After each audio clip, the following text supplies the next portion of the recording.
In this abridged audio program, Dr. Wayne W. Dyer has researched intention as a force in the universe that allows the act of creation to take place. This work explores intention, not as something you do, but as an energy you're a part of. Part 1 deals with the principles of intention, offering true stories and examples showing how to make the connection. In Part 2, Dr. Dyer offers an intention guide with specific ways to apply the co-creating principles in daily life. Part 3 is an exhilarating description of Dr. Dyer's vision of an individual connected at all times to the universal mind of intention. Use the power of your intention to start co-creating your life right now. For more information, contact Wayne Dyer's website at www.waynedyer.com.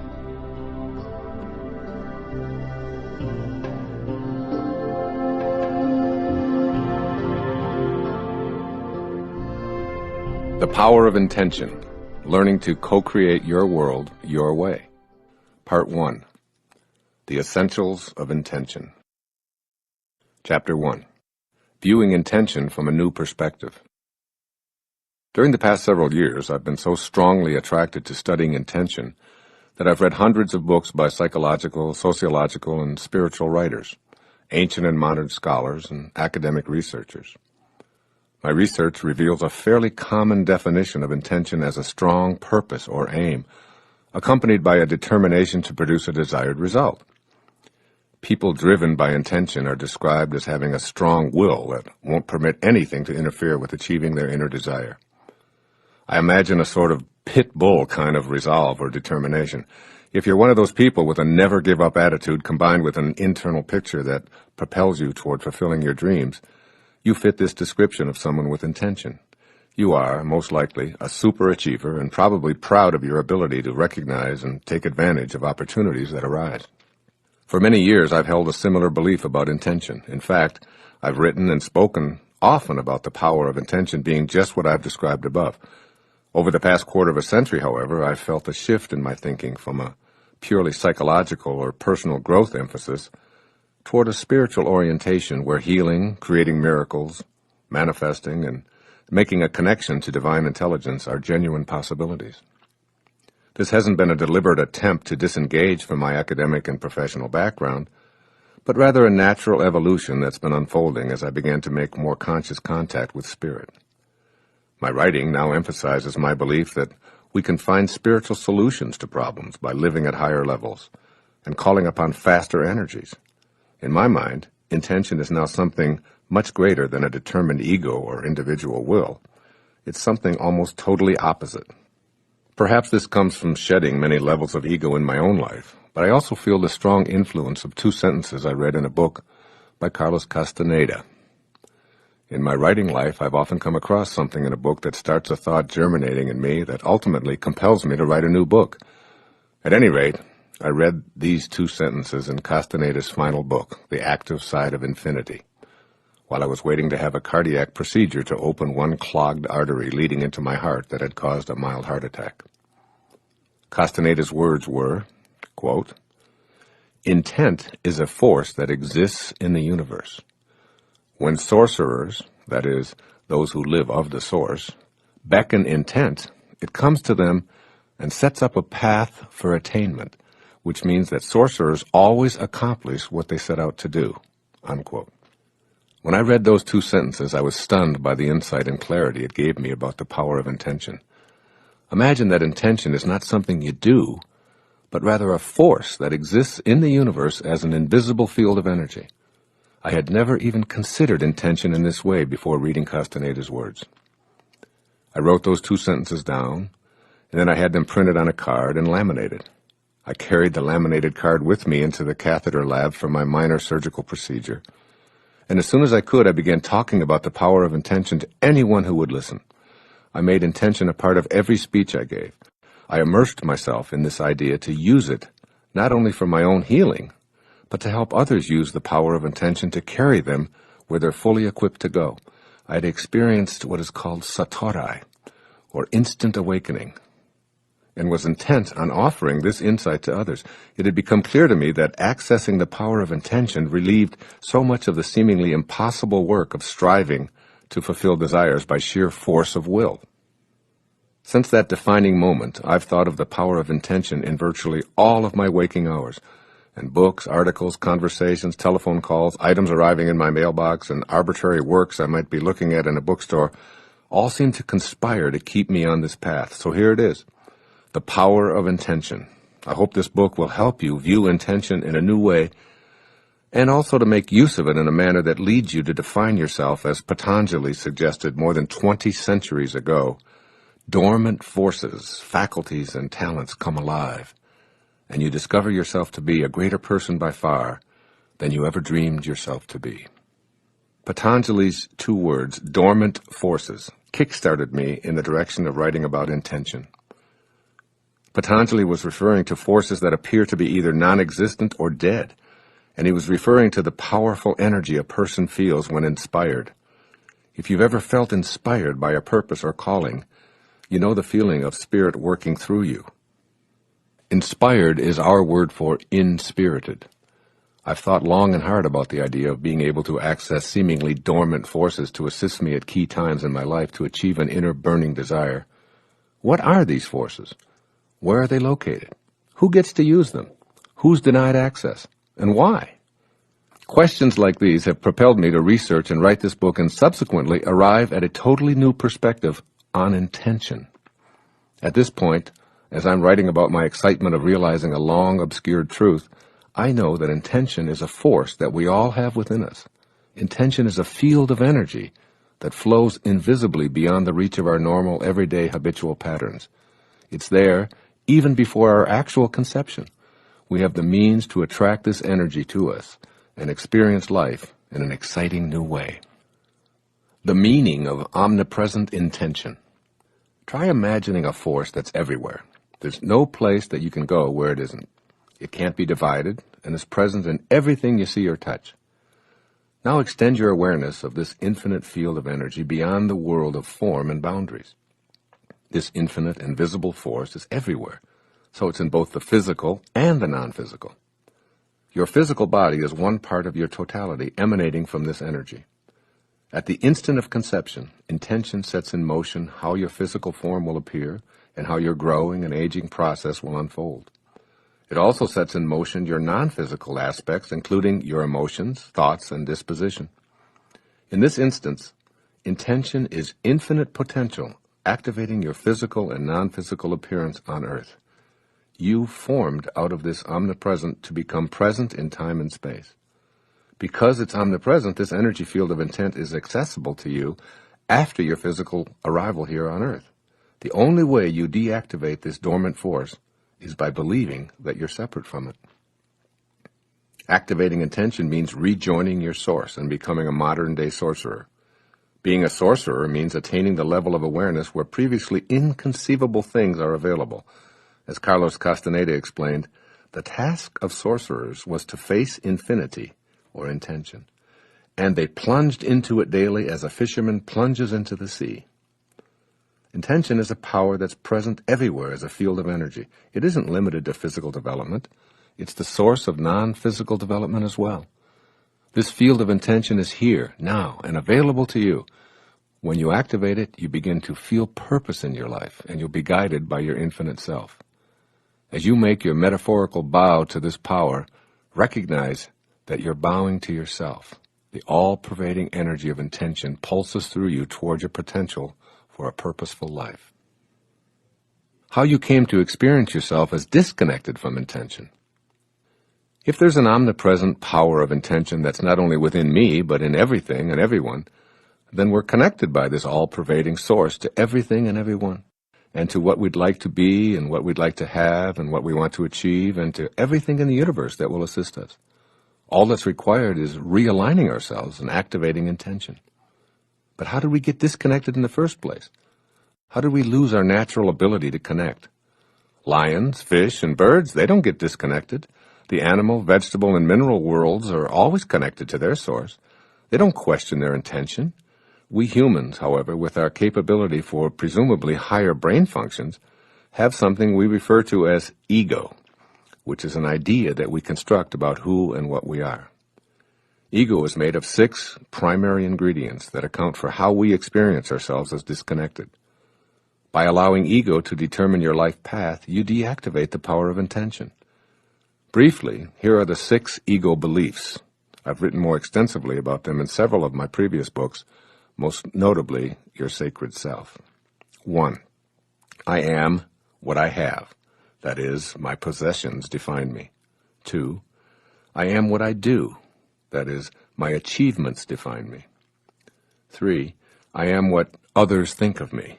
That is, my reputation defines me. 4. I am separate from everyone. That is, my body defines me as alone. 5. I am separate from all that is missing in my life. That is, my life space is disconnected from my desires. 6. I am separate from God. My life depends on God's assessment of my worthiness. No matter how hard you try, intention can't be accessed through the ego. So take some time to recognize and readjust any or all of those 6 beliefs.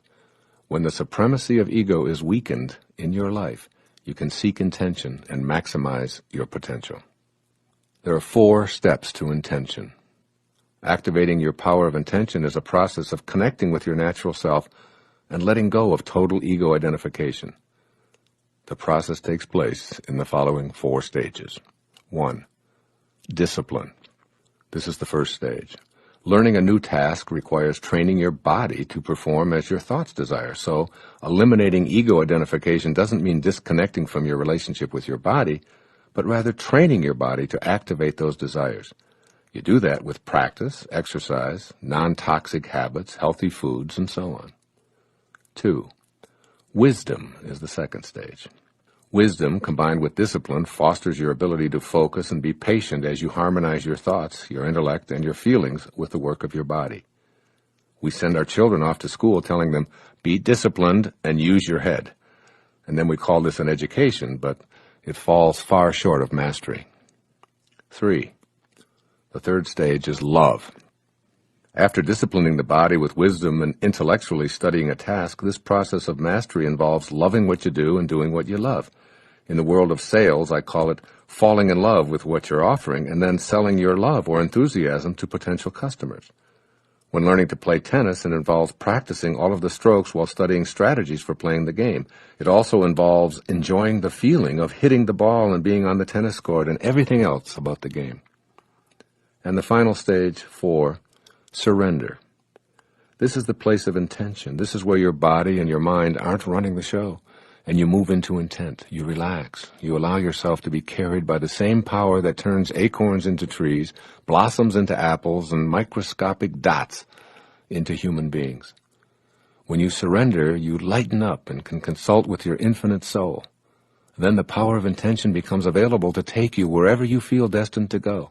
All of this talk of intention and surrender may cause you to question where your free will fits in.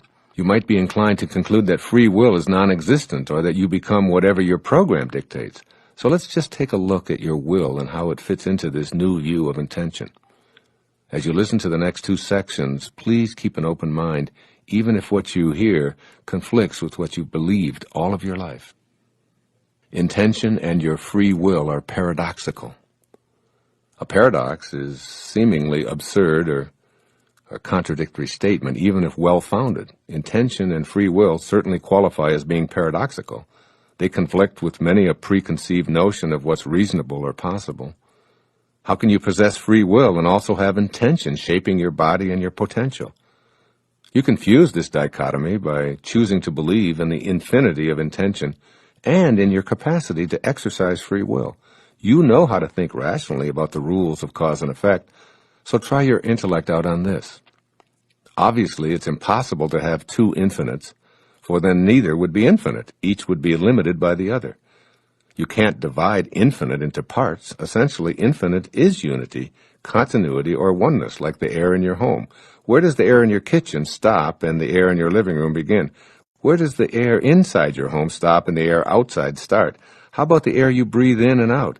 Air may be the closest we can come to understanding the infinite, universal, omnipresent spirit. Somehow you must travel in thought beyond the idea of your individual existence to the idea of a unity of universal being and then beyond this to the idea of a universal energy. When you think of part of a whole being in one place and part in another, you've lost the idea of unity. And, keeping an open mind, as I beseeched you to do earlier, get this. At any moment in time, all spirit is concentrated at the point where you focus your own attention. Therefore, you can consolidate all creative energy at a given moment in time. This is called your free will at work. Your mind and your thoughts are also thoughts of the divine mind. Universal spirit is in your thoughts and in your free will. When you shift your thoughts from spirit to ego, you seem to lose contact with the power of intention. Your free will can either move with universal spirit and its unfolding, or away from it toward ego dominance. As it moves away from spirit, life appears to be a struggle. Slower energies flow through you, and you may feel hopeless and helpless and lost. You can use your free will to rejoin higher, faster energies. The truth is that we do not create anything alone. We are all creatures with God. Our free will combines and redistributes what's already created. You choose. Free will means that you have the choice to connect to spirit or not. So the answer to the question, do I have a free will, and is intention working with me as an all-pervasive universal force, is yes. Can you live with this paradox? If you think about it, you live with a paradox in every moment of your existence. At the same exact instant that you're a body with beginnings and ends, with boundaries and a definition in time and space, you're also simultaneously an invisible, formless, unlimited thinking and feeling being, a ghost in the machine, if you will. Which are you? Matter or essence? Physical or metaphysical? Form or spirit? The answer is both, even though they appear to be opposites. Do you have a free will? And are you a part of the destiny of intention? The answer is yes. Fuse this dichotomy, blend the opposites, and live with both of these beliefs. Begin the process of allowing spirit to work with you and link up to the field of intention. Combining free will with intention. In mathematics, two angles that are said to coincide fit together perfectly. The word coincidence does not describe luck or mistakes. It describes that which fits together perfectly. By combining free will with intention, you harmonize with universal mind. Rather than operating in your own mind outside of this force called intention, your goal may very well be, as you listen to this program, to work at being in harmony at all times with intention. When life appears to be working against you, when your luck is down, when the supposedly wrong people show up, or when you slip up and return to old, self-defeating habits, recognize the signs that you're out of harmony with intention. You can and will reconnect in a way that will bring you into alignment with your own purpose. For example, when I write, I open myself to the possibilities of universal spirit and my own individual thoughts, collaborating with fate to produce a helpful, insightful program. Here's an example of how intention collaborates with life circumstances to produce what we need. Recently, my 19-year-old daughter, Summer, told me that she'd quit her temporary job as a restaurant hostess and wasn't sure what she wanted to do before resuming her college studies. I asked her what made her feel most purposeful and happy, and she said it was teaching horseback riding to young children, but she refused to return to the old barn where she'd worked a year before because she really felt unappreciated, overworked, and underpaid. I was over on Maui writing the very first chapter on a whole new perspective on intention when we had this telephone conversation. I launched into my intention as a force in the universe spiel and told my daughter that she needed to realign her thoughts and so on. Open up to receiving the assistance you desire, I told her. Trust in intention. It exists for you. Stay alert and be willing to accept any guidance that comes your way. Stay in vibrational harmony with the all-providing source. The next day, at the very moment I was searching for an example of intention to put into this chapter, the telephone rang. And here it was, Summer, bubbling with enthusiasm. "You're not going to believe this, Dad," she says. "On second thought, I'm sure you will believe it. Remember yesterday how you told me to be open to intention? Well, I was skeptical, even thinking, that's just my weird dad, but I decided to try it. Then I saw a sign on a telephone pole that said horseback riding lessons, and there was a telephone number. I wrote the number down, and I just called it. And the woman who answered told me that she needed to hire someone she could trust to do trail rides with young kids. She pays exactly double what I was making at the restaurant. I'm going out to see her tomorrow. Isn't that cool?" Cool? Hell yes, it's cool. Here I am writing a book, looking for a good example, and it arrives in the form of help I was attempting to offer the day before to my daughter. 2 for the price of 1, if you will. I'll close this section with words from Aldous Huxley, one of my favorite authors.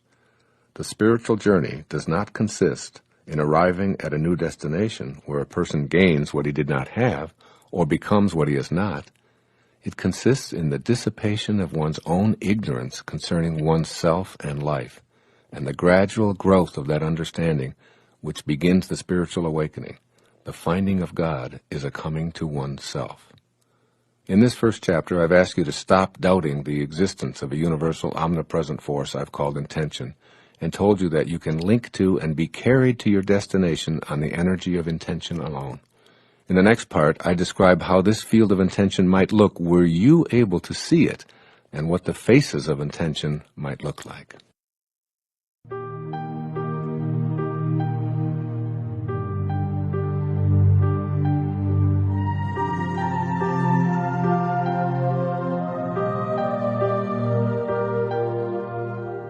Chapter 2, The 7 Faces of Intention. Moving from thinking about intention to knowing intention. Not too long ago, while writing this book here on Maui, I experienced a knowing that I'll attempt to explain to you. A woman from Japan was pulled from the surf, her body bloated from an excessive intake of seawater. I knelt over her with others, attempting to get her heartbeat going with CPR, while many of her friends from Japan cried out in anguish as the futile attempts at resuscitation proceeded. Suddenly I felt a quiet awareness of this woman's spirit hovering above our life-saving attempts. As I watched the rescue scene on the beach, I felt the presence of blissfully peaceful energy, and in some unfathomable way I knew that she wasn't going to be revived and that she was no longer connected to the body that so many well-meaning people, including myself, were trying to bring back to life. This quiet knowing led me to stand up, put my hands together, and say a silent prayer for her. We were from different parts of this world and didn't even share a common language, yet I felt connected to her. I felt peaceful with a knowing that her spirit and mine were somehow connected in the mystery of the transient, ephemeral nature of our physical lives. As I walked away, the pain of death wasn't dominating my thought. Instead, I knew and felt that the departure of this woman's spirit from what was now a lifeless, bloated body was inexplicably all a part of the perfect divine order. I couldn't prove it. I had no scientific evidence. I didn't think it. I knew it. This is an example of what I mean by silent knowledge. I still feel her presence as I record this 24 hours later. In The Power of Silence, Carlos Castaneda describes silent knowledge as something that all of us have, something that has complete mastery, complete knowledge of everything. But it cannot think, therefore it cannot speak of what it knows. Man has given up silent knowledge for the world of reason. The more he clings to the world of reason, the more ephemeral intent becomes." Unquote.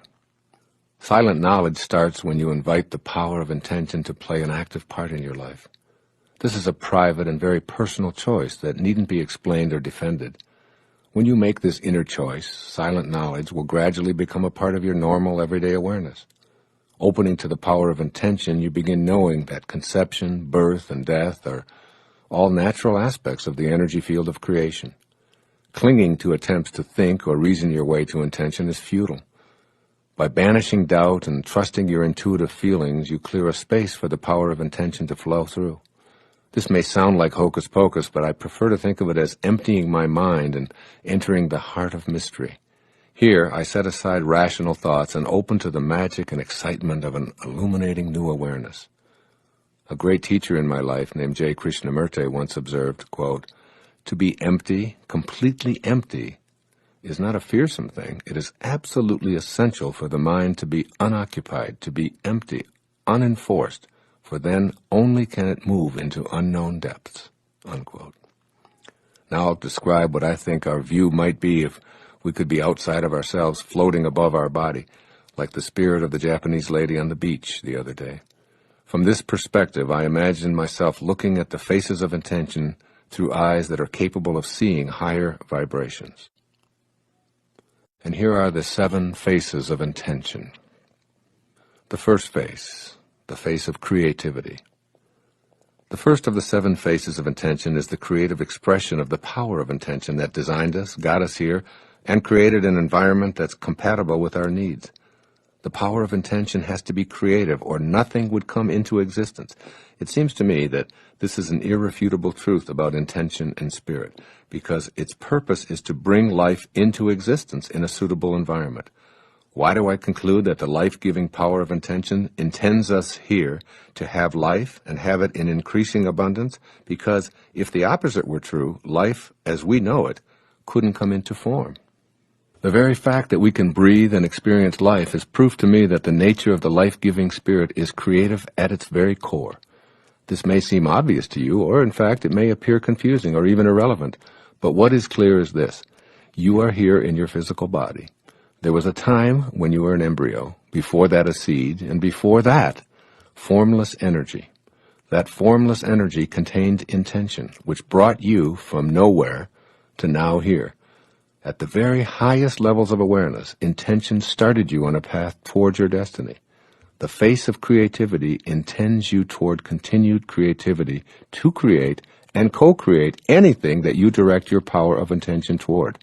Creative energy is a part of you. It originates in the life-giving spirit that intended you here in the first place. 2. The face of kindness. Any power that has as its inherent nature the need to create and convert energy into physical form must also be a kindly power. Again, I'm deducing this from the opposite. If the all-giving power of intention had at its core the desire to be unkind, malevolent, or hurtful, then creation itself would be impossible. The moment unkind energy became form, the life-giving spirit would be destroyed. But instead, the power of intention has a face of kindness. It is kind energy, intending what it's creating to flourish and to grow, and to be happy and to be fulfilled. Our existence is proof to me of the kindness of intention. Choosing to be kind is a choice to have the power of intention active in your life. The positive effect of kindness on the immune system and on the increased production of serotonin in the brain has been proved in research studies. Serotonin is a naturally occurring substance in the body that makes us feel more comfortable, more peaceful, and even blissful. In fact, the role of most antidepressants is to stimulate the production of serotonin chemically, helping to ease depression. Research has shown that a simple act of kindness directed toward another human being improves the functioning of the immune system and stimulates the production of serotonin in both the recipient of the kindness and the person extending the kindness. Even more amazing is that persons observing the act of kindness have similar beneficial results. Imagine this: kindness extended, received, or observed beneficially impacts the physical health and feelings of everyone involved. Both the face of kindness and the face of creativity are smiling here. 3. The face of love. The third of the 7 faces of intention is the face of love. That there's a life-giving nature inherent in the power of intention is an irrefutable conclusion. What would we name this quality that encourages, enhances, and supports all of life, if not love? It's the prime moving power of the universal spirit of intent. As Ralph Waldo Emerson put it, love is our highest word and the synonym for God. The energy field of intention is pure love, resulting in a nurturing and totally cooperative environment. Judgment, anger, hate, fear, or prejudice won't thrive here. So were we able to actually see this field, we'd see creativity and kindness in an endless field of love. We entered the physical world of boundaries and beginnings through the universal force field of pure love. This face of intention that is an expression of love wishes only for us to flourish and grow and become all that we're capable of becoming. When we're not in harmony with the energy of love, we've moved away from intention and weakened our ability to activate intention through the expression of love. For example, if you aren't doing what you love and loving what you do, your power of intention is weakened. You attract into your life more of the dissatisfaction that isn't the face of love. Consequently, more of what you don't love will appear in your life. St. Francis, in his famous prayer, beseeches God, "Where there is hatred, let me sow love." What he is seeking is the power to dissolve and ultimately convert hate to the energy of love. Hate converts to love when the energy of love is in its presence. This is true for you too. Hate directed toward yourself or others can be converted to the life-giving, love-granting life force of intention. Pierre Teilhard of Chardin put it this way, quote, "The conclusion is always the same. Love is the most powerful and still the most unknown energy of the world," unquote. The fourth face of intention, the face of beauty. The fourth of my 7 faces of intention is the face of beauty. What else could a creative, kind, and loving expression be other than beautiful? Why would the organizing intelligence of intention ever elect to manifest into form anything that's repugnant to itself? Obviously it wouldn't. So we can conclude that the nature of intention has an eternal interaction of love and beauty, and add the expression of beauty to the face of a creative, kind, loving power of intention. In order to grasp the significance of beauty as one of the faces of intention, remember this: beautiful thoughts build a beautiful soul. As you become receptive to seeing and feeling beauty around you, you're becoming attuned to the creative power of intention within everything in the natural world, including yourself. By choosing to see beauty in everything, even a person who was born into poverty and ignorance will be able to experience the power of intention. Seeking beauty in the worst of circumstances with individual intent connects one to the power of intention. It works. It has to work. The face of beauty is always present, even where others see non-beauty. I always loved the way Mother Teresa described this quality when she was asked, "What do you do every day in the streets of Calcutta at your mission?" She responded, "Every day I see Jesus Christ in all of his distressing disguises." 5. The fifth face of intention is called expansion. The elemental nature of life is to increase and seek more and more expression. If we could sharply focus on the faces of intention, we'd be startled. I imagine that one of the faces we'd see is a continuously expanding expression of the power of intention. The nature of this creative spirit is always operating so as to expand. Spirit is a forming power. It has the principle of increase, meaning that life continues to expand toward more life. Life as we know it originates from formless intention. Therefore, one of the faces of intention looks like something that's eternally evolving. It might look like a tiny speck in a continuous state of duplicating itself, and then enlarging itself, and then moving forward, all the while continuing its expansion and its expression. This is precisely what's happening in our physical world. This fifth face of intention takes the form of what is expressing it. It can be no other way, for if this ever-expanding force disliked itself or felt unconnected, it could only destroy itself. But it doesn't work that way. The power of intention manifests as an expression of expanding creativity, kindness, love, and beauty. By establishing your personal relationship to this face of intention, you expand your life through the power of intention, which was, is, and always will be a component of this originating intention. The power of intention is the power to expand and increase all aspects of your life, no exceptions. It's the nature of intention to be in a state of increased expression, so it's true for you as well. 6. The sixth face of intention is called unlimited abundance. This sixth face of intention is an expression of something that has no boundaries. It's everywhere at once and is endlessly abundant. It's not just huge, it never stops. This marvelous gift of abundance is what you were created from. Thus you too share this in the expression of your life. You're actually fulfilling the law of abundance. These gifts are given freely and fully to you, just as the air, the sun, the water, and the atmosphere are provided in unlimited abundance for you. From the time of your earliest memories, you probably were taught to think in terms of limitations. My property starts here, yours over there. So we built fences to mark our boundaries. But ancient explorers gave us an awareness of the world as potentially endless. Even more ancient astronomers pushed back our beliefs about an immense dome-shaped ceiling covering the Earth. We've learned about galaxies that are measured in the distance light travels in a year. Science books that are only 2 years old are outdated. Athletic records that supposedly demonstrated the limits of our physical prowess are shattered with amazing regularity. What all this means is that there are no limits to our potential as people, as collective entities, and as individuals. The face of abundance has absolutely no limits. Imagine the vastness of the resources from which all objects are created. Then consider the one resource that stands above all others. This would be your mind, and the collective mind of humankind. Where does your mind begin and end? What are its boundaries? Where is it located? More important, where is it not located? Is it born with you, Or is it present before your conception? Does it die with you? What color is it? What shape? The answers are in the phrase unlimited abundance. You were created from this very same unlimited abundance. The power of intention is everywhere. It is what allows everything to manifest, to increase, and to supply infinitely. Know that you're connected to this life force and that you share it with everyone and all that you perceive to be missing. Open to the expression of the face of unlimited abundance, and you'll be co-creating your life as you'd like it to be. The seventh and final face of intention is called receptivity. This is how I imagine the seventh face, the receptive face of intention. It's simply receptive to all. No one and no thing is rejected by the receptive face of intention. It welcomes everyone and every living thing without judgment, never granting the power of intention to some and then withholding it from others. The receptive face of intention means to me that all of nature is waiting to be called into action. We only need to be willing to recognize and receive. Intention can't respond to you if you fail to recognize it.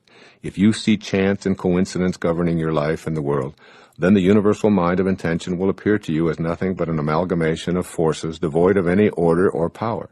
Simply put, to be receptive is to deny yourself access to the power of intention. In order to utilize the all-inclusive receptivity of intention, you must produce within yourself an intelligence equal in affinity to the universal mind itself. You must not only become receptive to having guidance available to you to manifest your human intentions, but you must be receptive to giving this energy back to the world. As I've said many times in speeches and earlier writings, your job is not to say how, it is to say yes. Yes, I'm willing. Yes, I know that the power of intention is universal. It is denied to no one. The face of receptivity smiles on me as what I need flows to me from the source, and the source is receptive to my tapping into it to co-create books and speeches and videos and audios and anything else that I've been fortunate enough to have on my resume. By being receptive, I'm in harmony with the power of intention of the universal creative force. This works in so many different ways. You'll see the right people magically appearing in your life, your body healing, and if it's something that you want, even becoming a better dancer or a card player or an athlete. The field of intention allows everything to emanate into form, and its unlimited potential is built into all that has manifested even before its initial birth pangs were being expressed. In this chapter, you've become familiar with my concept of the 7 faces of intention. They're creative, kind, loving, beautiful, ever-expanding, endlessly abundant, and receptive to all. And you can connect to this alluring field of intention. In the following chapter, I offer what may seem to you to be unusual methods for polishing the connecting link between you and this enthralling energy field we're calling intention.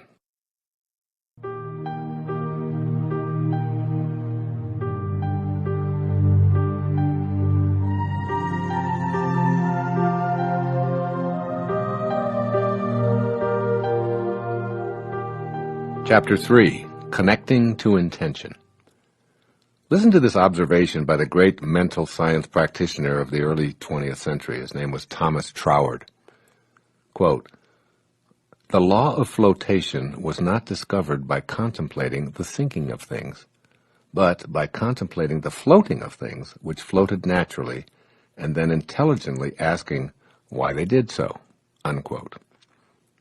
In the early days of shipbuilding, ships were made of wood, and the reasoning was that wood floats in water and iron sinks. Yet today, ships all over the world are built of iron.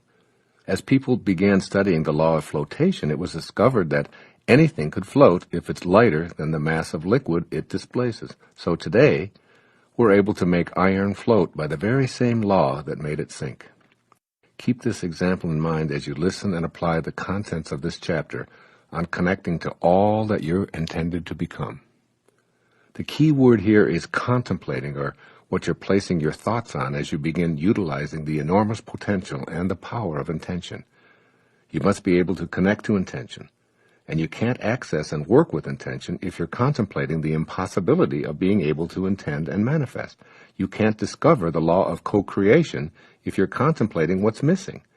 You can't discover the power of awakening if you're contemplating things that are still asleep. The secret to manifesting anything that you desire is your willingness and your ability to realign yourself so that your inner world is in harmony with the power of intention. Every single modern advance that you see and take for granted was created, and creating is what we're doing here in this chapter, by someone contemplating what they intend to manifest. The way to establish a relationship with Spirit and access the power of this creating principle is to continuously contemplate yourself as being surrounded by the conditions you wish to produce. Dwell on the idea of a supreme, infinite power producing the results that you desire. This power is the creative power of the universe. It's responsible for everything coming into focus. By trusting it to provide the form and the conditions for its manifestation, you establish a relationship to intention that allows you to be connected for as long as you practice this kind of personal intent. Entering into the spirit of intention.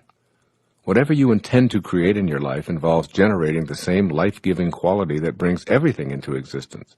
The spirit of anything, the quality that allows it to come into the world of form, is true as a general principle, so why not activate it within yourself?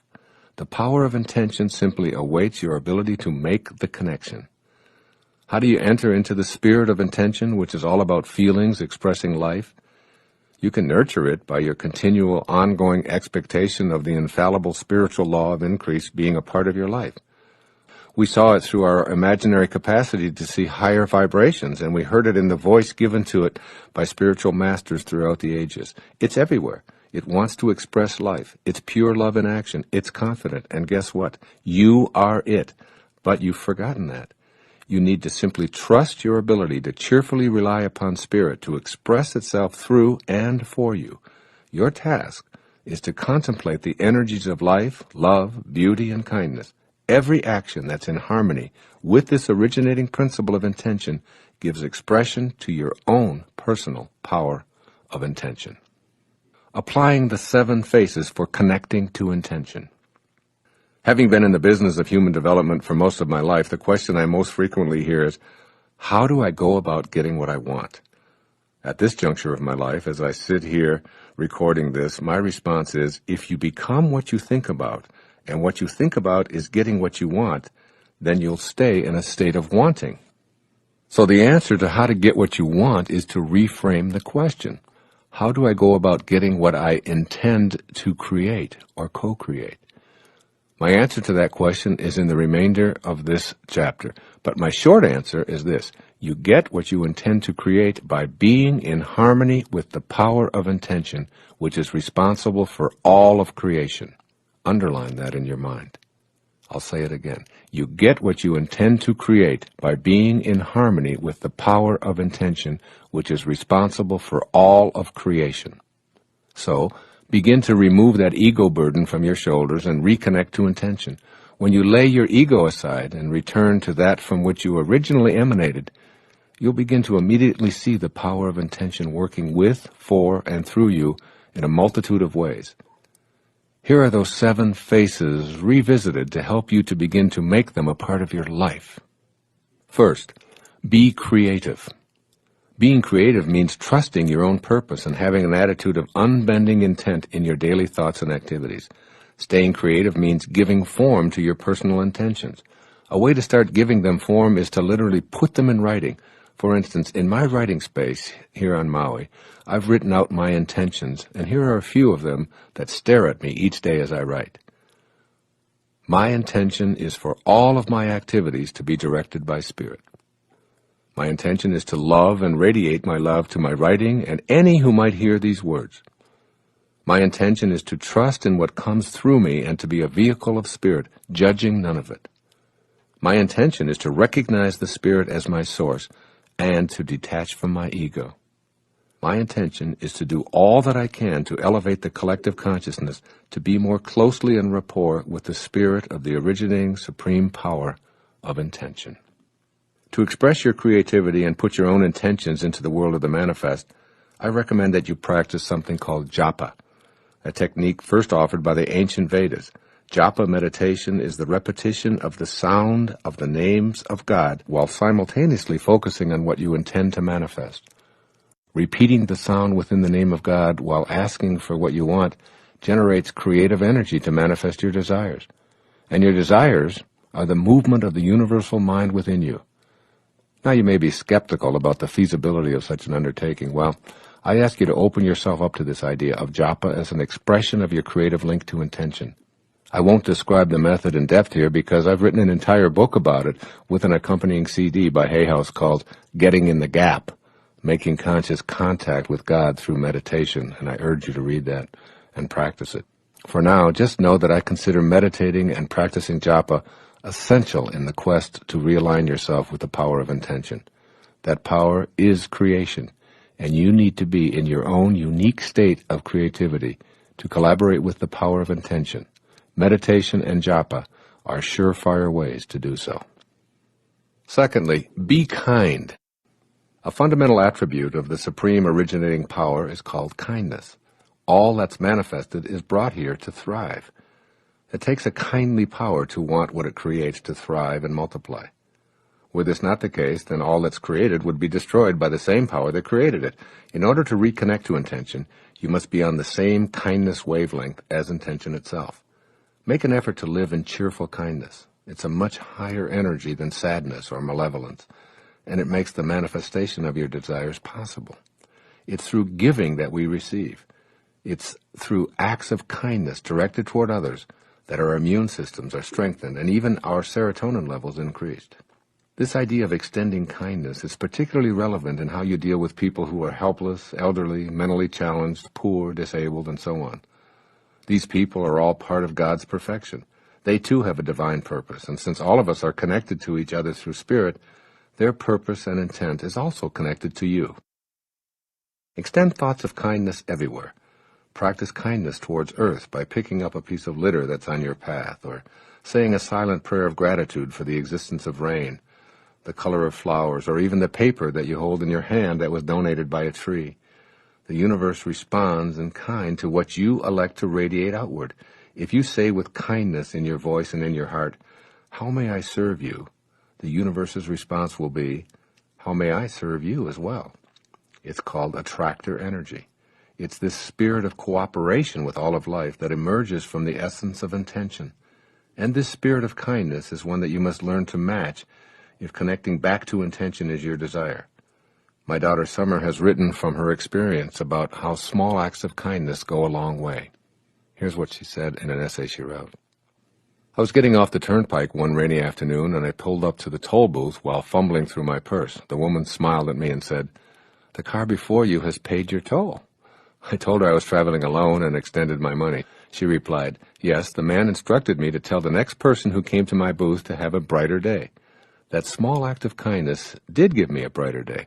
I felt so moved by someone I would never know, I began to wonder how I could brighten someone else's day. I called my best friend and told her about my paid toll. She said she'd never thought of doing that, but it was a great idea. She goes to the University of Kentucky and decided to pay for the person behind her every day on her way to school as she exits the toll road. I laughed at her sincerity. "You think I'm kidding," she said, "but like you said, it's only 50 cents. As we hung up, I wondered if the man who paid my toll even fathomed that his thoughtfulness would travel all the way to Kentucky. I had an opportunity to extend kindness at the supermarket one day when I had my cart filled to the top with food that my roommate and I would share over the next 2 weeks. The woman behind me had an antsy toddler and not nearly as much in her cart as I had. I said to her, "Why don't you go first? You don't have nearly as much as I do." The woman looked at me as if I just sprouted extra limbs or something. She replied, "Thank you so much. I haven't seen many people around here be thoughtful of another person. We've moved here from Virginia and are considering moving back because we're questioning whether this is the right place to raise our 3 children." Then she told me that she was about ready to give up and move back home, even though it would create a huge financial strain on her family. She said, "I'd promised myself if I didn't see a sign by the end of today, I was going to demand that we move back to Virginia. You are my sign." She thanked me, smiling as she left the store. I was flabbergasted, realizing that such a small gesture impacted a whole family. The clerk said as she was checking me out, "You know what, girl? You just made my day." I walked out smiling, wondering how many people my act of kindness would affect. The other day I was getting a breakfast sandwich and coffee and thought my coworkers might like some donuts. The 4 guys I work with at the stables live in little apartments at the front of the barns. None of them have a car, but they share a bike. I explained to them that the donuts were for them. The look of gratitude on each of their faces was rewarding in an immeasurable way. I haven't really worked here all that long, and I think that those 12 small donuts helped to break the ice a little bit. My small act of kindness turned into something huge as the week went on. We started looking out for one another more carefully and working like a team. The third way to connect to intention is to be love. Ponder these words thoughtfully. God is love, and he that dwelleth in love dwelleth in me, and I in him. That is God talking, so to speak, keeping in mind the central theme of this chapter, and in fact this entire program, that you must learn to be like the energy that allowed you to be here in the first place. Then being in a state of love is absolutely necessary for you to reconnect to intention. For the purposes of this chapter, I'd like you to think about love in the following two ways. First, love is cooperation rather than competition. What I'd like you to be able to experience right here in physical form on planet Earth is the essence of the spiritual plane. If this were possible, it would mean that your very life is a manifestation of love. Were this to be true for you, you'd see all of life living together in harmony and cooperating with each other. You'd sense that the power of intention that originates all life cooperates with all other life forms to ensure growth and survival. You'd note that we all share the same life force, and the same invisible intelligence that beats my heart and your heart beats the heart of everyone on this planet. And secondly, love is the force behind the will of God. I'm not suggesting the kind of love that we define as affection or sentiment, nor is this kind of love a feeling that seeks to please and press favors on others. Imagine a kind of love that is the power of intention, the very energy that is the cause behind all of creation. It's the spiritual vibration that carries divine intentions from formless to concrete expression. It creates new thought form, changes matter, vivifies all things, and holds the cosmos together beyond time and space. It's in every one of us. It is what God is. Our fourth way of reconnecting to intention. Be beauty. Emily Dickinson once wrote, "Beauty is not caused, it is." As you awaken to your divine nature, you'll begin to appreciate beauty in everything you see and touch and experience. You were brought into this world from that which perceived you as an expression of beauty. It couldn't have done so if it thought you to be otherwise. For if it has the power to create, it also possesses the power not to do so. The choice to do so is predicated on the supposition that you're an expression of loving beauty. This is true for everything and everyone that emanates from the power of intention. Here's a favorite story of mine that illustrates appreciating beauty where you once didn't. It was told by Guru Mai in her beautiful book, Kindle My Heart. Quote, "There was a man who did not like his in-laws because he felt they took up more space in the house than they should. He went to a teacher who lived nearby, as he had heard a lot about him, and he said, 'Please, please do something. I cannot bear my in-laws anymore. I love my wife, but my in-laws, never. They take up so much space in the house. Somehow I feel that they're always in my way.' Well, the teacher asked him, 'Do you have some chickens?' 'Yes, I do,' he said. 'Then put all of your chickens inside the house.' He did what the teacher said and then went back to him, and the teacher asked, 'Is the problem solved?' He said, 'No, it's worse.' 'Do you have any sheep?' he asked. 'Yes.' 'Well, bring all the sheep inside.' He did so, and he returned to the teacher. He said, 'Is the problem now solved?' He said, 'No, it's getting worse.' He says, 'Well, then do you have a dog?' He said, 'Well, yes, I have. I have several.' 'Well,' he said, 'take all of those dogs back into the house.' Finally, the man ran back to the teacher and said, 'I came to you for help, but you're making my life worse than ever.' The teacher said to him, 'Now send all the chickens, the sheep, and the dogs back outside.' The man went home and emptied the house of all the animals. There was so much space, he went back to the teacher. 'Thank you,' he said. 'Thank you. You've solved all my problems.'" Number 5, as a way to connect to intention.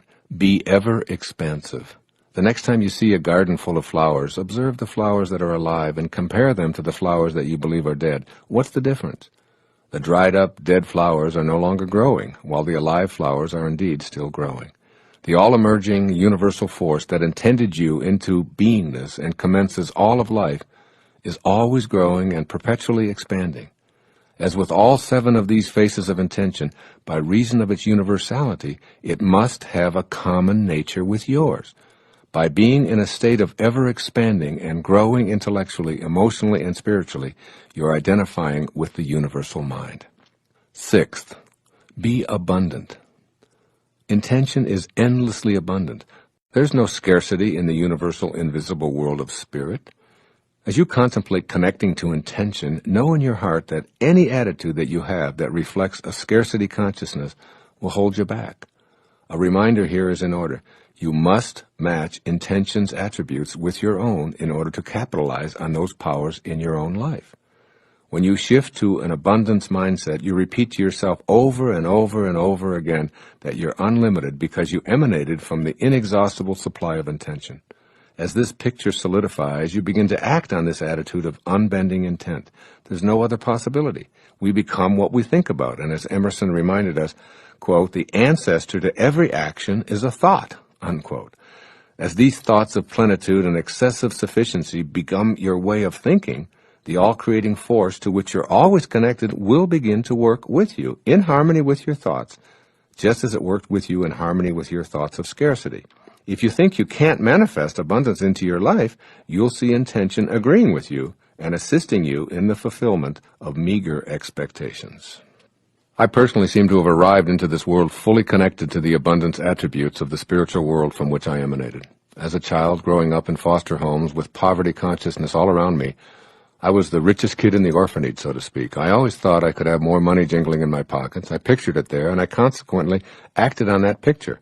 I'd collect soda pop bottles, shovel snow, bag groceries, cut lawns, carry out people's ashes from their coal furnaces, clean up yards, paint fences, babysit, deliver newspapers, and on and on and on. And always the universal force of abundance worked with me in providing opportunities. A snowstorm was a giant blessing for me. So too were discarded bottles by the side of the road and little old ladies who needed help carrying their groceries to their automobiles. Today, over a half a century later, I still have that abundance mentality. In a sense, I'm still collecting pop bottles, shoveling snow, and carrying out groceries for little old ladies. My vision hasn't changed, although the playing field is enlarged. It's all about having an inner picture of abundance, thinking in unlimited ways, and being open to the guidance that intention provides when you're in a state of rapport with it. And then being in a state of ecstatic gratitude and awe for how this whole thing works. Every time I see a coin on the street, I stop, I pick it up, put it into my pocket, and I say out loud, "Thank you, God, for this symbol of abundance that keeps flowing into my life." Never once have I ever said, "Why only a penny, God? You know I need a lot more than that." On this day, today, on a writing day, I arise at 4 a.m. with a knowing that my writing will complete what I've already envisioned in the contemplations of my imagination. The writing flows, and letters arrive from intention's manifest abundance, urging me to read a particular book or talk to a unique individual, and I know that it's all working in perfect, abundant unity. The phone rings, and just what I need to hear is resonating in my ear. I get up to get a glass of water, and my eyes fall on a book that's been on my bookshelves for 20 years, but this time I feel compelled to pick it up. I open it, and once again I'm being directed by Spirit's willingness to assist and guide me as long as I stay in harmony with it. It goes on and on and on in my life, and I'm reminded of Rumi's poetic words from 800 years ago: "Sell your cleverness and purchase bewilderment." And finally, the seventh way of reconnecting to intention. It's called being receptive. The universal mind is ready to respond to anyone who recognizes their true relationship to it. It will reproduce whatever conception of itself that you impress upon it. In other words, it's receptive to all who remain in harmony with it and stay in a relationship of reverence for it. The issue becomes a question of your receptivity to the power of intention. Stay connected and know you'll receive all that this power is capable of offering.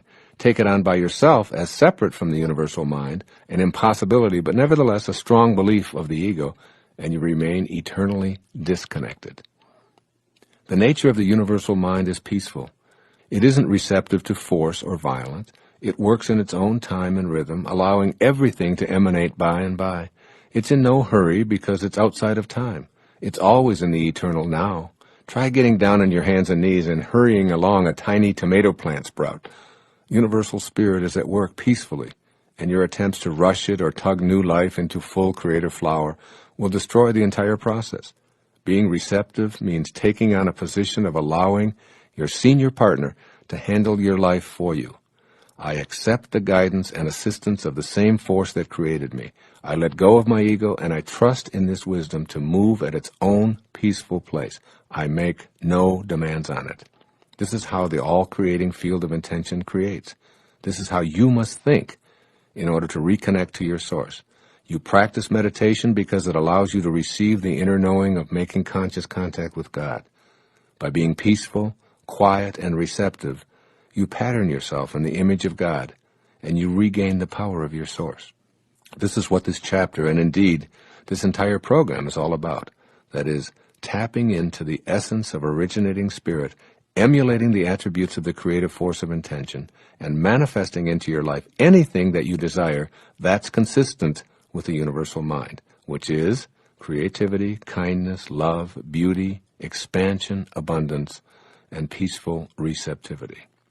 This concludes the steps for connecting to intention. But before you make this somersault into the inconceivable, I urge you to examine any and all self-imposed obstacles that need to be challenged and eradicated as you work anew at living and breathing this power of intention that was placed in your heart before a heart was even formed.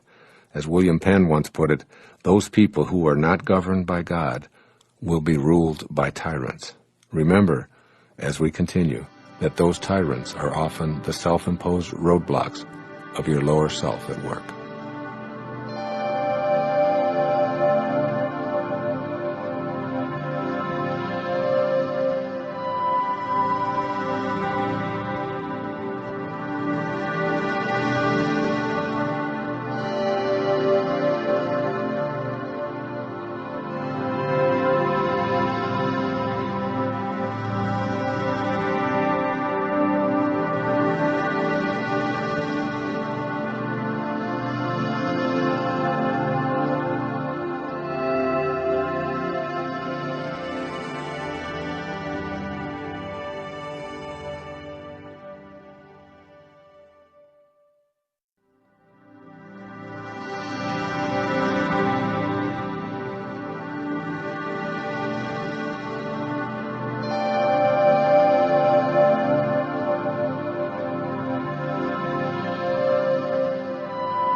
Chapter 4. The Obstacles to Connecting to Intention. I love this following passage from William Blake's The Marriage of Heaven and Hell. It's the basis of this chapter about overcoming obstacles to the unlimited power of intention. Here's what he said, quote, "Does a firm persuasion that a thing is so make it so?" He replied, "All poets believe that it does. And in ages of imagination, this firm persuasion removes mountains. But many are not capable of a firm persuasion of anything," unquote. William Blake is telling us that poets have an inexhaustible imagination and consequently an unlimited ability to make something so. He also reminds us that many aren't capable of such a firm persuasion. In the previous chapter, I gave you suggestions for making positive connections to intention. I'm devoting this entire chapter to 3 areas that may be unrecognized obstacles to your connection to this power of intention. You're going to be examining your inner speech, your level of energy, and your self-importance or ego. These 3 categories can create almost insurmountable blocks to connecting to intention when they're mismatched. Taken one at a time, you'll have the opportunity to become aware of these blockages and explore ways of overcoming them. There's a game show that has aired on television for several decades now in syndication. It's called The Match Game. The object of this game is to match up your thoughts and potential responses with that of someone on your team, usually a partner or a family member. A question or statement is given to one partner, and several possible responses are offered. The more matches made in competition with 2 other couples, the more points received. The winner is the one with the most matches. I'd like to play the match game with you. Here's my version. I'm asking you to match up with the universal spirit of intention. As we go through the 3 categories of obstacles that hinder your connection to intention, I'll describe the areas that don't match and offer some suggestions for creating a match. Remember that your ability to activate the power of intention in your life depends exclusively on your matching up with the creative source of all life. Match up with that source, and you win the prize of being like the source and the power of intention. Fail to match up, and the power of intention eludes you. Your inner speech. Match or no match? We can go all the way back to the Old Testament to find a reminder about our inner dialogue. For instance, As a man thinketh, so is he. Generally, we apply this idea of becoming what we think about to our positive thoughts. That is, think positively and you'll produce positive results. But thinking also creates stumbling blocks that produce negative results. What follows are 4 ways of thinking that can prevent you from reaching for and connecting to the universal creative spirit of intention. First, thinking about what's missing in your life. To match up with intention, you first have to catch yourself in the moment that you're thinking about what's missing, and then shift to intention. Not what I find missing in my life, but to what I absolutely intend to manifest and attract into my life, with no doubts, no waffling, and no explaining. Here are some suggestions I'm going to offer you to help you to break the habit of focusing your thoughts on what's missing. Play a version of the match game and match up with the all-creating force. Here's a no match. I don't have enough money. Here's a match. I intend to attract unlimited abundance into my life. Here's a no match. My partner is grouchy and boring.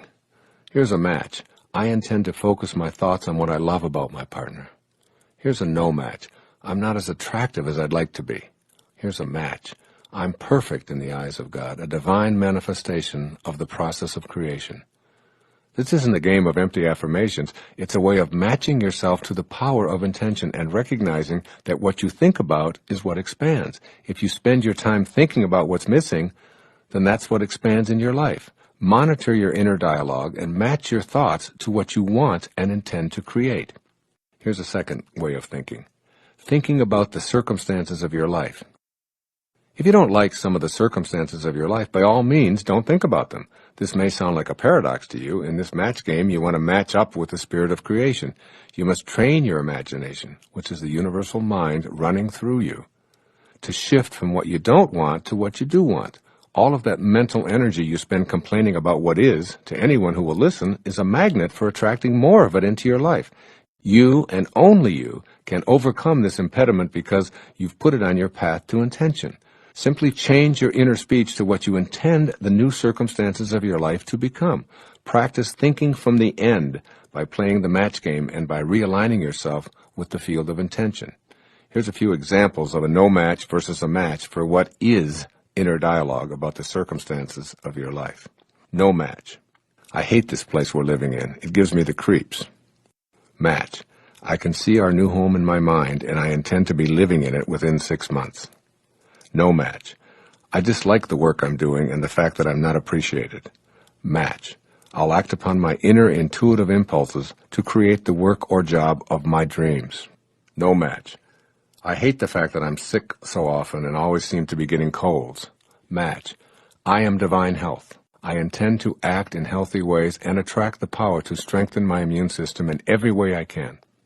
See, you must learn to assume responsibility for the circumstances of your life without any accompanying guilt. The circumstances of your life aren't the way they are because of karmic debt or because you're being punished. The circumstances of your life, including your health, are yours. Somehow they showed up in your life, so just assume that you participated in all of it. Your inner speech is uniquely your own creation, and it's responsible for attracting more of the circumstances that you don't want. Link up with intention. Use your inner speech to stay focused on what you intend to create, and you'll find yourself regaining the power of your source. 3, another way of thinking is thinking about what always has been, which is an obstacle. When your inner speech focuses on the way things have always been, you act upon your thoughts of what's always been, and the universal all-creating force continues to deliver what always has been. Why? Because your imagination is a part of that which imagined you into existence. It's the force of creation, and you're using it to work against you with your inner speech.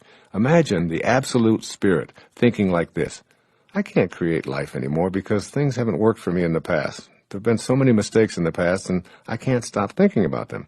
How much creating do you think would occur if spirit imagined in this way? How can you possibly connect to the power of intention if your thoughts, which are responsible for your intending, focus on all that's gone before you, which you abhor? The answer is obvious, and so is the solution. Make a shift and catch yourself when you're focusing on what always has been, and move your inner speech to what you intend to manifest. You'll get points in this match game by being on the same team as the absolute spirit. Here's a no match. I've always been poor. I was raised on shortages and scarcity. Here's a match. I intend to attract wealth and prosperity in unlimited abundance. Here's a no match. We've always fought in this relationship. Here's a match. I'll work at being peaceful and not allowing anyone to bring me down. Here's a no match. My children have never shown me any respect. Here's a match. I intend to teach my children to respect all of life, and I'll treat them in the same way. The match items reflect a rapport with the originating spirit. The no-match statements represent interference that you've constructed to keep you from matching up with intention. Any thought that takes you backward is an impediment to manifesting desires. The highest functioning people understand that if you don't have a story, you don't have to live up to it. So get rid of any parts of your story that keep you focused on what always has been. And finally, a fourth way of thinking that's an obstacle to connecting to intention is this: thinking about what they want for you. There's probably a long list of people, most of them relatives, who have strong ideas about what you should be doing, how you should be thinking and worshiping, where you should be living, how you should be scheduling your life, and how much of your time you should be spending with them, especially on special occasions and holidays. Our definition of friendship, thankfully, excludes the manipulation and guilt that we so often put up with in our families. Practice catching yourself when you have a thought of what others want for you, and ask yourself, does this expectation match up with my own? If not, simply laugh at the absurdity of being upset or frustrated over the expectations of others about how you should be running your life. This is a way to match up and become impervious to the criticisms of others and simultaneously put a stop to the insidious practice of continuing to attract into your life something you don't want. Here's a few match, no match opportunities to observe here. A no match. I'm so annoyed with my family, they just don't understand me and they never have. Match. I love my family. They don't see things my way, but I don't expect them to. I'm totally focused on my own intentions and I send them all love. Here's a no match. I make myself sick trying to please everyone. Here's a match. I'm on purpose and doing what I signed up to do in this lifetime. Here's a no match. I feel so unappreciated by those I serve that it sometimes makes me cry. Here's a match. I do what I do because it's my purpose and my destiny is to do so. A second obstacle is called your level of energy. Match or no match. Everything in this universe is a movement of energy. Higher, faster energy dissolves and converts lower and slower energy. With this in mind, I'd like you to consider yourself and all of your thoughts in the context of being an energy system. That's right. You are an energy system, not just a system of bones and fluids and cells, but actually a multitude of energy systems encapsulating an inner energy system of thoughts, feelings, and emotions. This energy system that you are can be measured and calibrated. Every thought you have can be energetically calibrated along with its impact on your body and your environment. The higher your energy, the more capable you are of nullifying and converting lower energies, which weaken you, and impacting in a positive way everyone in your immediate and even distant surroundings. The objective in this section is to become aware of your own energy level and the actual frequencies of thought that you regularly employ in daily life. You can become proficient at raising your energy level and permanently obliterate energetic expressions that weaken or inhibit your connection to intention. Ultimately, your goal is to have a perfect match with the highest frequency of all. Here's a simple explanation of the 5 levels of energy that you work with, moving from the lowest and slowest frequencies to the highest and the fastest. The slowest energy, number 1, the material world. Solid form is energy slowed down so that it's approximately commensurate with your sense perception of the world of boundaries. Everything that you see and touch is energy slowed down so that it appears to be a coalesced mass. Your eyes and your fingers agree, and here you have the physical world. The second level of energy is called the sound world, a little faster energy. You seldom perceive sound waves with your eyes, but they can actually be felt. These invisible waves are also high, low, and fast and slow. This sound level of energy is where you connect to the highest frequencies of spirit through the practice of japa meditation, as I've written about extensively in Getting in the Gap, which includes a CD to teach you this meditation. Third level of energy is called the light world. Light moves faster than the material world and faster than sound, yet there are no actual particles to form a substance called light. What you see as red is what your eye perceives a certain pulsating frequency to be, and what you perceive as violet is an even faster and higher frequency. When light is brought to darkness, darkness becomes light. The implications for this are startling. Low energy, when faced with high energy experiences, an automatic conversion. A fourth level of energy is called the world of thought. Your thoughts, your actual thoughts, are an extremely high frequency of pulsation that move beyond the speed of sound and even light. The frequency of thoughts can be measured, and the impact that they have on your body and your environment can be actually calculated.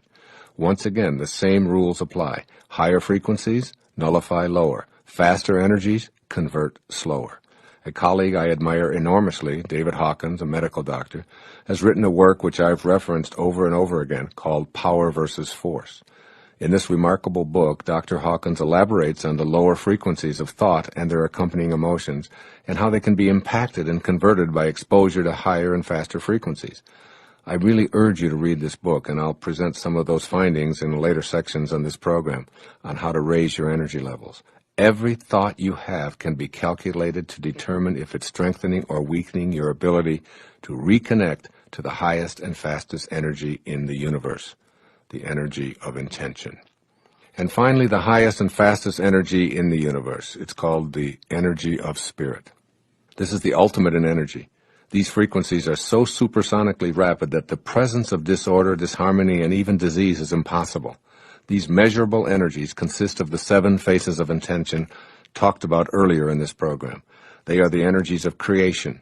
When you reproduce them in yourself, you reproduce the same creative quality of life that called you into existence. They are the qualities of creativeness, of kindness, of love, of beauty, of expansion, of peaceful abundance, and receptivity to all. These are the highest energies of the universal spirit itself. You came into existence from this energy, and you can match up with it energetically as you remove all of the low energy pulsations from your thoughts and feelings.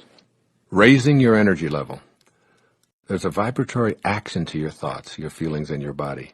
I'm asking you to increase those frequencies so they're high enough to allow you to connect to the power of intention. This may sound like an oversimplification, but I hope you'll try raising your energy level as a way to remove the obstacles that prevent you from experiencing the perfection that you're a part of. You cannot remedy anything by condemning it. Again, you cannot remedy anything by condemning it. Underline that in your consciousness. You only add to the destructive energy that's already permeating the atmosphere of your life. When you react to the lower energies you encounter with your own low energies, you're actually setting up a situation that attracts more of the lower energy. For example, if someone behaves in a hateful manner toward you, and you respond by hating them for hating you, you've participated in a lower energy field and impacting all who enter that field. If you're angry at those around you for being angry people, you're attempting to remedy the situation through condemnation. If you're experiencing scarcity or anguish or depression or an absence of love or any inability to attract what you desire, seriously look at how you've been attracting those circumstances into your life. Low energy is an attractor pattern. It shows up because you've sent for it, even if on a subconscious level. It's still yours, and you own it. However, if you practice deliberately raising your energy level by being cognizant of your immediate environment, you'll move more rapidly toward intention and remove all of those self-imposed roadblocks. The obstacles are in the low energy spectrum. What follows is a mini program for raising your energy vibrations. Here's a short list of suggestions for moving your energy field to a higher and a faster vibration. This will help you to accomplish the twofold objective of removing the barriers and simultaneously allowing the power of intention to work with and through you. Become conscious of your thoughts. Every thought you have impacts you. By shifting in the middle of a weakening thought to one that strengthens, you raise your energy vibration and strengthen yourself and the immediate energy field. Make meditation a regular practice in your life. Even if it's only for a few moments each day while sitting at a stoplight, this practice is vital. Take some time to be silent and repeat the sound of God as an inner mantra. Meditation allows you to make conscious contact with your source and regain the power of intention by assisting you in cultivating a receptivity that matches up with the force of creation. Also, become conscious of the food you eat. There are foods that calibrate low, and there are high-energy foods as well. Foods with toxic chemicals sprayed on them will make you weak, even if you have no idea that the toxins are present. Artificial foods such as sweeteners are low-energy products. In general, foods high in alkalinity such as fruits, vegetables, nuts, soy, non-yeast breads, and virgin olive oil calibrate at the high end and will strengthen you on muscle testing, while highly acidic foods such as flour-based cereals, meats, dairy, and sugars calibrate at the lower energies, which will weaken you. Also, retreat from low-energy substances. Alcohol and virtually all artificial drugs, legal and otherwise, lower your body's energy level as well as weaken you. Furthermore, they put you in a position to continue to attract more disempowering energy into your life. Become conscious of the energy level of the music you listen to. Harsh, pounding musical vibrations with repetitive, loud sounds lower your energy level and weaken you and your ability to make conscious contact with intention. Similarly, the lyrics of hate, pain, anguish, fear, and violence are low energy, sending weakening messages to your subconscious and infiltrating your life with similar attractor energies. If you want to attract peace and love, then listen to the higher musical vibrations and lyrics that reflect these desires. Furthermore, become aware of the energy levels of your own home environment. Prayers, paintings, crystals, statues, spiritual passages, books, magazines, the colors on your walls, and even the arrangement of your furniture all create energy into which you've catapulted for at least half of your waking life. The ancient Chinese art of feng shui has been with us for thousands of years and is a gift from our ancestors, which describes ways to increase the energy field of our home and workplace. Become aware of how being in high-energy surroundings impacts us in ways that strengthen our lives and removes barriers to our connection to intention. Also, begin to reduce your exposure to the very low energy of commercial and cable television. The majority of television shows provide a steady stream of low energy most of the time. This is one of the reasons I've elected to devote a significant portion of my own time and efforts in support of non-commercial public television and to help replace messages of negativity, hopelessness, violence, profanity, and disrespect with the higher principles that match up with the principle of intention. You can also enhance your energy field with photographs, believe it or not. You may find it difficult to believe that photography is a form of energy reproduction and that every photograph contains energy. See for yourself by strategically placing photographs taken in moments of happiness, love, and receptivity to spiritual help around your living quarters, in your workplace, in your automobile, and even on your clothing or in a pocket or in your wallet. Arrange photographs of nature, animals, and expressions of joy and love in your environment, and let their energy radiate into your heart and provide you with their higher frequencies. You can also become conscious of the energy levels of your acquaintances and your friends and your extended family. You can raise your own energy levels by being in the energy field of others who resonate closely to spiritual consciousness. Choose to be in close proximity to people who are empowering, who appeal to your sense of connection to intention, who see the greatness in you, who feel connected to God, and who live a life that gives evidence that Spirit has found celebration through you. You can also begin to monitor your activities and where they take place. Avoid low-energy fields where there's excessive alcohol, drug consumption, or violent behavior, and gatherings where religious or ethnic exclusion and vitriolic prejudice or judgments are the focus. Immerse yourself in nature, appreciating its beauty, spending time camping, hiking, swimming, taking nature walks, and reveling in the natural world. Attend lectures on spirituality, take a yoga class, give or receive a massage, visit monasteries or meditation centers, and commit to helping others in need with visits to the elderly in geriatric centers or sick children in hospitals. Choose to be in places where the energy fields reflect the 7 faces of intention. Extend acts of kindness, asking for nothing in return. Anonymously extend financial aid to those less fortunate, and do it from the kindness of your heart, expecting not even a thank you. Pick up some litter and place it in a proper receptacle, and tell no one about your actions. In fact, spend several hours doing nothing but cleaning and clearing out messes that you didn't create. Any act of kindness extended toward yourself, others, or your environment matches you up with the kindness inherent in the universal power of intention. It's an energizer for you and causes this kind of energy to flow back into your life. Be specific when you affirm your intentions to raise your energy level and create your desires. Written affirmations have an energy of their own and will guide you in raising your energy level. I practice this myself. There's a woman named Lynn Hall who lives up in Toronto. She sent me a beautiful plaque that I look at every day. In her letter, she says, Here's a gift for you, written solely for you in an effort to convey heartfelt gratitude for the blessings of your presence in my life. That said, I'm sure that the sentiment is a universal one, speaking for every other soul on the planet who has experienced the same good fortune. May the light and love that you emit forever reflect back to you in joyful abundance, Dr. Dyer. And the beautiful etched-in soul plaque reads like this: Spirit has found great voice in you in vibrant truths and joyful splendor. Spirit has found revelation through you in resonant and reflective ways. Spirit has found celebration through you in infinite expanses and endless reach. To all those awakened to the grace of your gifts, Spirit has found both wings and light. I read these words daily to remind me of my connection to Spirit and to allow the words to flow from my heart to yours, fulfilling my intentions and hopefully helping you to do the same. As frequently as possible, hold thoughts of forgiveness in your mind. In muscle testing, when you hold a thought of revenge, you'll go weak, while a thought of forgiveness keeps you strong. Revenge, anger, and hatred are exceedingly low energies that keep you from matching up with the attributes of the universal force. A simple thought of forgiveness toward anyone who may have angered you in the past, without any action taken on your part, will raise you to the level of Spirit and aid you in your individual intentions. What follows is the final obstacle to making your connections to intention: your self-importance, or your ego.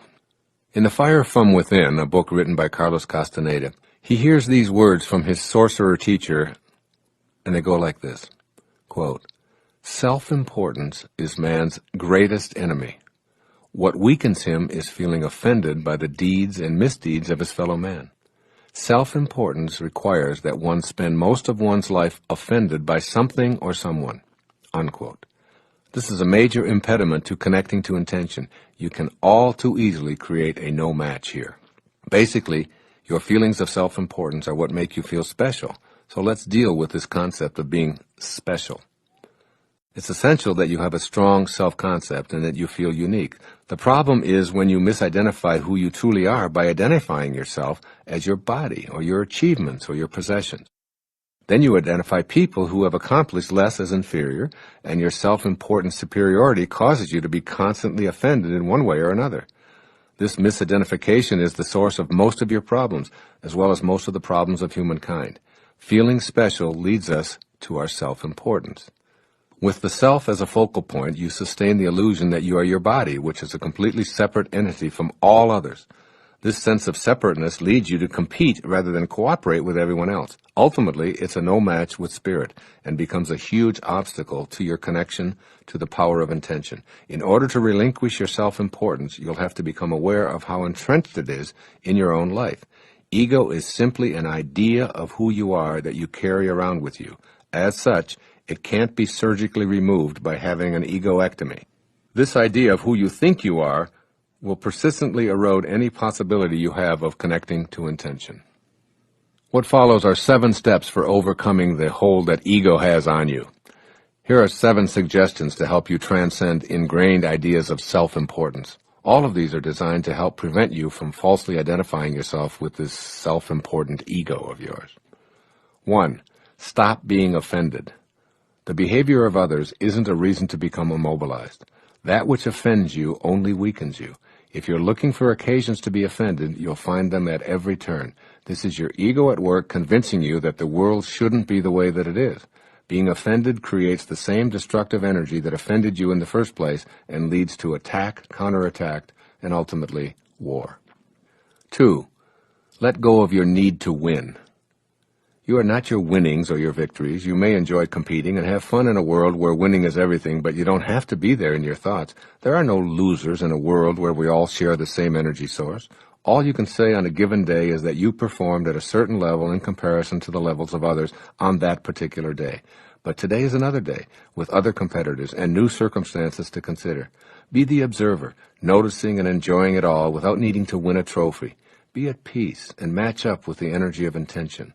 And ironically, although you'll hardly notice it, more of those victories will show up in your life as you pursue them less. 3. Let go of your need to be right. When you let go of the need to be right, you're able to strengthen your connection to the power of intention. But keep in mind that ego is a determined combatant. I've seen people willing to die rather than let go of being right. I've seen people end otherwise beautiful relationships by sticking to their need to be right. I urge you to let go of this ego-driven need to be right by stopping yourself in the midst of an argument and asking yourself, do I want to be right or happy? When you choose the happy, loving, spiritual mode, your connection to intention is strengthened. These moments ultimately expand your new connection to the power of intention. The universal source will begin to collaborate with you in creating the life you were intended to live. 4. Let go of your need to be superior. Let go of your need to feel superior by seeing the unfolding of God in everyone. Don't assess others on the basis of their appearance, achievements, possessions, and other indices of ego. When you project feelings of superiority, that's what you get back, leading to resentments and ultimately hostile feelings. These feelings become the vehicle taking you further away from intention. 5. Let go of your need to have more. The universal source is content with itself, constantly expanding and creating new life, never trying to hold on to its creation for its own selfish means. It creates and lets go. As you let go of ego's need to have more, you unify with that source. You create, attract to yourself, and let it go, never demanding that more come your way. As an appreciator of all that shows up, you learn the powerful lesson St. Francis of Assisi taught us. It is in giving that we receive. By allowing abundance to flow to and through you, you match up with your source and guarantee that this energy will continue to flow. 6. Let go of identifying yourself on the basis of your achievements. This may be a difficult concept if you think you are your achievements. Nevertheless, stay tuned to this idea. The power of intention which brought you into existence and which you're a materialized part of. The less you need to take credit for your achievements, and the more connected you stay to the 7 faces of intention, the more you're free to achieve and the more will show up for you. It's when you attach yourself to those achievements and believe that you alone are doing all of those things that you leave the peace and the gratitude of your source. And 7. Let go of your reputation. Your reputation is not located in you. It resides in the minds of others. Therefore, you have no control over it at all. If you speak to 30 people, you'll have 30 reputations. Connecting to intention means listening to your heart and conducting yourself based on what your inner voice tells you is your purpose here. If you're overly concerned with how you're going to be perceived by everyone, then you've disconnected yourself from intention and allowed the opinions of others to guide you. This is your ego at work. It's an illusion that stands between you and the power of intention.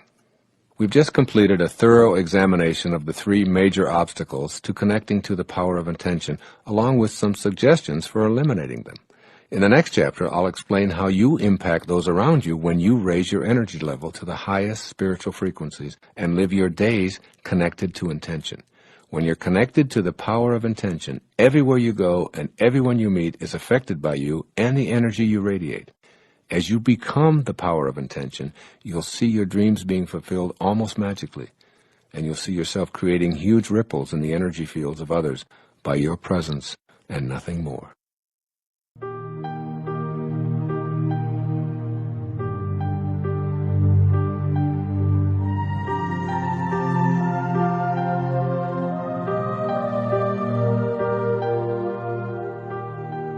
Chapter 5.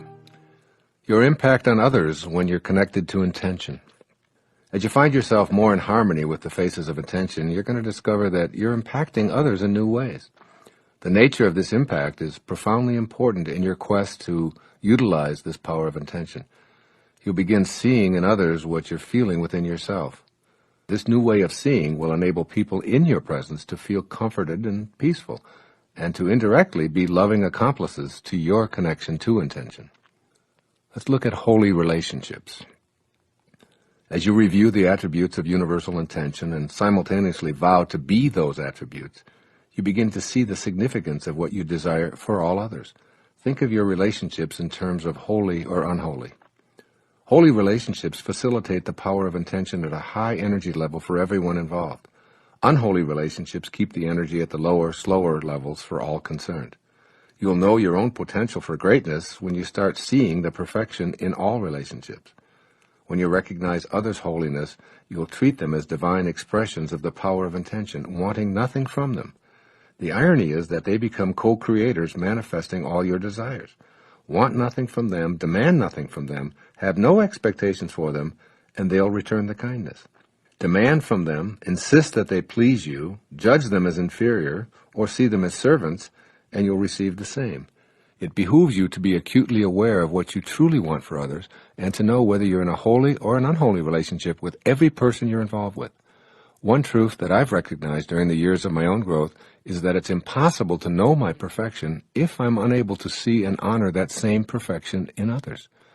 The ability to see yourself as a temporary expression of intention and to see yourself in all of humanity is a characteristic of the holy relationship. It's the ability to celebrate and honor in all others the place where we're all one. As you change your thought patterns to raise your energy vibrations and reduce the demands of your ego, you'll begin developing a reverent or holy relationship with others. Then everyone is perceived as complete. When you can celebrate differences in others as interesting or enjoyable, you're loosening your identity with ego. The holy relationship is a way of matching up with the universal source of creation and being peacefully joyful. Any relationship, or even an encounter, from the holy perspective, is a coming together with a beloved self aspect and discovering a stimulating connection with the power of intention. I urge you to establish a holy relationship with your source, the world community, your neighbors, acquaintances, family, the animal kingdom, our planet, and yourself as well, and you'll enjoy the power of intention through holy relationships. It's all about relationship. Let's look at how your energies impact others. When you feel connected and in harmony with intention, you sense a major difference in how other people react to you. Be aware of these reactions because they'll bear directly on your abilities to fulfill your individual intentions. The more closely you automatically resonate to the frequencies of the universal all-creating source, the more that others will be impacted and their lower energies nullified. They'll gravitate toward you, bringing peace and joy and love and beauty and abundance into your life. What follows is my opinion on how you'll impact others when you're resonating with intention, and how different your impact is when you're dominated by your ego's separatist attitude. Here are some of the most significant ways in which you will find yourself impacting others. Your presence instills calmness. When you coincide with intention, your impact on others has a calming influence. People tend to feel more at peace, less threatened, and more at ease. The power of intention is the power of love and receptivity. It asks nothing of anyone. It judges no one, and it encourages others to be free to be themselves. As people feel calmer in your presence, they're inclined to feel safe by virtue of the energy frequencies that you radiate. Their feelings are encouraged by your energy of love and receptivity, causing them to want to reach out and be with you. As Walt Whitman put it, we convince by our presence. You'll find that your presence leaves others feeling energized when you're connected to intention. When you bring the frequencies of intention into the presence of others, they'll feel energized just by being in your immediate circle. You don't have to say a word. You don't have to act in any prescribed fashion. Your energy of intention alone will make others in your field feel as if they've mysteriously been empowered in some way. As you begin consciously expressing the 7 faces of intention, you'll discover that others begin to comment on the impact you're making on them. They'll want to assist you in fulfilling your own dreams. They'll be energized and volunteer to help you. They'll even begin to offer to finance your dreams with their energized new ideas. Your presence also allows others to feel better about themselves. Have you ever noticed when you're in the presence of certain people that you feel better about yourself? Their compassionate energy has the noticeably pleasant impact of simply making you feel really good about yourself. You'll impact others with this energy of compassion as you develop your connection to intention. On the contrary, being in the company of someone who's disdainful or indifferent impacts you quite differently. If this is the low energy you transmit to others, they're quite likely to depart the encounter feeling less than wonderful about themselves. Moreover, it leaves others feeling as if they're insignificant or unimportant, and obviously feeling worse about themselves when it's a repeated pattern in a significant relationship. Your presence allows others to feel unified. The effect of being in the presence of people expressing high frequencies is to feel unified and connected to all of nature, all of humankind, and to intention.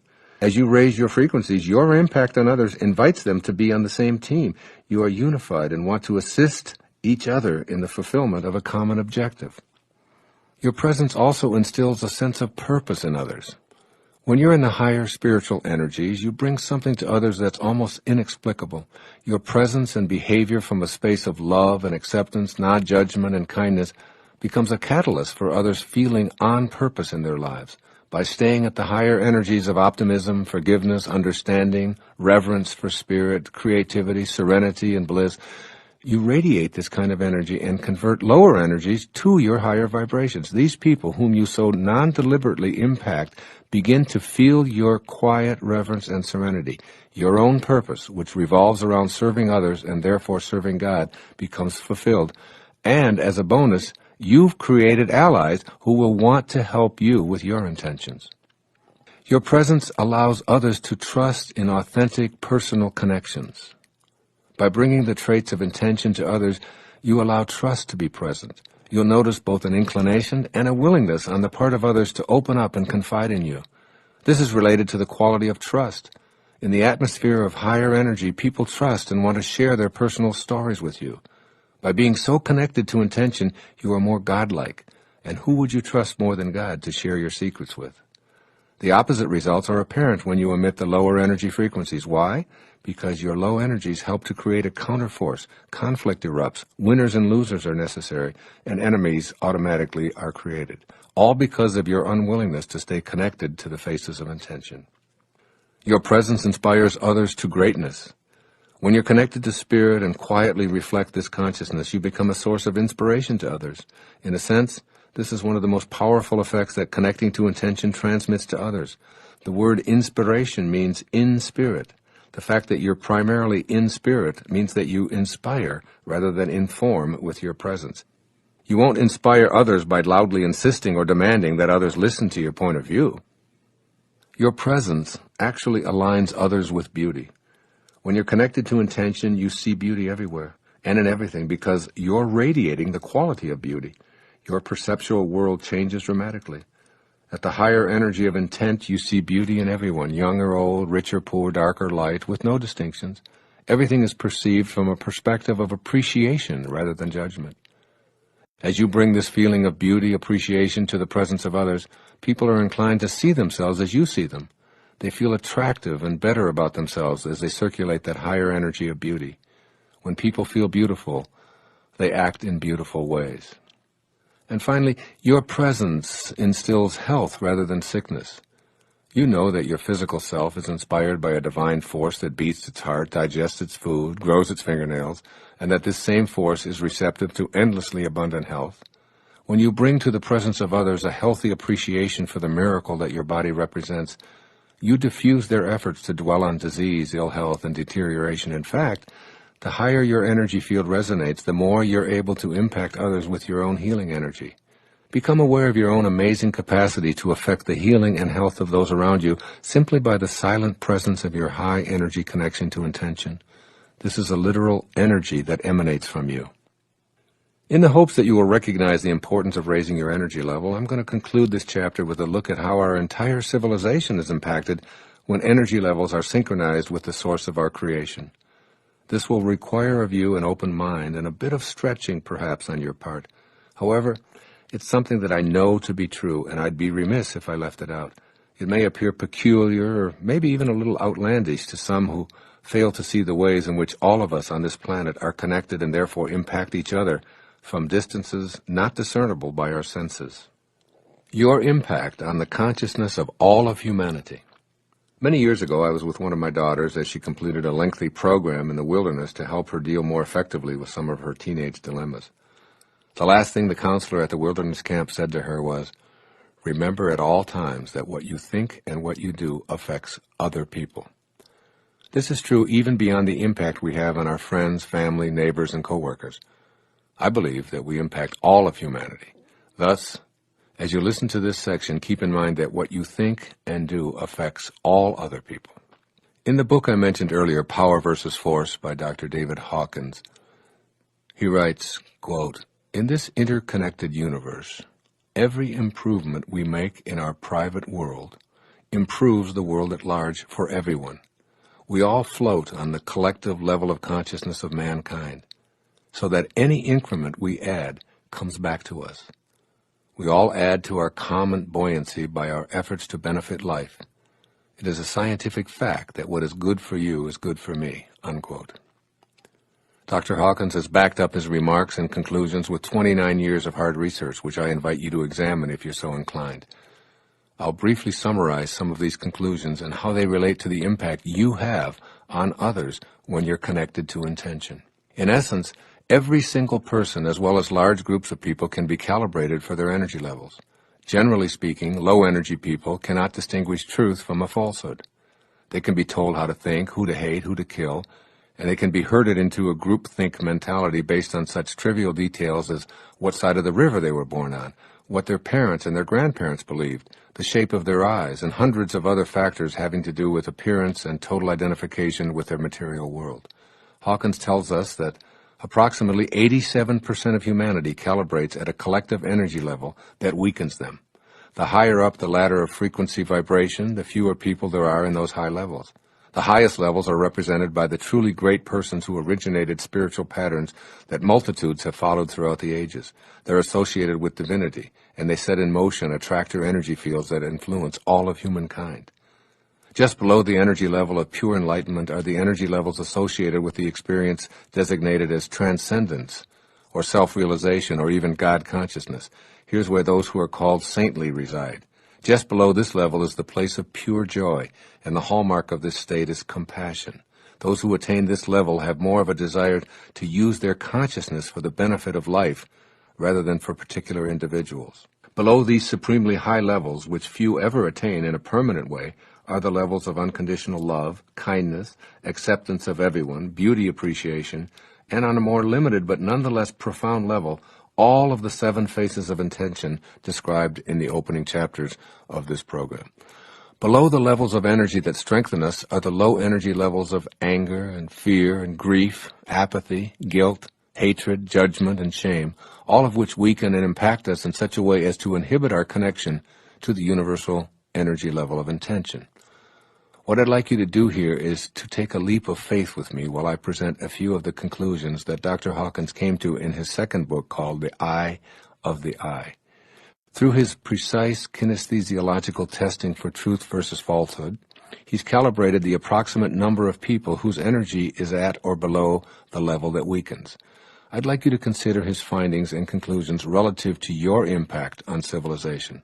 Dr. Hawkins suggests that it's crucial for each of us to be aware of the significance of raising our frequency of vibration to the level where we begin to match up with the energy of the universal source, or in other words, make our connection to the power of intention. One of the most fascinating aspects of this line of research is the idea of counterbalancing. High-energy people counterbalance the negative effects of low-energy people, but it doesn't happen on a one-to-one basis because of that 87% of humanity that's in the lower weakening frequencies. One person connected to intention, as I've described it here in this book, can have an enormous impact on many people in the lower energy patterns. The higher up the scale you move toward actually being the light of enlightenment and knowing God consciousness, the more negatively vibrating energies you can counterbalance.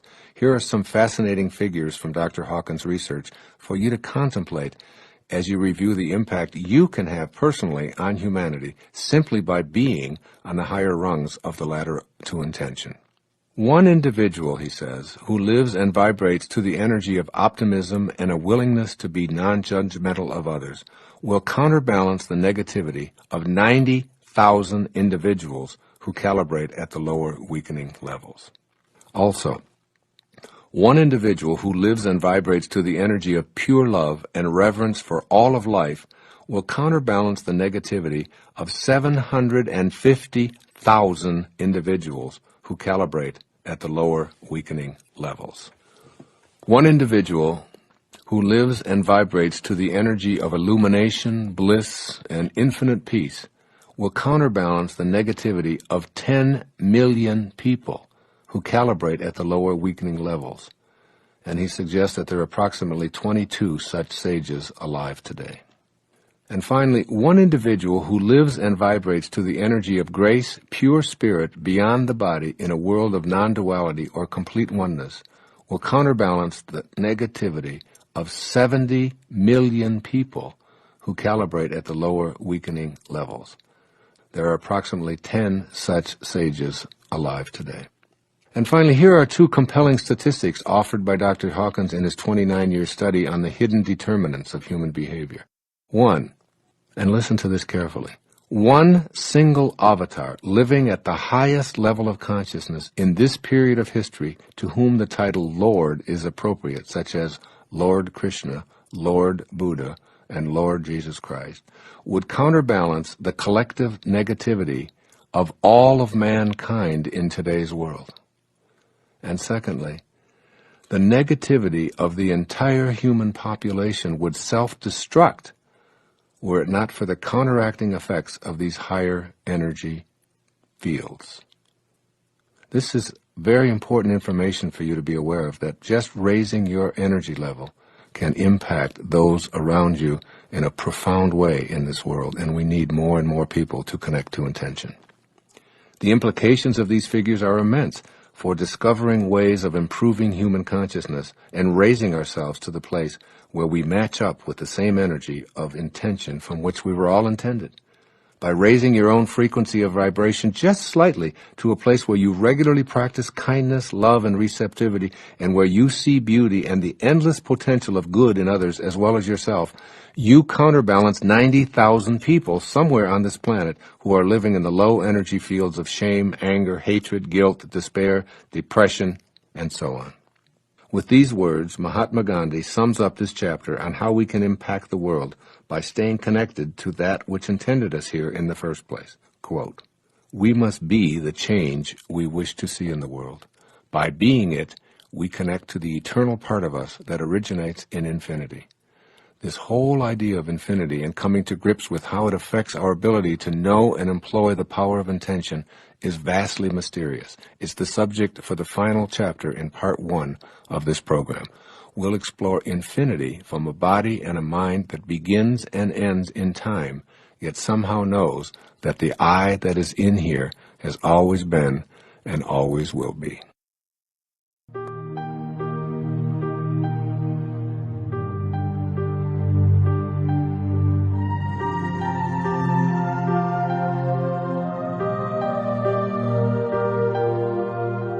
Chapter 6, Intention and Infinity. Life is eternal. We all live on a stage where many infinities gather. Just take a look outside tonight and contemplate the infinity of space. There are stars so distant from you that they're measured in the distance that light travels in an earthly year. Beyond those stars that you can see are endless galaxies that stretch out into something we call eternity. Indeed, the space that you occupy is infinite. Its vastness is too huge for us to see. We are in an infinite, never-ending, never-beginning universe. Now pay close attention to this next sentence. If life is infinite, then this is not life. Really let these words sink in. If life is infinite, then this is not life. We can see this in everything that we scrupulously observe. Therefore, we must conclude that life, in terms of our body and all of its achievements and possessions, which without exception begin and end in dust, isn't life itself. Grasping life's true essence could radically change your life for the better. This is an enormous inner shift that eliminates fear of death. How can you fear something that doesn't exist? And connects you permanently to the infinite source of creation that intends everything from the world of infinite spirit into a finite world. Learn to be comfortable with the concept of infinity and see yourself as an infinite being. Your fear of the infinite. We are all in bodies that are going to die, and we know this, yet we can't imagine it for ourselves, so we behave as if it weren't so. It's almost as if we're saying to ourselves, everybody dies but me. This is attributable to what Freud observed. Our death is unimaginable, so we simply deny it and live our lives as if it weren't going to die, because of the terror that our own death instills. As I sat down to write the chapter on infinity, I said to a friend that my goal was to leave the reader, and you, the listener, with a complete absence of the fear of death. Let me know if it touches you in that way, even on a minor scale. Your own death. Essentially, there are 2 points of view regarding this dilemma of your own death. The first says that we're physical bodies that are born, and we go on to live for a while, and then ultimately we deteriorate. Our flesh wears out, and then we die and are dead forever. This first perspective, if you embrace it either consciously or otherwise, is terrifying from our alive point of view. Unless you embrace the second point of view, it's completely understandable that you would fear death. Or you may welcome it if you hate or fear life. The second point of view says very simply that you're eternal, an infinite soul in a temporary expression of flesh. The second point of view says that only your physical body dies, and that you were whole and perfect as you were created, and that your physicalness emanated from the universal mind of intention. That universal mind was and is formless. It's the pure energy of love, beauty, kindness, and creativity, and it can't die since there are no forms involved. No form, no death, no boundaries, no deterioration, no flesh, no possibility of it wasting away. Thus, spirit is present in its entirety everywhere, which includes you. You can never be separate from it. You'll learn to laugh at the absurd idea that you could ever be separate from the universal mind. It's your source. You are it. God is the mind through which you think and exist. It's always connected to you, even if you don't believe in it. Even an atheist doesn't have to believe in God to experience God. The question then becomes not whether your body is going to die, but rather on what side of infinity do you wish to live? You have two choices. Either you live on the inactive or the active side of infinity. In either case, you have an appointment with infinity, and there's no way to avoid it. Your appointment with infinity. Eternity is now, right here. You're an infinite being. Once you get past the fear of death as an end, you merge with the infinite and feel the comfort and relief that this realization brings. We identify everything in this material world through a space-time continuum. Yet infinity has no preference for time and space. You aren't the elements that make up your body. You merely make use of the elements. You go beyond space and time and are merged with the infinite universal mind. If you haven't recognized it, it's because of your fear. You can keep your appointment with infinity while you're in your temporary body with its slavish adherence to time and space. My objective in this chapter is to help you to realize and do this. If you make this merger, I assure you of a life without fear of death. When your infinite soul leaves the body, it's no longer subject to the constraints of time and space. Separation can no longer interfere with you. So my question to you isn't about whether you believe you have an appointment with infinity. It's about when you're going to keep that inevitable appointment. You can either do it now while you're still alive in your body in the illusion of time and space, or you can do it at death. If you decide to make your appointment with infinity while you still live and breathe, it's like learning to die while you're alive. Once you make this transition to the active side of infinity, your fear of death dissolves and you laugh at the folly of death. Understand your true essence. Look death squarely in the face and break the shackles of slavery to that fear. You do not die. Announce it. Meditate on it. Look at it from this angle. If you're not an infinite being, what would be the purpose of your life? Surely not going through the motions of being born, working, accumulating, losing it all, getting sick, and dying. By waking up to your infinite essence and staying connected to the seven faces of intention, you begin to free yourself of the limitations your ego has placed on you. You set in motion the guidance and assistance of the infinite universal mind to work with you. And most of all, you feel the peace that overtakes you when you expel your fear of death and mortality. I'm touched by the stories of great spiritual teachers leaving this earthly plane, feeling blissful and fearless. They banished all doubt, extricated all fear, and met infinity head-on with grace. Here are the final words of a few of the people I've long admired. The hour I have long wished for is now come. Teresa of Avila. Let us be kinder to one another. The last words of Aldous Huxley. If this is death, it's easier than life. The last words of Robert Louis Stevenson. This is the last of earth. I am content. John Quincy Adams. I shall hear in heaven. Ludwig van Beethoven. Light, light, the world needs more light. Johann von Goethe. I am going to that country which I have all my life wished to see. William Blake. It's very beautiful over there. Thomas Edison. Ram, Ram, Ram. God, God, God. Mahatma Gandhi. Why not write your own final words now and make your transition to being an infinite being while you still occupy your body? As you consider your appointment with infinity, look at how most of us live our lives. We know we're in a body that's going to die, but we behave as if it's not going to happen to us. This viewpoint is from the inactive side of infinity, where we don't see our connection to intention and our ability to stay in harmony with our creative spirit. Let's examine the essential difference between keeping your appointment with infinity now or at your own death. In one case, you'll be on the active side of infinity, and in the other, you'll avoid it by being on the inactive side. The active versus the inactive sides of infinity.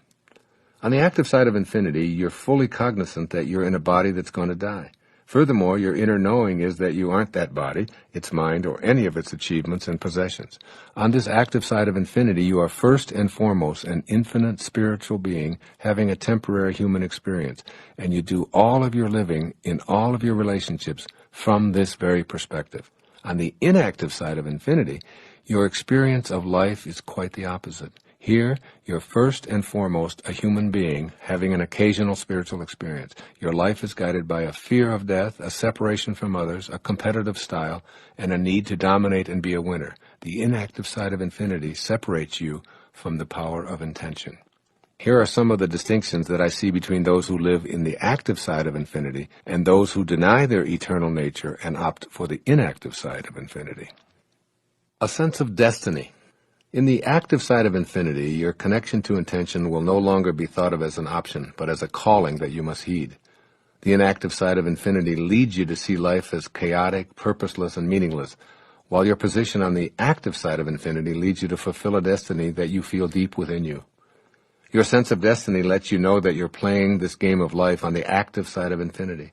Prior to accessing your sense of destiny, your motivation was what you wanted out of life and what you'd like to do. On the active side of infinity, you realize that it's time to do what your destiny intended you to do. Wallowing around hoping things will work out, waiting for your luck to change, and hoping others will come through for you no longer feels right. Your sense of destiny allows you to realize, I am eternal, and that means that I showed up here from the infinitude of spiritual intention to fulfill a destiny that I must act upon. You begin stating your objectives in the language of intention, knowing they'll materialize. You enlist the power of intention to keep you on track. It can't fail because there's no failure in the infinite. This 13th century poem may inspire you to know you have a destiny. You were born with potential. You were born with goodness and trust. You were born with ideals and dreams. You were born with greatness. You were born with wings. You are not meant for crawling, so don't. You have wings. Learn to use them and fly. That's Rumi, one of my very favorite poets. If Rumi had composed his poem from the inactive side of infinity, his words might be more like the following, quote, You are an accident of nature. You are subject to the laws of luck and chance.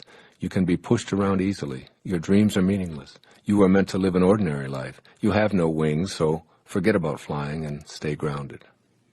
A sense of the possible.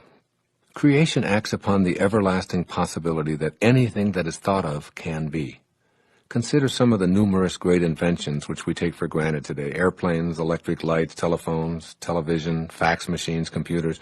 They're all the result of creative ideas by individuals who ignored the ridicule they encountered while they stayed focused on possible rather than impossible. In other words, a sense of the possible grows in the fertile terrain of the active side of infinity. The power of intention involves staying on the active side of infinite possibilities. George Bernard Shaw, who was still creating into his 90s, has been quoted as saying, You see things as they are and you say why, but I dream things that never were and I say, why not? Think of Shaw's words as you practice staying on the active side of infinity and seeing the infinite possibilities that are available to all of us. A sense of awe. You have to admit that just the concept of infinity is awesome. No beginning, no end. Everywhere at once, no time, and all of it here and now. The fact that you're a part of this infinite universe and that you emerged into the finite is mind-boggling. It defies description. The active side of infinity inspires a sense of awe. When you're in a state of awe, you're in a persistent state of gratitude. Perhaps the surest way to happiness and fulfillment in life is to thank and praise your source for everything that happens to you. Then, even when a calamity arises, you can be assured that you'll turn it into a blessing. By giving authentic thanks for all the good you now have, as well as the challenges, through this magnetism, you'll start the flow of more good into your life. Every successful person I know is grateful for everything they have. This process of giving thanks opens the door for more to come. It's how being an act of infinity works. Your sense of awe at all of the miracles you see around you allows you to think, see, and live more of these miraculous occurrences. In contrast, a state of ingratitude stops the infinite flow of abundance and health. It's a door closer. A sense of humility. The active side of infinity fosters a sense of humility. When humility enters your soul, you know that you're not alone in this world because you sense the heart of the power of intention, which is in each and every one of us. To quote the Talmud, even if you be otherwise perfect, you fail without humility, unquote. When you embrace the active side of infinity, you're looking at something so enormous that your little ego is dwarfed in the process. You're looking out at forever, and your little life is but a tiny parenthesis in eternity. One of the reasons for so much contemporary depression and ennui is the inability to see ourselves connected to something greater and more important than our own puny egos. Young people whose primary focus is on their possessions, their appearances, their reputations with their peers, in short, their own egos, have very little sense of humility. When the only thing you have to think about is yourself and how you appear to others, you've distanced yourself from the power of intention. If you want to feel connected to your own purpose, know this for certain. Your purpose will only be found in service to others and in being connected to something far greater than your body, mind, ego. A sense of generosity. If asked, why do you give us light and warmth, I believe that the sun would answer, it's my nature to do so. We must be like the sun and locate and dispense our giving nature. When you're on the active side of infinity, giving is your nature. When you're on the inactive side of infinity, you view life in terms of shortages, and hoarding becomes a way of living. Generosity, as well as the inclination to reach your intentions, is lost when you think in these terms. If you can't see an infinite universe with infinite supply and infinite time and an infinite source, you'll be inclined to hoard and be stingy. The power of intention is paradoxically experienced through what you're willing to give to others. I love Swami Sivananda's advice, and I encourage you to consider it here. Everything that he suggests you own in infinite amounts. He put it this way. The best thing to give your enemy is forgiveness. To an opponent, tolerance. To a friend, your heart. To your child, a good example. To your father, deference. To your mother, conduct that will make her proud of you. To yourself, respect. To all men, charity. Make giving a way of life. It is, after all, what Source and nature do eternally. I've heard it said about nature that trees bend low with ripened fruit, clouds hang down with gentle rain, noble men bow graciously. This is the way of generous things.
A sense of knowing.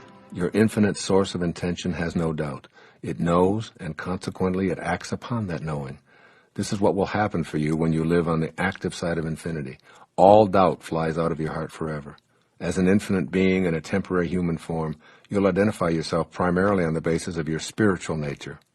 This sense of knowing that comes from the active side of infinity means that you no longer think in terms of limits. You are the source. The source is unlimited. It knows no boundaries. It's endlessly expansive and endlessly abundant. This is what you are also. Discarding doubt is a decision to reconnect to your original self. This is the mark of people who have lived self-actualized lives. They think in no-limit, infinite ways. One of the no-limit qualities is the ability to think and act as if what they'd like to have is already present. This is another one of my 10 secrets for success and inner peace in the book of the same title. The power of intention is so doubt deficient that when you're connected to it, your sense of knowing sees what you'd like to have as already present. There are no contrary opinions whatsoever. A sense of passion. When you emulate the power of intention, this is where you'll feel the passion you were intended to live and feel. The beauty of feeling passionate and enthusiastic is the glorious feeling of joy and cheerfulness that comes along with it. Nothing provides me with more joy than sitting here and speaking to you from my heart. I enthusiastically allow these teachings to come through me from the source of all intentions, the universal mind of all creativity. Put quite simply, I feel good. I'm in a cheerful mood, and my inspiration provides me with joy. If you want to feel great, look into the mirror, say to your image, I am eternal. This image will fade, but I am infinite. I am here temporarily for a reason. I will be passionate about all that I do. Then just notice how you feel as you stare at your reflection. Being cheerful is a wondrous side benefit of enthusiasm. It comes from being in the active side of infinity, where there's absolutely nothing to feel bad about. A sense of belonging. In a world that lasts forever, you certainly must belong. The active side of infinity inspires not only a strong sense of belonging, but a strong feeling of connectedness to everyone and everything in the cosmos. It's impossible for you not to belong because your presence here is evidence that a divine universal source intended you here. Yet when you live on the inactive side of infinity, you feel a sense of alienation from others. Your idea that this is all temporary and that you aren't a piece of God's infinite perfection leads you to self-doubt, anxiety, self-rejection, depression, and so many more of the low energies I've spoken about throughout this program. All it takes is a shift to infinite awareness to leave that feeling of misery. As Swami Sivananda taught his devotees, all life is one. The world is one home. All are members of one human family. All creation is an organic whole. No man is independent of this whole. Man makes himself miserable by separating himself from others. Separation is death. Unity is eternal life. This concludes my ideas on the active and the inactive sides of infinity. I urge you to remind yourself every day, as frequently as possible, of your infinite nature.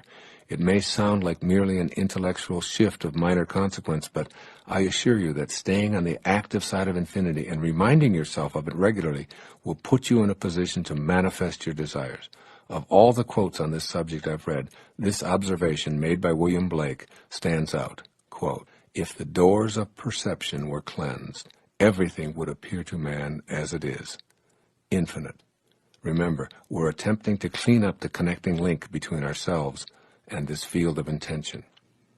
This concludes part 1 of The Power of Intention. Part 2 will be a series of short chapters describing how to put this new connection to intention to work in a variety of ways in your own life.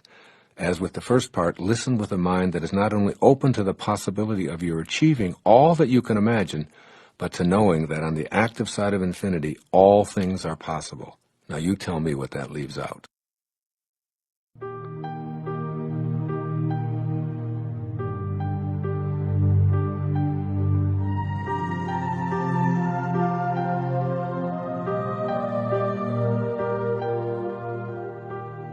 Part 2.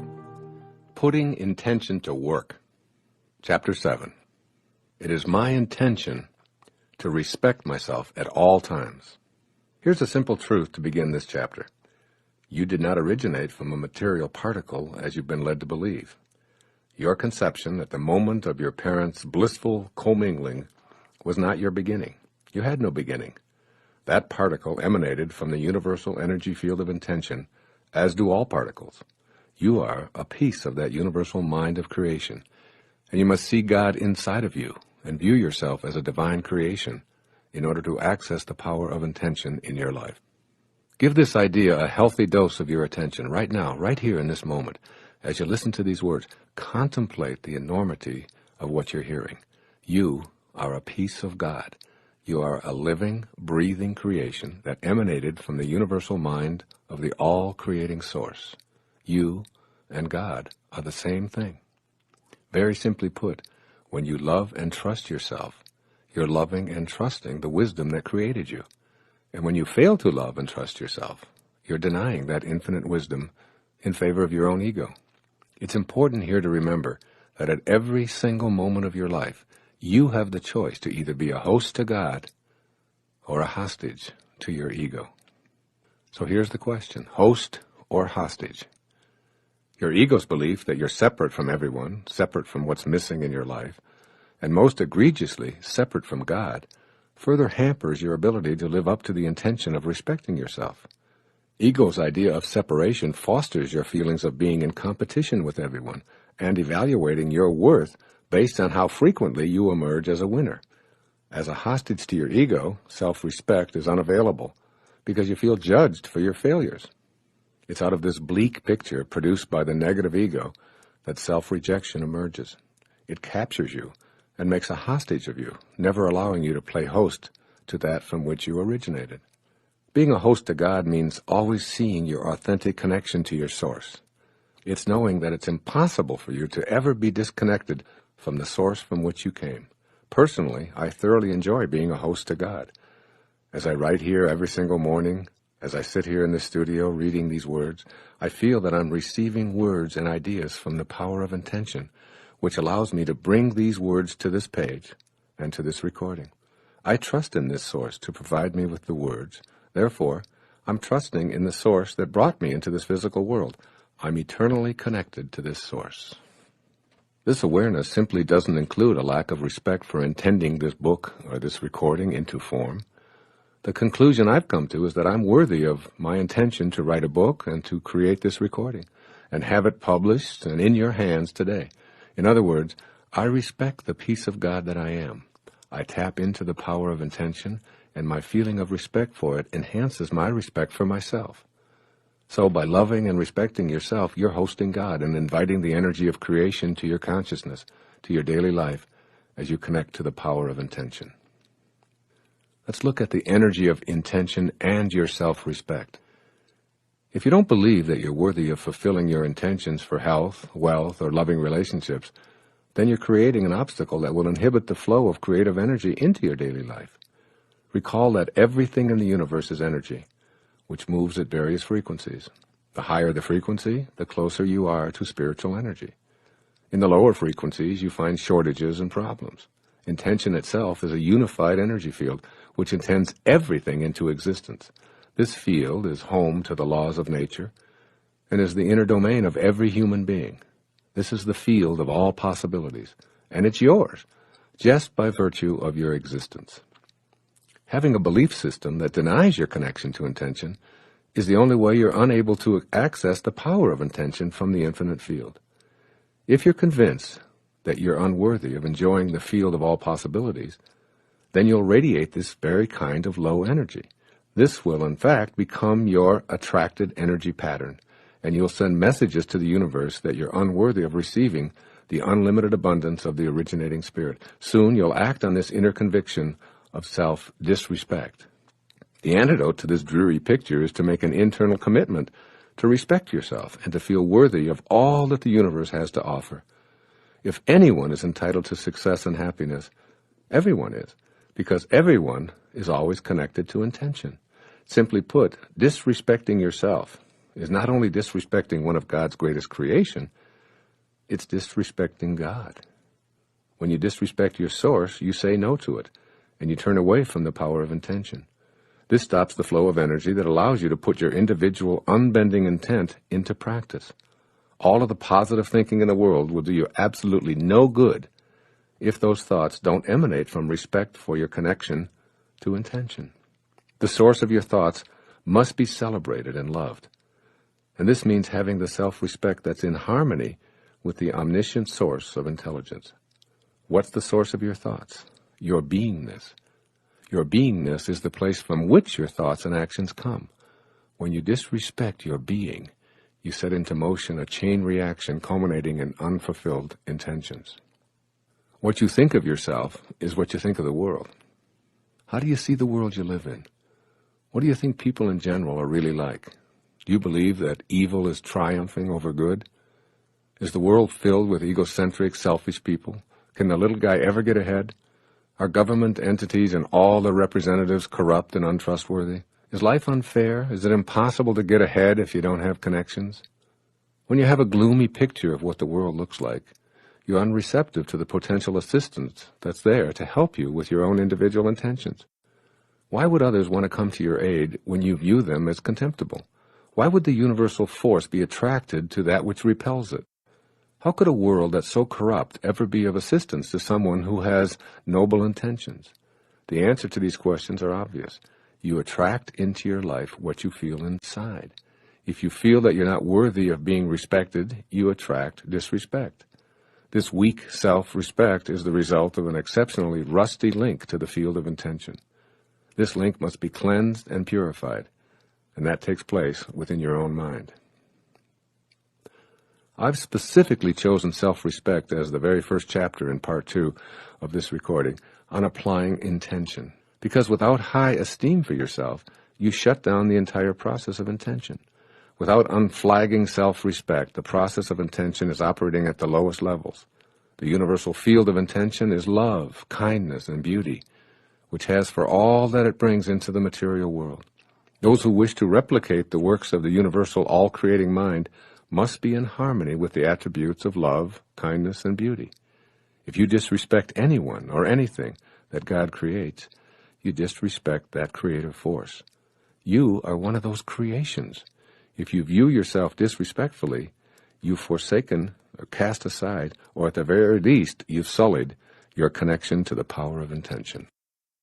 It's important that you recognize that your entire worldview is based on how much respect you have for yourself. It has nothing to do with what others may think of you. Your self-respect comes from the self, and the self alone. Let's look at the self in self-respect. Perhaps the greatest mistake we make, which causes a loss of self-respect, is making the opinions of others more important than our own opinion of ourselves. Self-respect means just what it says. It originates from the self. This self originated in a universal field of intention that intended you here, from the infinite formless state to a being of molecules and physical substance.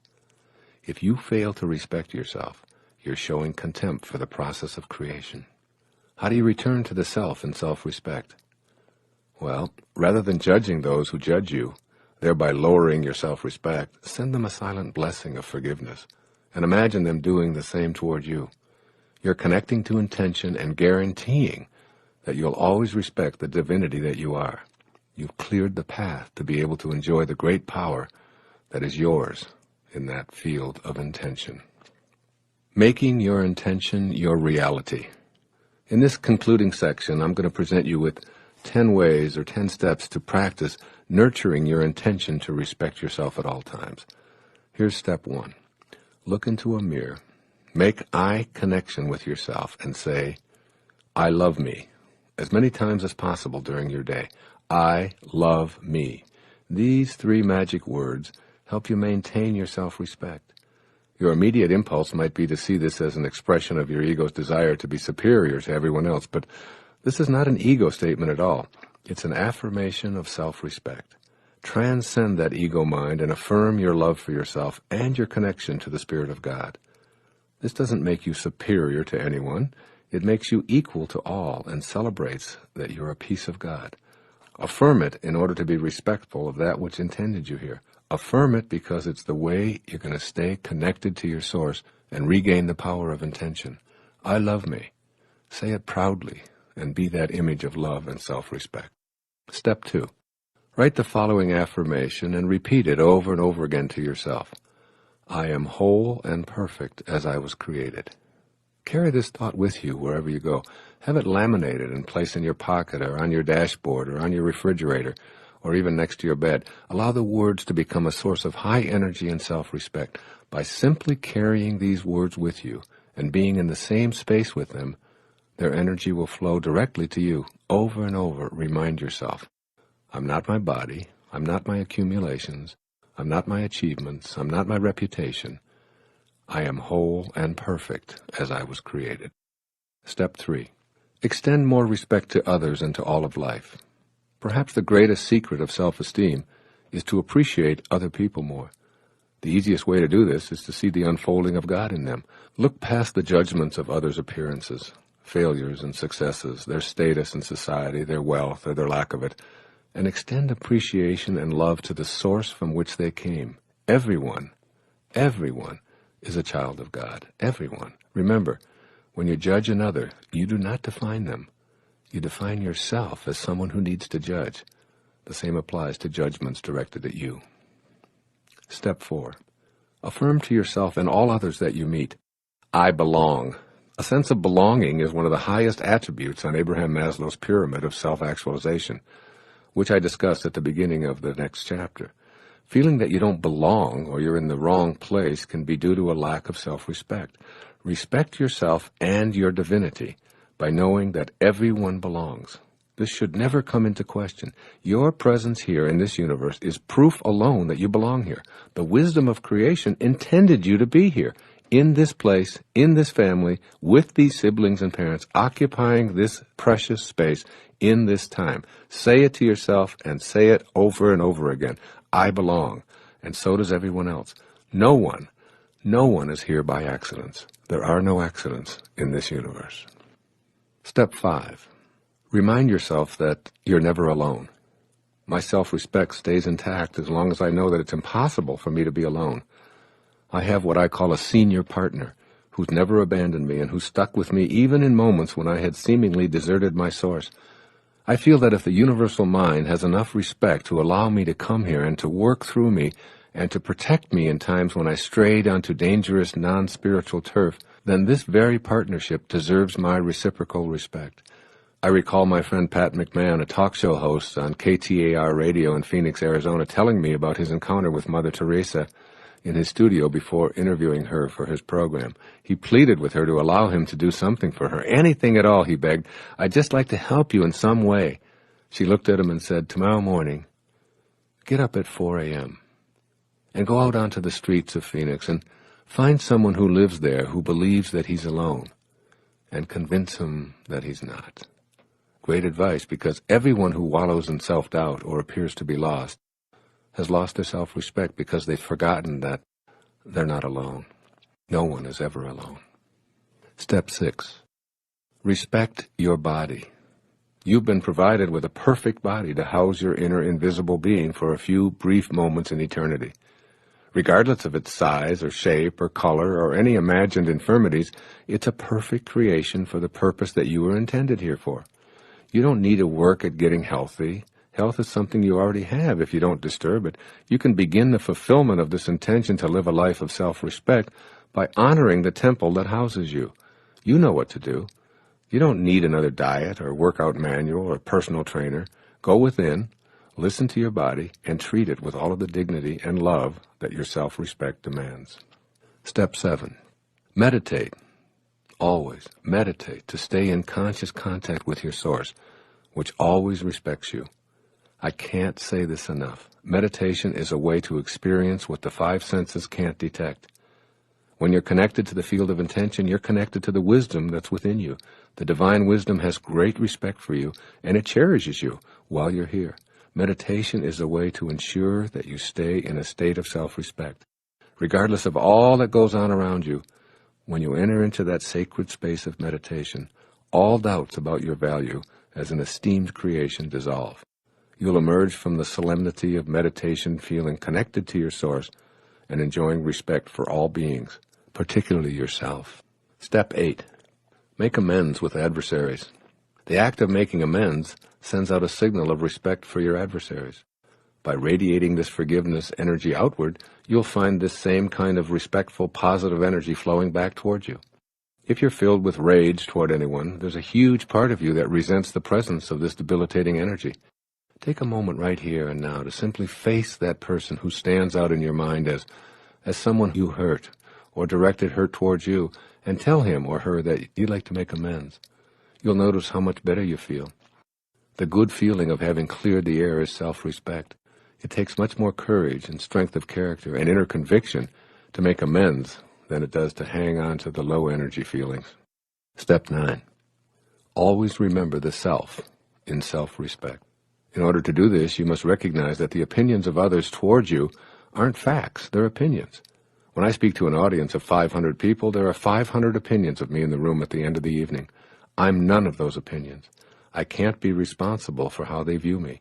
The only thing I can be responsible for is my own character, and this is true for every single one of us. If I respect myself, then I'm relying on the self in self-respect. If I doubt myself or punish myself, I've not only lost my self-respect, I'll continue to attract more and more doubt and lower energy opinions with which to further punish myself. You can't stay linked to the universal mind which intends all of us here if you fail to rely on yourself for your self-respect.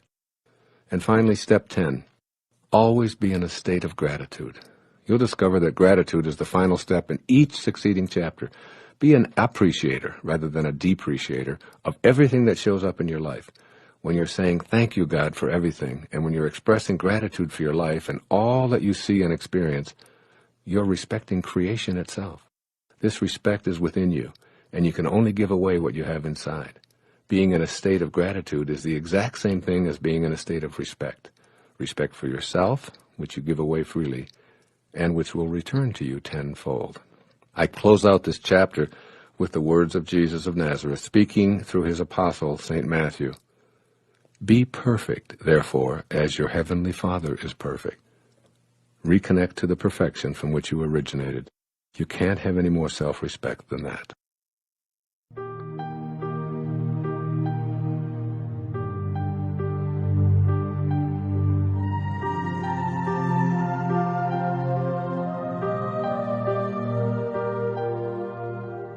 Chapter 8. It is my intention to live my life on purpose.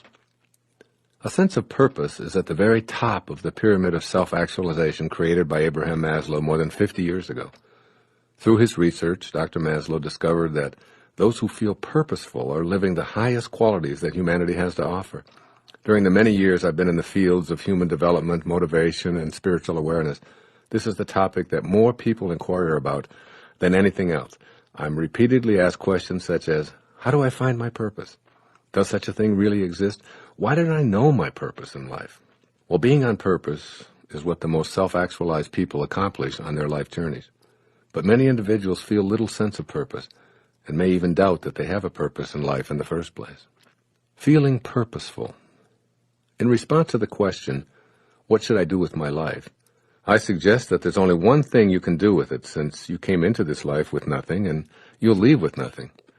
You can give it away. You'll feel most on purpose when you're giving your life away by serving others. When you're giving to others, to your planet, and to your source, you're being purposeful. Whatever it is that you choose to do, if you're motivated to be of service to others while being authentically detached from the outcome, you'll feel on purpose, regardless of how much abundance may flow back to you. Allow yourself to be in the feeling place within you that's unconcerned with such things as vocational choice or doing the things you are destined to do. When you're in the service of others or extending kindness beyond your own boundaries, you'll feel connected to your source. You'll feel happy and content knowing that you're doing the right thing. Outside of my chosen occupation, I feel purposeful in a myriad of ways virtually every single day.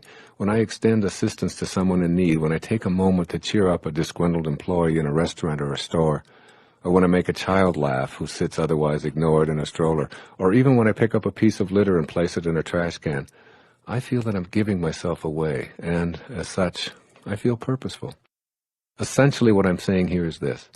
Stay on purpose by expressing the 7 phases of intention, and the details will find you. You'll never, ever again have to ask what your purpose is or how to find it. Your purpose will find you.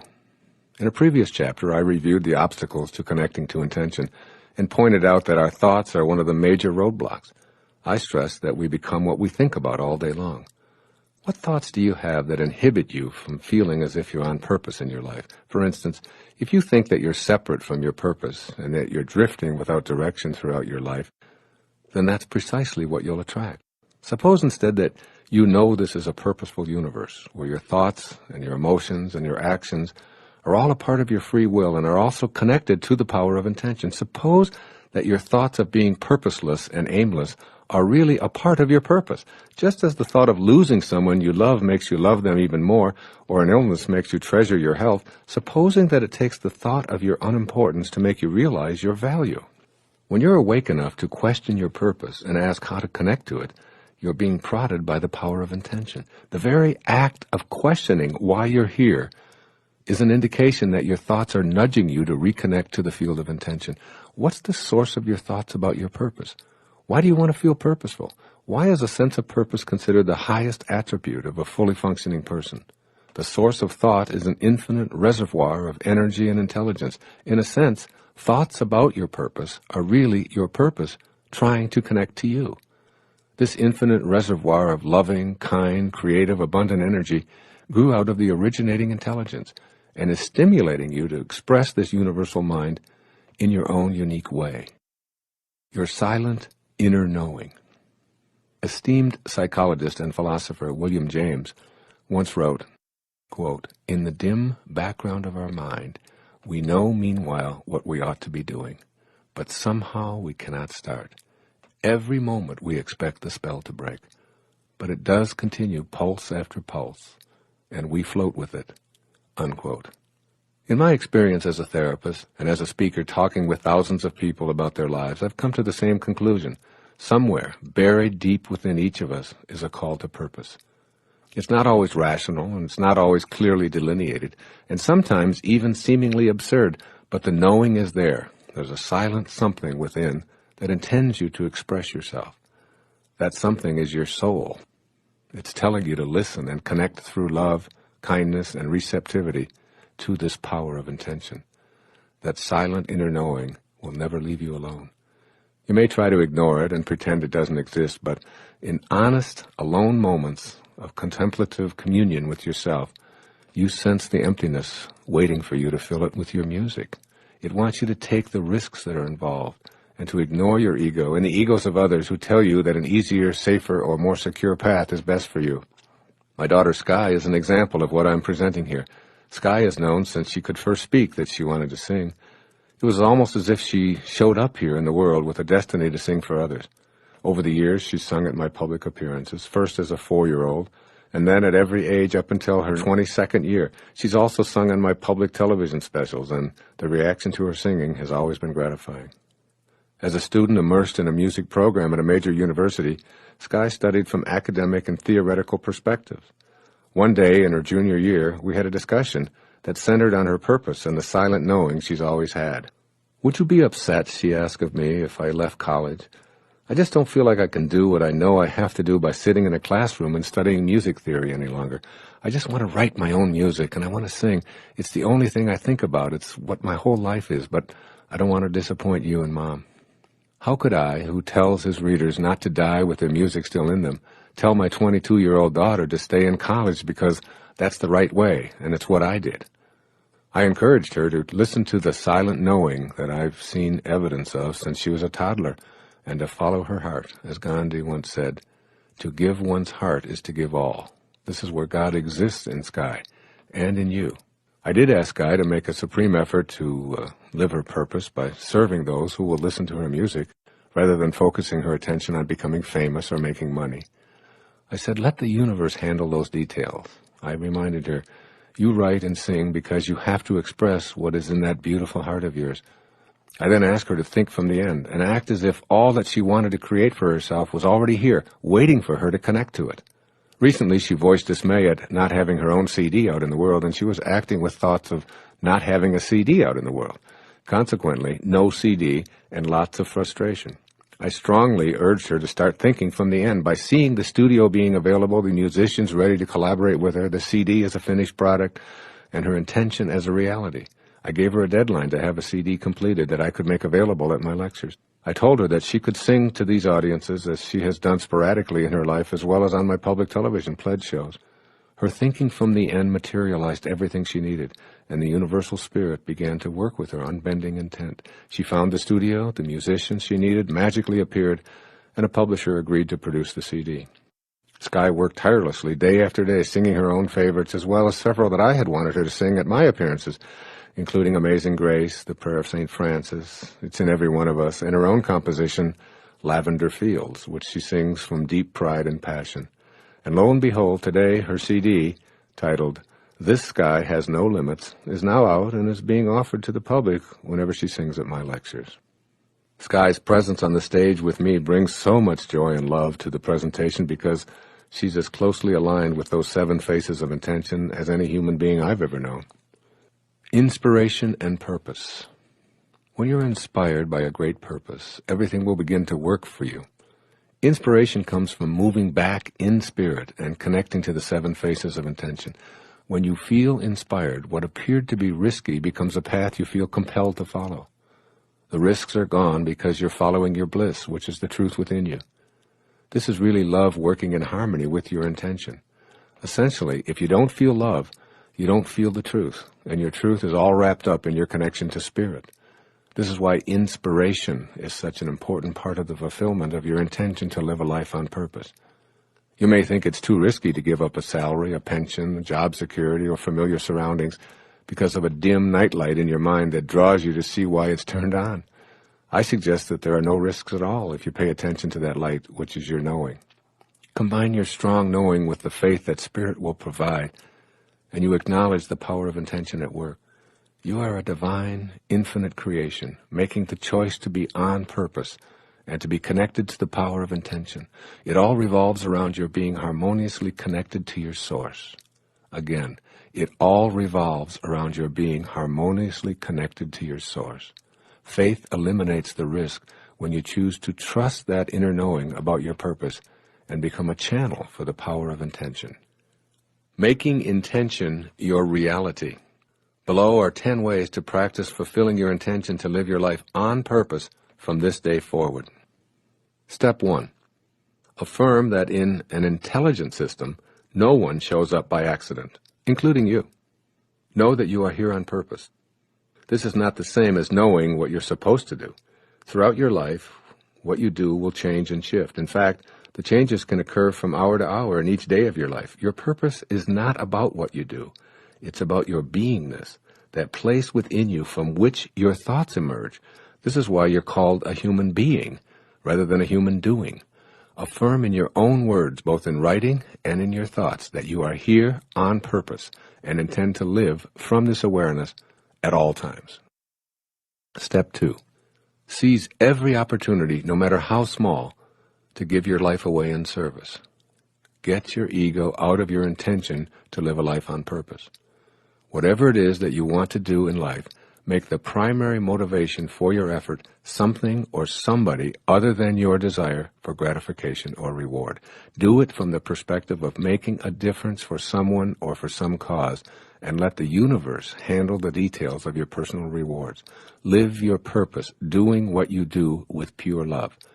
Then you'll co-create with the power of this universal mind of intention, which is ultimately responsible for all of creation.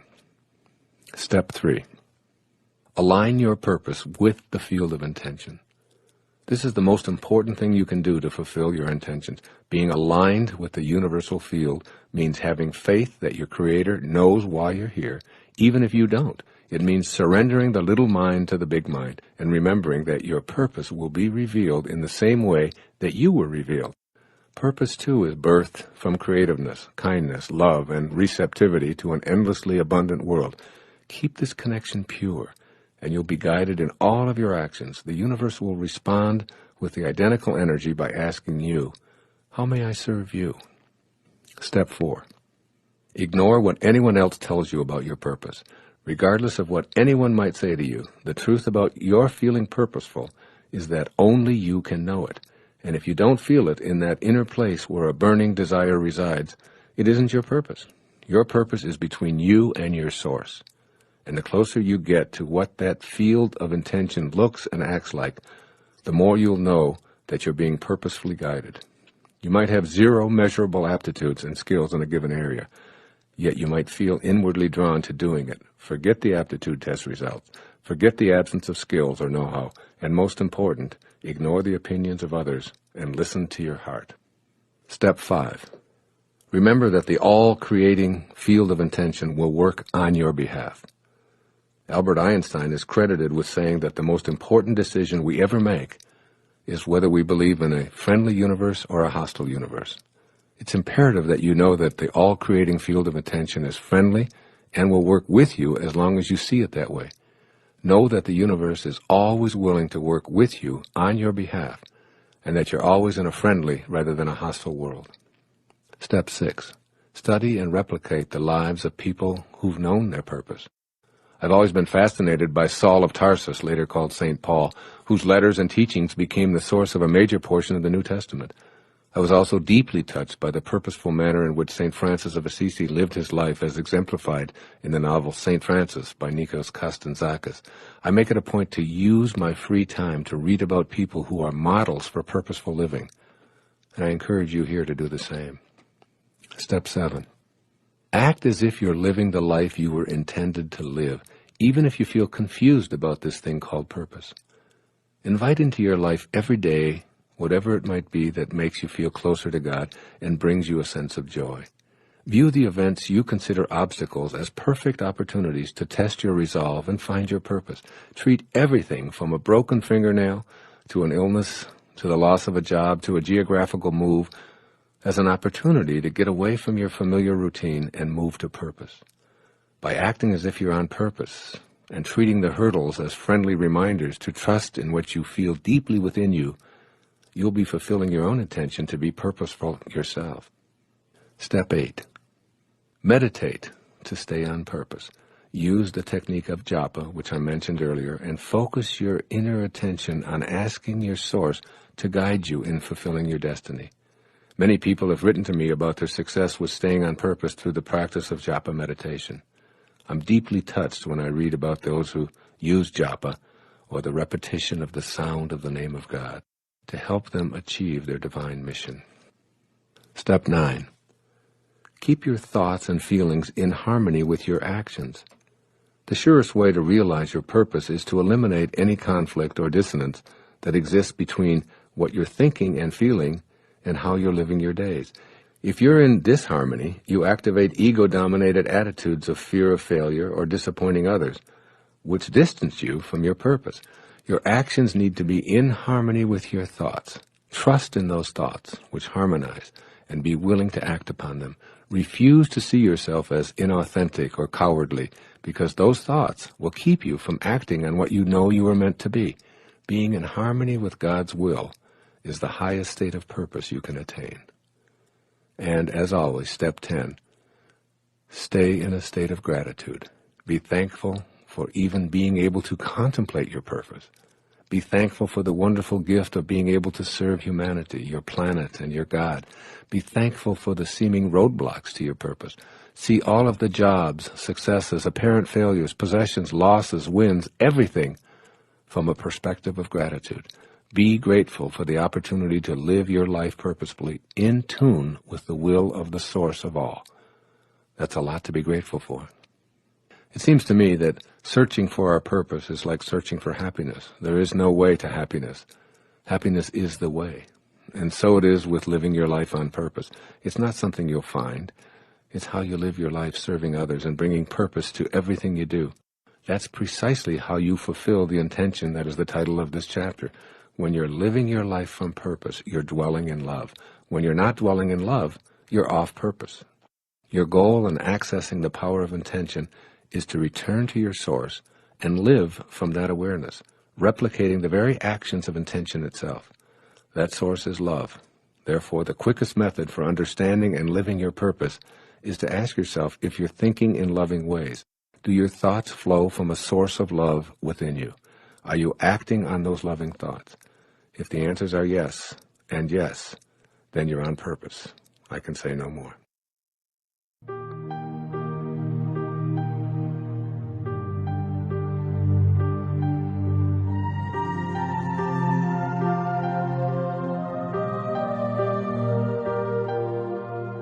Chapter 9. It is my intention to be authentic and peaceful with all of my relatives. Somehow we allow the expectations and demands of our family members to be the source of so much unhappiness and stress, when what we want is to be authentically ourselves and at peace with our relatives.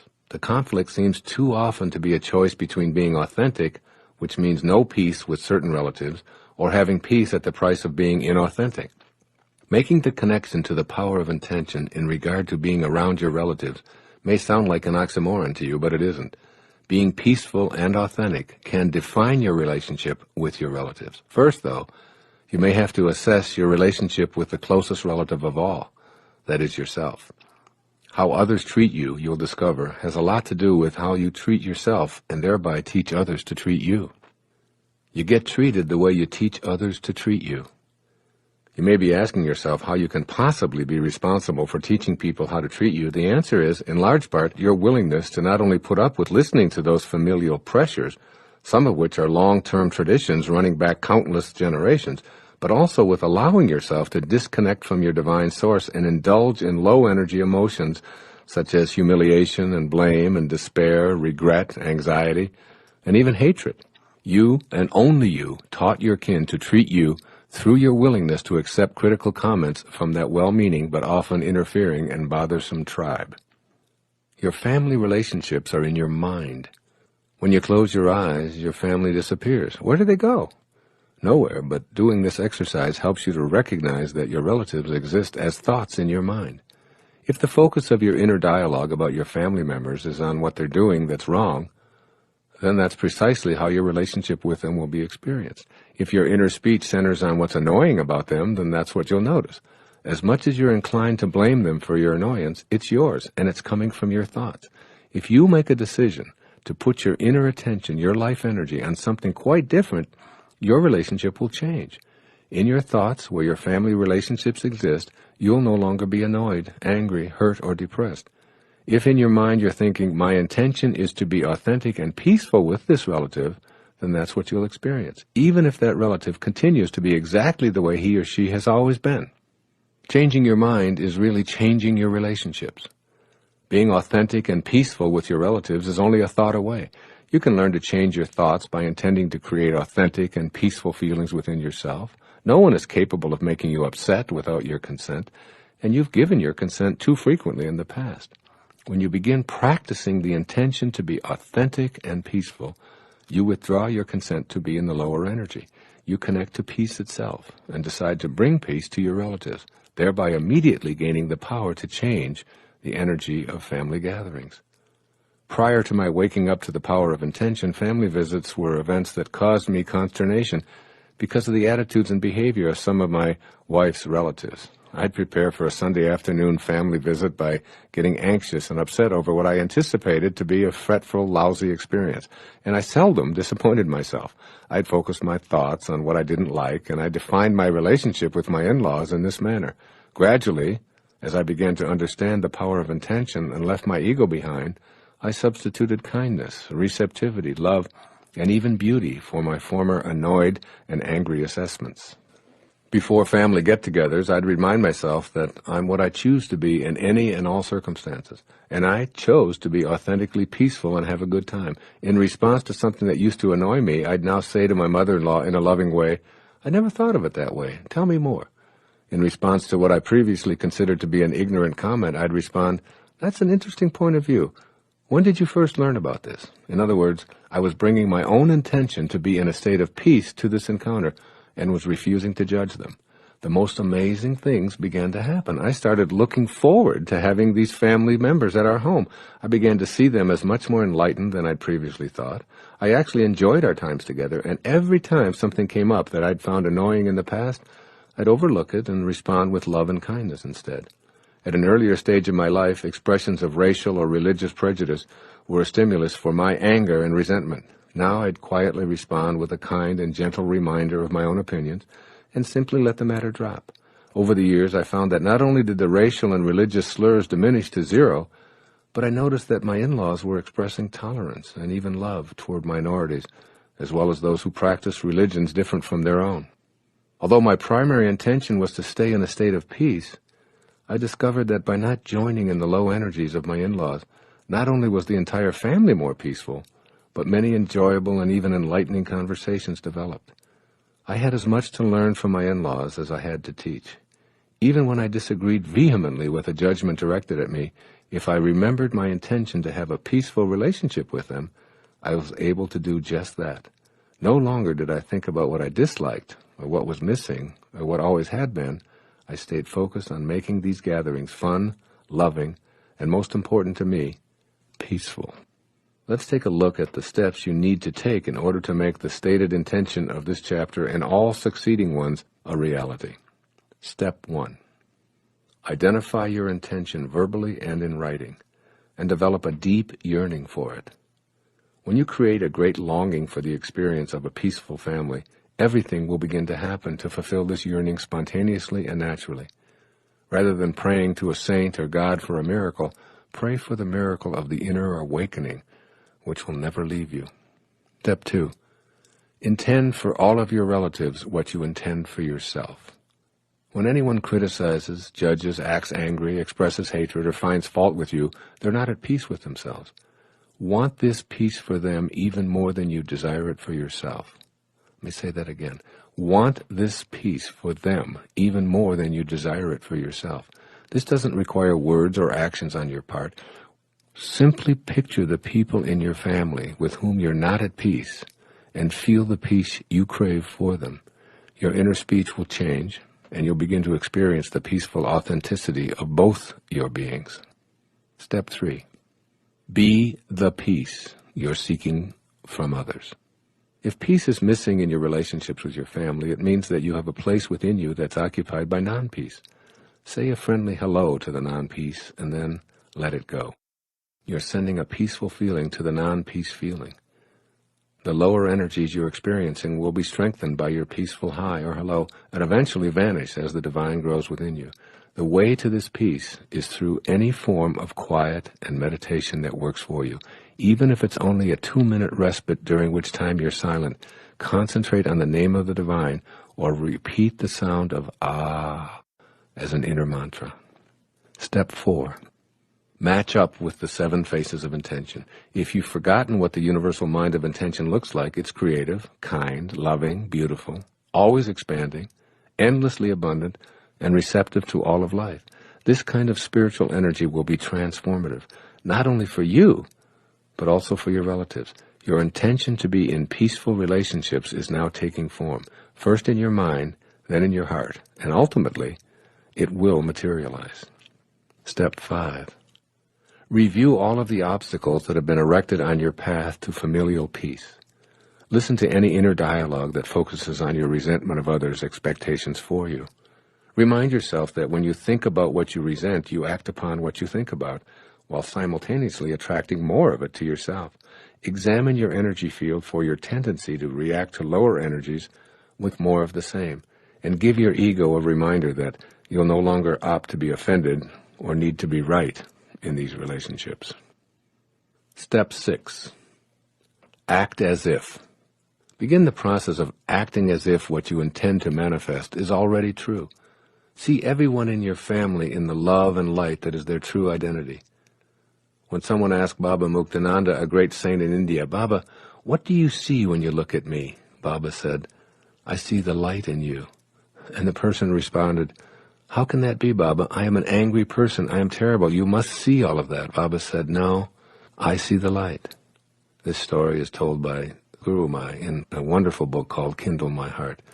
So see the light in those others and treat them as if that's all you see. Step 7. Detach from the outcome. As long as you remain connected to intention and radiate outward the high energy, you've achieved your peace. It's not your place or your purpose to make everyone else in your family think, feel, and believe as you do. The likelihood is great that you'll see dramatic changes in your relatives as you teach them with your own persona how you intend to be treated. But if they don't change, and if they continue their non-peaceful ways, let go of your need to see them transformed. By letting go, you guarantee your own peace, and you dramatically increase the odds of helping others to do the same. Step 8. Affirm, I attract only peace into my life. Say it over and over again. I attract only peace into my life. I say this silently to myself as an absolute truth with unbending intent on my part, and it works for me almost all the time. People respond to me with smiles, acknowledgments, friendly gestures, and kind greetings all day long. I also remind myself of the cogent observation from A Course in Miracles when I feel other than peaceful in any given moment with my family. They say in A Course in Miracles, I can choose peace rather than this. Step 9. Hold no grudges and practice forgiveness. The key to having peace in all of your family relationships is forgiveness. All of your relatives are simply doing what they've been taught to do over a lifetime, and the lifetimes of many of their ancestors. Shower them with understanding and forgiveness from your heart. And finally, step 10, as always, be in a state of gratitude. Rather than being in a state of non-peace concerning any family members, say a prayer of gratitude for their presence in your life and all that they have come to teach you. These are the 10 steps that you can practice each day as you work toward the absolute knowing that this intention will manifest for you. Remind yourself on a daily basis that you can never remedy a bad relationship by condemning it.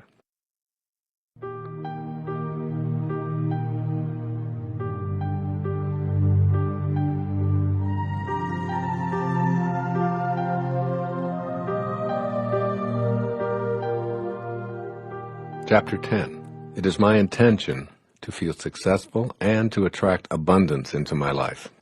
One of my own personal secrets for feeling successful and attracting bountiful abundance into my life has been an internal axiom that I use virtually every day of my life. It goes like this: change the way you look at things, and the things you look at change. Once again, change the way you look at things, and the things you look at change. This has always worked for me, and it will work for you too, I can guarantee it. Your intention to feel successful and experience prosperity and abundance depends on what view you have of yourself, the universe, and most important, the field of intention from which success and abundance will come. My little maxim about changing the way you look at things is an extremely powerful tool that will allow you to bring the intention of this chapter into your life. First, examine how you look at things, and then how the spirit of intention does the same. How do you look at life? The way you look at life is essentially a barometer of your expectations based on what you've been taught you're worthy of and capable of achieving. These expectations are largely imposed by external influences such as family, community, and institutions. But they're also influenced by that ever-present inner companion, your ego. These sources of your expectations are largely based on the beliefs of limitation, scarcity, and pessimism about what's possible for you. If these beliefs are the basis for how you look at life, then this perception of the world is what you expect for yourself. Attracting abundance, prosperity, and success from these limiting viewpoints is an absolute impossibility.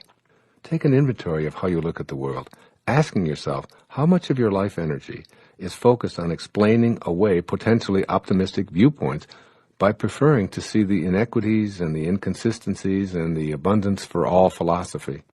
Can you change the way you look at things? Can you see potential for prosperity where you've always seen scarcity? Can you change what is simply by changing the way you see it? I say a resounding yes to these questions, and the way to work at changing the way you look at things is to take a hard look at something you may not have previously considered. How does the universal, all-creating field of intention look at life? The field of intention, which is responsible for all creation, is constantly giving. In fact, it knows no bounds to its giving. It just keeps on converting pure, formless spirit into a myriad of material forms. Furthermore, this field of intention gives in unlimited supplies. There's no such concept as shortage or scarcity when it comes to the originating source. So we're looking at two major conceptualizations when we think of the universal mind's natural abundance. The first is that it's perpetually giving, and the second, that it offers an infinite supply. A message to the field of intention that says, please send me more money, is interpreted as you're seeing yourself in a state of scarcity. But this source has no concept of scarcity. It doesn't even know what not having enough money means. Thus, its response back to you will be, here's a state of needing more money because that's how you think, and I'm the mind with which you think, so here's more of what you don't want and don't have. Your ego-dominated response will be, my desires are being denied. But the real truth is, The universal source knows only abundance and giving and will respond with money flowing to you if your intention is, I have enough money and I allow what I already have enough of to continue to flow to me. If you tell the universal mind what you want, it will respond by leaving you in a state of wanting, never arriving and always needing more. If, however, you feel that what you intend to manifest has already manifested, you're unified with your intention. Never allowing a moment of doubt or listening to naysayers, you'll be in the presence of that all-creating field of intention. You can't come from shortage, you can't come from scarcity, and you can't come from wanting. You must come from the same attributes as that which allows everything. This is a key word, allowing. Let's take a look at how allowing is so often ignored in attempts to manifest feeling successful and particularly attracting abundance into our life. The art of allowing. The universal mind of creation is in a constant state of supplying. It never shuts down. It takes no vacations. There are no days off, and it's perpetually giving forth. Everything and everyone, without exception, emanates from this universal mind we're calling intention. So if everything comes from this infinite field of invisible energy, why is it that some are able to partake of it while others seem so separated from it? Allowing this all-giving source into your life means becoming aware of the resistance that you may be placing in the way of the abundance that's always being supplied. There's a long history of countless thoughts that have formed this field of resistance to abundance. This habit of disallowing grew from the belief system that you've cultivated over the years and that you rely on. Furthermore, you've allowed the resistance of others to enter this picture as well, and you surround yourself with the need for their approval in these matters. You solicit their resistant opinions, read newspaper accounts of all of those who failed to manifest the jobs of their choice, examine government reports about the poor job prospects and the declining economy, watch the television reports belaboring the sorry state of affairs in the world, and your resistance becomes even more convincingly entrenched. You've aligned yourself with the proponents of disallowing. What you need to do is to look at this belief system and all of the factors that continue to support it and say, it's too big of a job to change the entire thing. Instead, I'm going to start changing the thoughts that activate disallowing right here, right now. It doesn't matter what you thought before, or for how long, or how many pressures you're under to maintain your resistance. Instead, stop activating disallowing thoughts today, one thought at a time. You can do so by stating, I feel successful. I intend to feel the abundance that is here now. Repeat these words or create your arrangement of words which continually inundate your thoughts during your waking hours with a new belief of being successful and abundant. Those thoughts will then become what you say in silent prayer-like messages to yourself. I am success. I am abundance. When you're success itself, when you're abundance itself, you're in harmony with the all-creating source, and it will do the only thing it knows how to do. It will be endlessly giving and forthcoming with that which has no resistance to it, namely you and your thoughts. As you practice allowing and living the faith of least resistance, success is no longer something you choose, it's something that you are. Abundance no longer eludes you, you are it, and it is you. It flows unimpeded beyond your resistance. Herein lies another clue to the free flow of abundance. You must avoid becoming attached to and hoarding what shows up in your life. Abundance, detachment, and your feelings. While it's crucial for you to have a firm vibrational matchup with the all-creating abundance of intention, it's just as crucial for you to know that you can't hang on to and own any of the abundance that will be coming your way. This is because the you that would like to hang on to and become attached to your success and your wealth is not really you. It's that troublesome ego of yours. You're not what you have, and you're not what you do. You're an infinite, divine being disguised as a successful person who has accumulated a certain amount of stuff. But the stuff is not you. This is why you must avoid being attached to it in any way. Genuinely feeling abundant and successful is possible when you detach yourself from the things you desire and allow them to flow to you, and just as important, through you. Anything that inhibits the flow of energy stops the creating process of intention right where the obstacle is erected. Attachment is one such roadblock. When you hang on to that which arrives rather than allowing it to move through you, you stop the flow. You hoard it or decide to own it, and the flow becomes disrupted. You must keep it circulating, always knowing that nothing can stop it from coming into your life except any resistance you place in its way. Your feelings and your emotions are sensational barometers for detecting resistance and evaluating your ability to experience success and abundance. Paying attention to your feelings. Your emotions are the inner experience that tell you how much of the divine energy you're summoning for the manifestation of your desires. Feelings can be measuring tools that gauge how you're doing in the manifestation process. An exceptionally positive emotional response indicates that you're summoning the divine energy of intention and allowing that energy to flow to you in a non-resistant manner. Feelings of passion, pure bliss, reverence, unmitigated optimism, unquestioned trust, and even illumination indicate that your desire to manifest success and abundance, for example, have an extremely strong pulling power from the universal source directly to you. You must learn to pay close attention to the presence of these feelings, agents which are in charge of how you clean and purify the connecting link to intention. These emotions tell you precisely how much of the life force you're summoning and how much pulling power you have going for you at that moment. Your feelings indicate how well you're attracting the energy necessary for the fulfillment of your desires.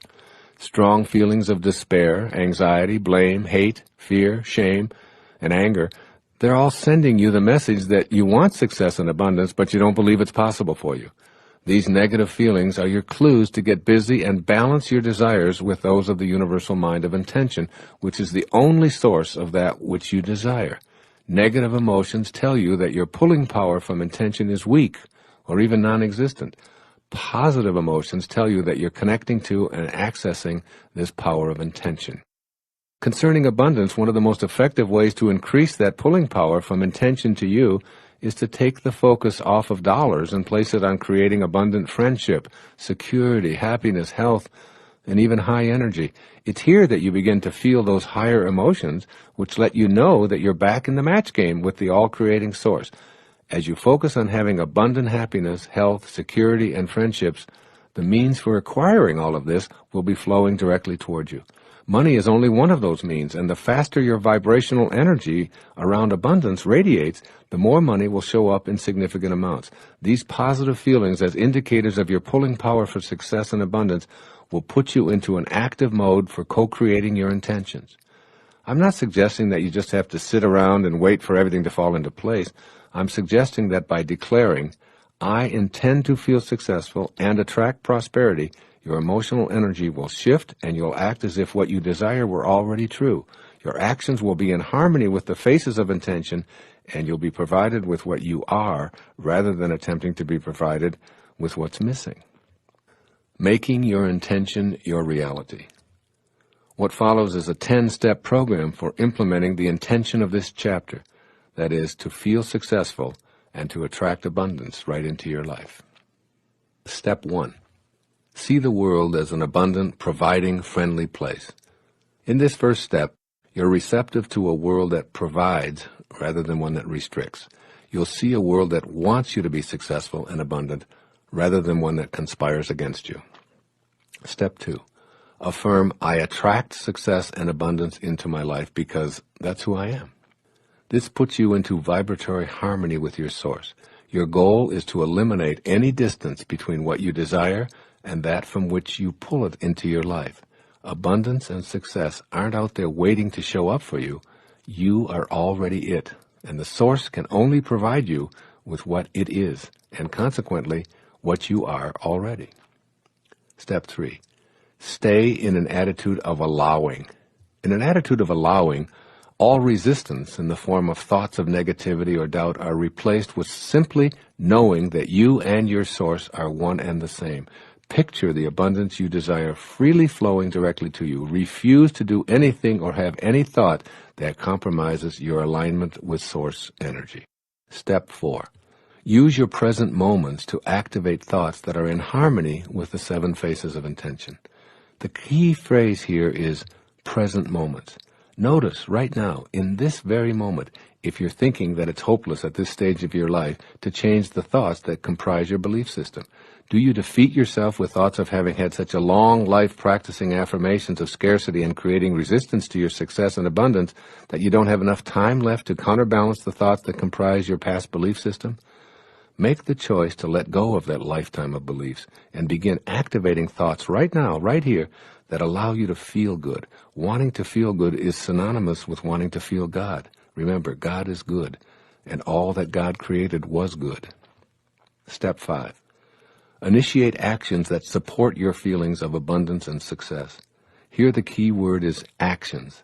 I've been calling this acting as if, or thinking from the end, and acting that way yourself. Put your body into a gear that pushes you toward abundance and feeling successful. Act on those passionate emotions as if the abundance and success you seek is already here. Speak to strangers with passion in your voice. Answer the telephone in an inspired way. Do a job interview from the place of confidence and joy. Read the books that mysteriously show up, and pay close attention to conversations that seem to indicate you're being called to something new. Step 6. Remember that your prosperity and success will benefit others and that no one lacks abundance because you've opted for it. Once again, the supply is unlimited. The more you partake of the universal generosity, the more you'll have to share with others. Step 7.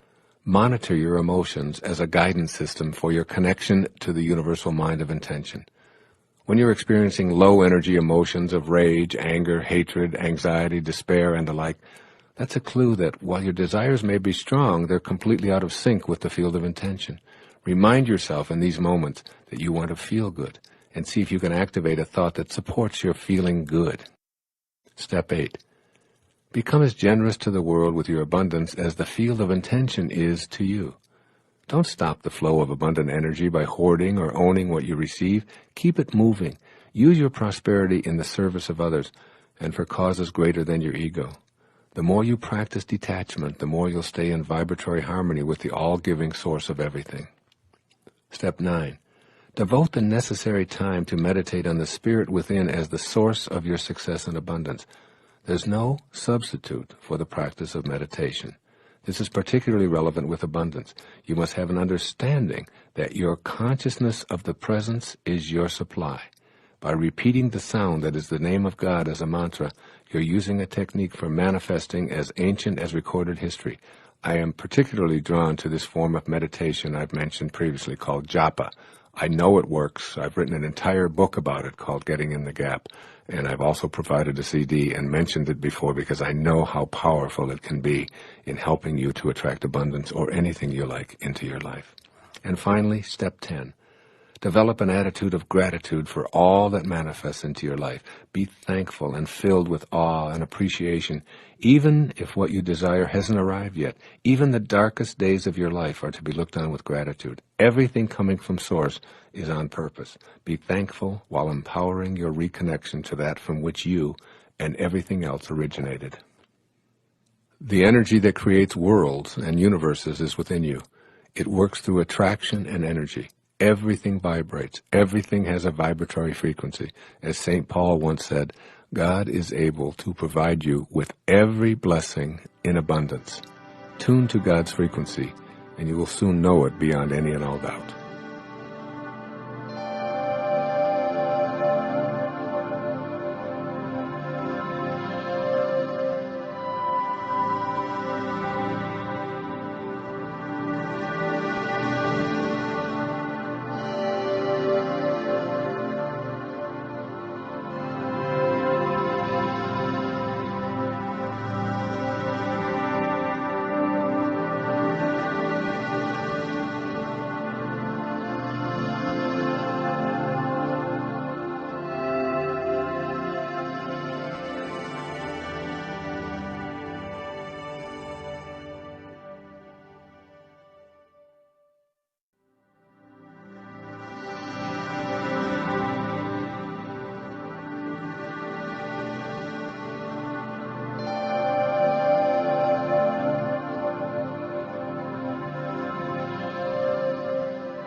Chapter 11.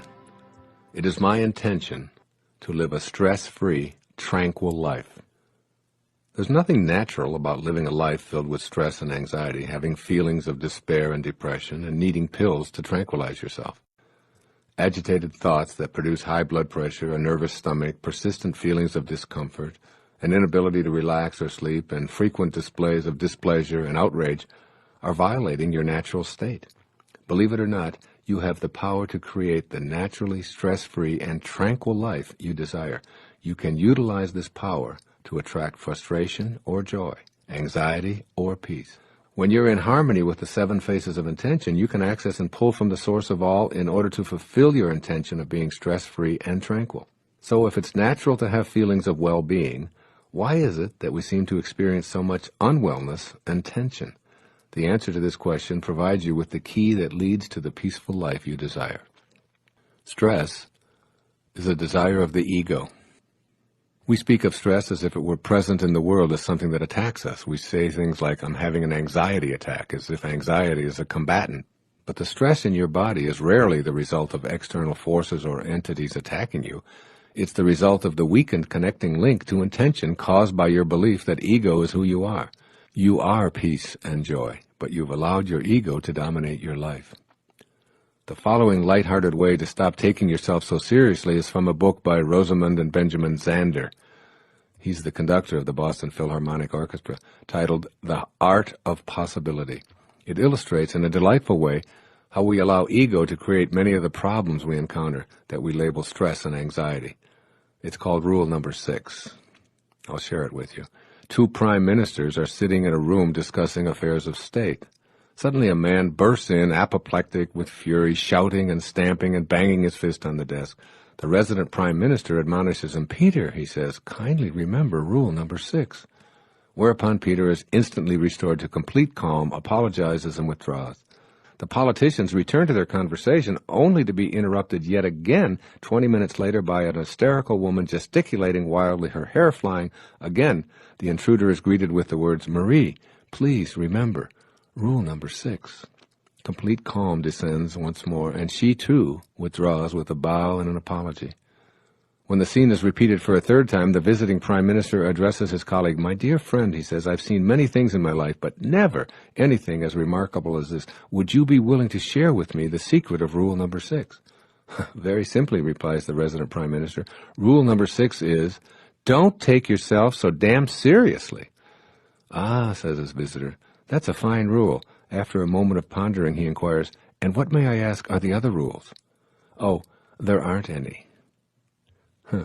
As you encounter stress, pressure, or anxiety in your life, remember Rule Number 6. At the moment you realize you're thinking stressful thoughts. By noticing and discontinuing the inner dialogue that causes stress, you may be able to prevent its physical symptoms. What are the inner thoughts that produce stress? I'm more important than those around me. My expectations aren't being met.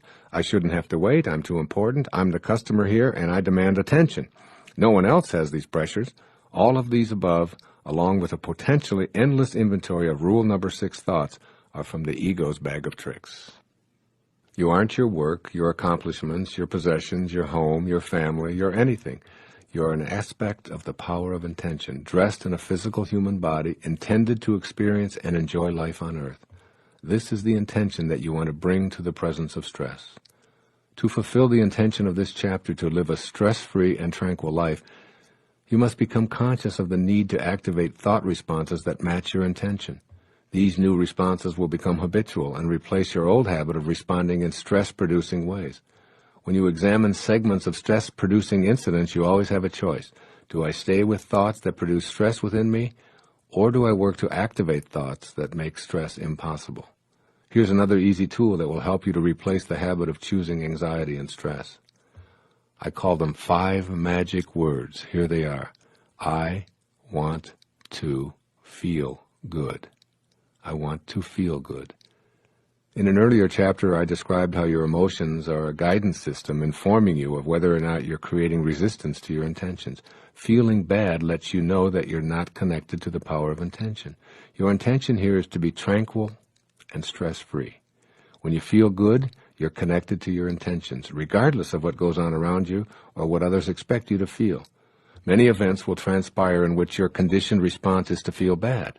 Be aware of these outer incidents and say the 5 magic words, I want to feel good. In that precise moment, ask yourself if feeling bad is going to make the situation any better. you'll discover that the only thing that feeling bad accomplishes in response to outer situations is to plummet you into anxiety, despair, depression, and, of course, stress. Instead, ask yourself in that moment what thought you can have that will make you feel good. When you discover that it's responding with kindness and love to the bad feeling, which is quite different from wallowing around in it, you'll begin experiencing a shift in your emotional state. Now you're in vibrational harmony with your source, since the power of intention knows only peace, kindness, and love. I assure you that your decision to feel good is a way of connecting to spirit. It isn't an indifferent response to events. By feeling good, you become an instrument of peace, and it's through this channel that you eradicate problems. By feeling bad, you stay in the energy field that creates resistance to positive change and experience a stressful, anxious state as a byproduct.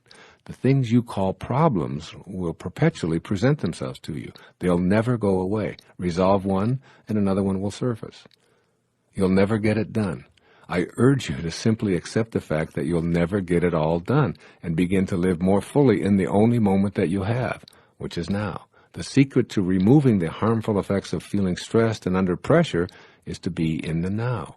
Announce out loud to yourself and all who are willing to listen to you, I'm an incomplete being. I'll always be incomplete because I can never get it done. Therefore, I choose to feel good while I'm in the moment, attracting into my life the manifestations of my desires. I am complete in my incompleteness. I can assure you that a follow-up on this statement will eradicate all anxiety and stress, which is precisely the intention of this chapter. All resistance melts away when you can feel complete in your incompleteness. The path of least resistance. You live in a universe that has limitless potential for joy built into the creation process. Your source, which we call the universal mind of intention, adores you beyond anything you can ever possibly imagine. When you adore yourself, in the same proportion, you've matched up with the field of intention, and you've opted for the path of no resistance. As long as you have even a pinch of ego, you'll retain some resistance. So I urge you to take the path in which resistance is minimized. The shape and quantity of your thoughts determine the amount of resistance. Thoughts that generate bad feelings are resistant thoughts. Any thought that puts a barrier between what you would like to have and your ability to attract it into your life is called resistance. Let me say that again. Any thought that puts a barrier between what you would like to have and your ability to attract it into your life is called resistance. Your intention is to live a tranquil life, free of stress and anxiety. You know that stress doesn't exist in the world and that there are only people thinking stressful thoughts. Stressful thoughts all by themselves are a form of resistance. You don't want stressful, resistant thoughts to be your habitual way of reacting to your world. By practicing thoughts of minimal resistance, you'll train yourself to make this your natural way of reacting, and eventually you'll become the tranquil person you desire to be, a stress-free person, free of the dis-ease that stress brings to the body. Stressful thoughts all by themselves are the resistance that you construct that impede your connection to the power of intention. Here are some examples of sentences on the path of resistance, which are then changed to sentences on the path of least resistance. Here's the path of resistance. I feel uneasy about the state of the economy. I've already lost so much money. And listen to the path of least resistance. I live in an abundant universe. I choose to think about what I have, and I will be fine. The universe will provide. Here's resistance. I can never get ahead in this job. Here's a path of least resistance. I choose to appreciate what I'm doing right now, and I'll attract an even greater opportunity. Resistance. My health is a huge concern. I worry about getting old and becoming dependent and sick. Least resistance. I'm healthy, and I think healthy. I live in a universe that attracts healing, and I refuse to anticipate sickness. Resistance. I don't deserve to feel good when so many people are suffering. Least resistance. I didn't come into a world where everyone is going to have the same identical experience. I'll feel good, and by being uplifted, I'll help eradicate some of the suffering. All stressful thoughts represent a form of resistance you wish to eradicate. Change those thoughts by monitoring your feelings and opting for joy rather than anxiety, and you'll access the power of intention. Making your intention your reality. Below is my 10-step program for making the intention of creating a stress-free, tranquil life your daily experience. Step 1. Remember that your natural state is joy. You are a product of joy and love. It's natural for you to experience these feelings. You've come to believe that feeling bad, anxious, or even depressed is natural, particularly when people and events around you are in low-energy modes. Remind yourself as frequently as necessary, I come from peace and joy. Anytime I'm anxious, stressed out, depressed, or fearful, I've abandoned my natural state. Step 2. Your thoughts, not the world, cause your stress.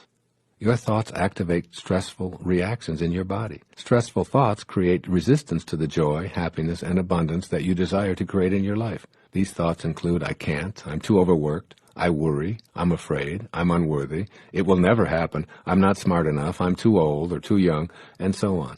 These thoughts are like a program to resist being tranquil and stress-free, and they keep you from manifesting your desires. Step 3. You can change your thoughts of stress in any given moment and eliminate the anxiety for the next few moments or even hours and days. By making a conscious decision to distract yourself from worry, you've inaugurated the process of stress reduction while simultaneously reconnecting to the field of all creating intention. It's from this place of peace and tranquility that you become a co-creator with God. You can't be connected to your source and be stressed at the same time.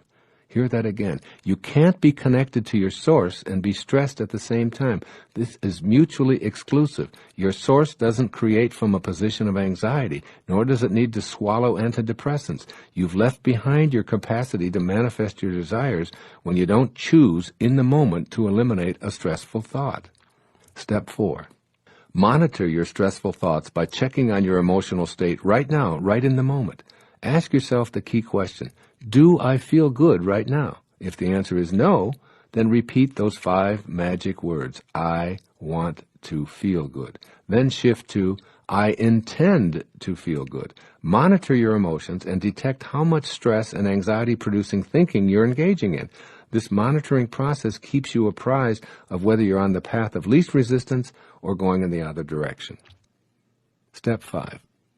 Make a conscious choice to select a thought that will activate good feelings. I urge you to choose your thought based exclusively on how it makes you feel rather than how popular it is or how well advertised. Ask yourself, does this new thought make me feel good? No? Well, how about this thought? Not really. Here's another. Ultimately, you'll come up with one that makes you feel good, if only temporarily. Your choice might be the thought of a beautiful sunset, the expression of the face of someone that you really love, or a thrilling experience. It's only important that it resonate within you emotionally and physically as a good feeling. Step 6. Spend some time observing babies and vow to emulate their joy. You didn't come forth into this world to suffer, to be anxious, fearful, stressful, or depressed. You came from the God consciousness of joy.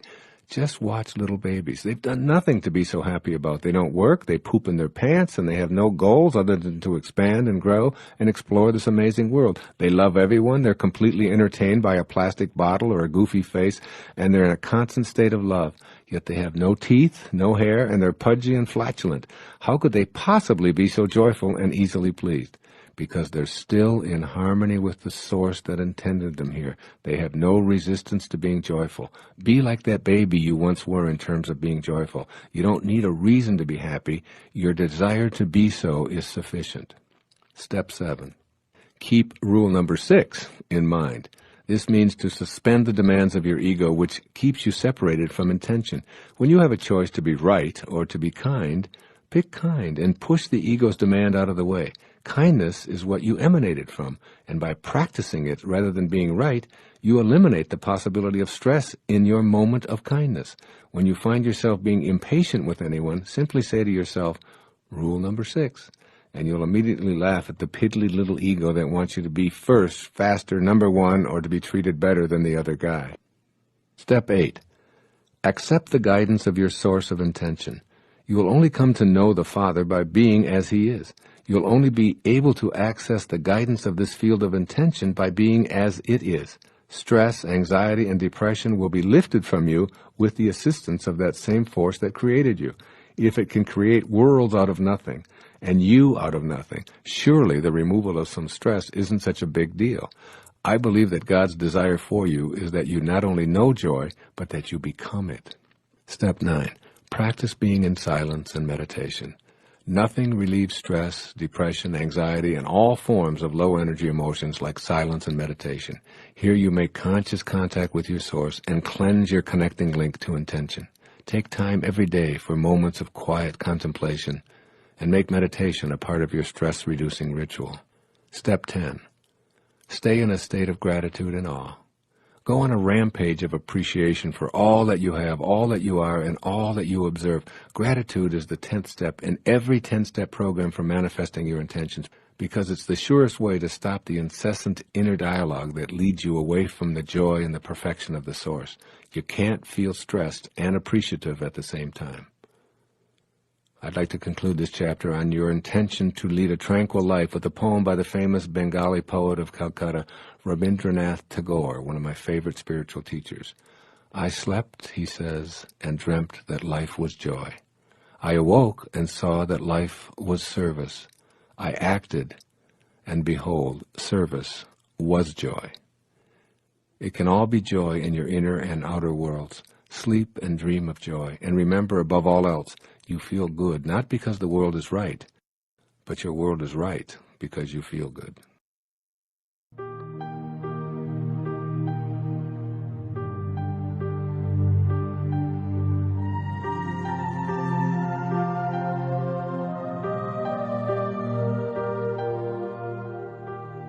Chapter 12. It is my intention to attract ideal people and divine relationships. If you saw the 1989 movie Field of Dreams, one of my favorites, you probably came away remembering the concept that if you pursue a dream, you will succeed, or if you build it, they will come. I thought of this as I began writing this chapter because I'm suggesting that if you commit yourself to matching up with the field of intention, everyone you desire or need to fulfill your personal intention will appear. The right people will arrive to assist you in every aspect of your life. The people who will support you in your career are there. The people who will help you create your perfect home show up. The people who will arrange the finances for whatever you desire are available. The list is endless because we're all in relationship to each other.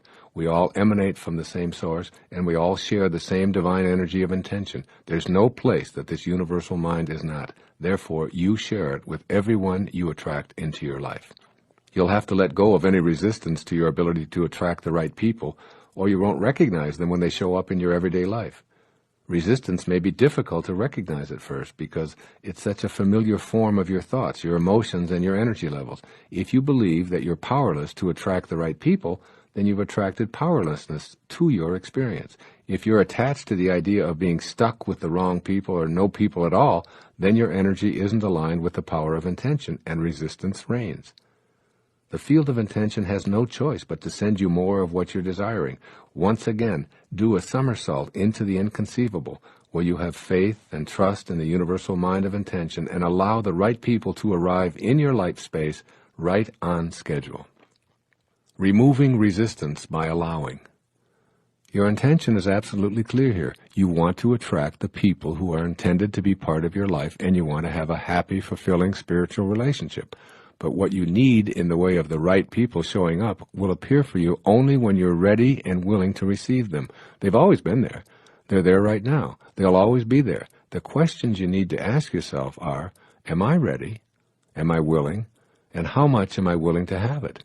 If your response to these questions are a readiness and willingness to experience your desires, then you'll begin seeing people not only as a body with a soul, but as a spiritual being clothed in a unique body. You'll see the infinite souls that we all are. Infinite meaning always and everywhere meaning with you right now, if that's your spiritual desire.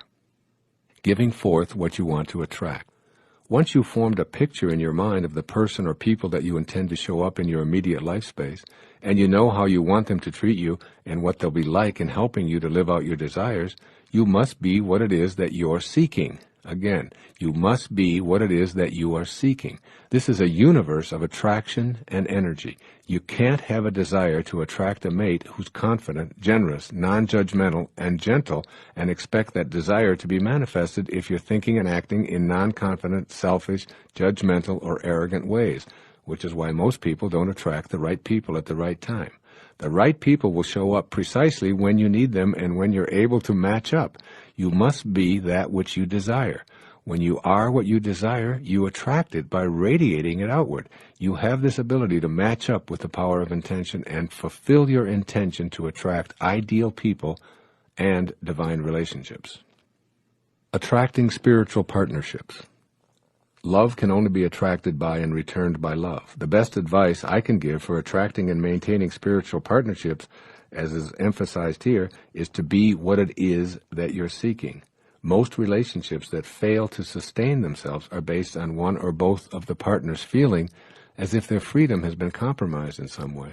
Spiritual partnerships, on the other hand, are never about making another person feel inferior or ignored in any way. The term spiritual partnership simply means that the energy that holds the two of you together is in close harmony with the source energy of intention that I've described earlier. You've already connected to those you want in your life, so act like it. Mystically speaking, there's no difference between you and another person. A weird concept, perhaps, but nevertheless valid. This explains why you can't hurt another person without hurting yourself, nor can you help another person without helping yourself. You share the same source energy with everyone, and consequently you must begin to think and act in a way that reflects your awareness of this principle. When you feel the need to have the right person show up, begin to change your inner dialogue to reflect this awareness. Rather than saying, I wish this person would show up because I need to get out of this rut, activate a thought instead that reflects your connection, such as, I know the right person will be arriving in divine order at precisely the perfect time. You are love. You emanated from pure love. You're connected to this source of love at all times. Think this way, feel this way, and you'll soon act this way. And all that you think, feel, and do will be reciprocated in exactly the same fashion. Believe it or not, this principle of the right person showing up has been in place forever. It's only your ego that keeps you from seeing it clearly. It's all unfolding in divine order. By now you should be affirming that everyone you need for this journey of yours will show up, and that they'll be perfect in every way for whatever needs you have at this time. Furthermore, they'll arrive at precisely the right moment. In this play called your life, it has all been perfect. Your ex-spouse showed up at just the right time when you needed to create those children you love so much. The father who walked out on you so that you could learn self-reliance left right on time. The lover who abandoned you was a part of this perfection. The good times, the struggles, the tears, the abuse, all of it involved people coming into your life and then leaving. And all of your tears will not and cannot wash out one word of it. This is your past. And whatever your energy level at that time, whatever your needs, whatever your station in life, you attracted the right people and events to you. You may feel that they didn't show up when you needed them, that in fact you were alone and no one showed up at all. But I urge you to see it from the perspective of all of life being in divine order. If no one showed up, it was because you needed to handle something on your own and therefore attracted no one to fulfill your energy level at that time. Viewing the past as a play in which all characters and all entrances and all exits were scripted by your source and was what you attracted at the time frees you from the very low energies of guilt, regret, and often revenge. As a result, you'll go from being an actor who's influenced by others playing the roles of producer and director to being the writer, producer, director, and star of your own glorious life. You'll also be the casting director who possesses the ability to audition anyone you choose. Base your choices on taking the path of no resistance and staying harmonized with the ultimate producer of this entire drama, the universal, all-creating mind of intention. A few words here about patience. There's a wonderfully paradoxical line in A Course in Miracles. It says, infinite patience produces immediate results. To be infinitely patient means to have an absolute knowing within you that you're in vibrational harmony with the all-creating force that intended you here. You are, in fact, a co-creator of your life. You know that the right people will show up on divinely ordained schedule. Attempting to rush the schedule based on your own timetable is akin to getting down on your knees and tugging at an emerging tulip shoot, insisting that you need the flower now. Creation reveals its secrets by and by, not according to your agenda. The immediate results that you'll receive from your infinite patience is a deep sense of peace. You'll feel the love of the creation process, you'll stop making incessant demands, and you'll start being on the lookout for exactly the right person. Making your intention your reality. What follows is my 10-step program for implementing the intentions of this chapter to attract the right people into your life. Step 1. Move away from hoping, wishing, praying, and begging for the right person or people to show up in your life. Know that this is a universe that works on energy and attraction. Remind yourself that you have the power to attract the right people to assist you with any desire, as long as you're able to shift from ego-driven energy to match up with the all-providing source of intention. This very first step is crucial, because if you can't banish all doubt about your ability to attract helpful, creative, loving people, then the remaining 9 steps will be of little use to you.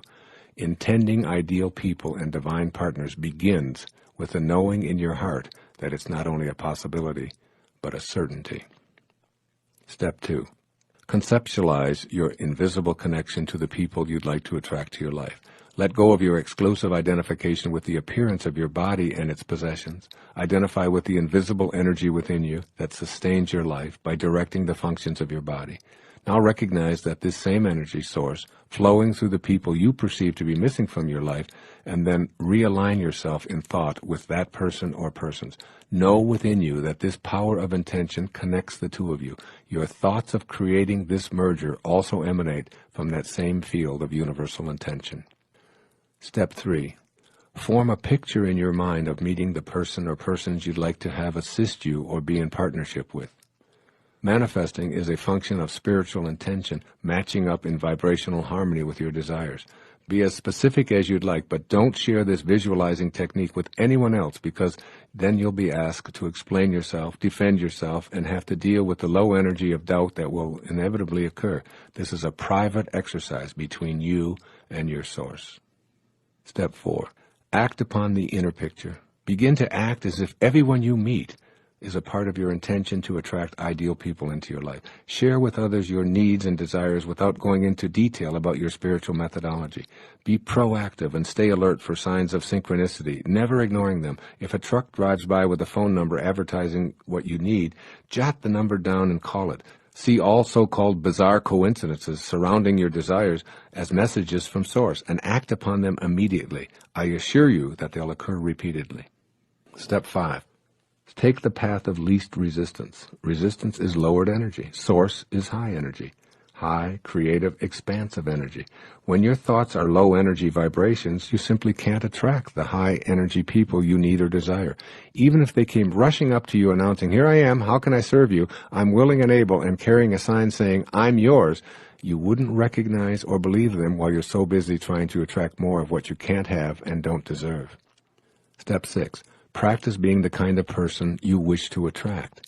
As I've touched on before, if you want to be loved unconditionally, practice loving unconditionally. If you want assistance from others, extend assistance whenever and wherever you have the opportunity. If you'd like to be the recipient of generosity, then be as generous as you can, as frequently as you can. This is one of the simplest and most effective ways of attracting the power of intention. Step 7. Detach from the outcome and practice infinite patience. This is the crucial step of faith. Don't make the mistake of evaluating your intentions as successes or failures on the basis of your little ego and its personal time schedule. Put out your intention and practice everything that I'm speaking about in this tape, and then let go. Create a knowing within and let the universal mind of intention handle the details. Step 8. Practice meditation, particularly the japa meditation, to attract ideal people and divine relationships. Practice the repetition of the sound that is in the name of God as a mantra, literally seeing in your mind's eye the energy you're radiating, bringing the people you desire into your life. You will be astounded by the results. Step 9. Look upon everyone who has ever played any role in your life as having been sent to you for your benefit. Everything and everyone in your personal history had to be there when they were. And what's the evidence for this? There they were. They were there. That's all you need to know. Don't use what transpired in the wake or the wrong people who showed up in your wake as a reason why you can't attract the right person today. It's your past, nothing more than a trail you've left behind. And finally, step 10, as always, remain in a state of eternal gratitude. Even be grateful for those whose presence may have caused you pain and suffering. Be thankful to your source for sending them and to yourself for attracting them to you. They all had something to teach you. Now be grateful for everyone God sends to your path, and know as a co-creator that it's up to you to either resonate with the high, loving energy of intention and keep those like-energized people in your life, or give them a silent blessing and a pleasant no thank you. And the emphasis is on the thank you, for that is true gratitude in action. Through relationships with others and by using the power of intention, we can radiate outward all of the energy necessary to attract what we desire. I urge you to move into this awareness now and know in your heart, just as the farmer in Field of Dreams knew, that if you build this inner dream, surely it will come.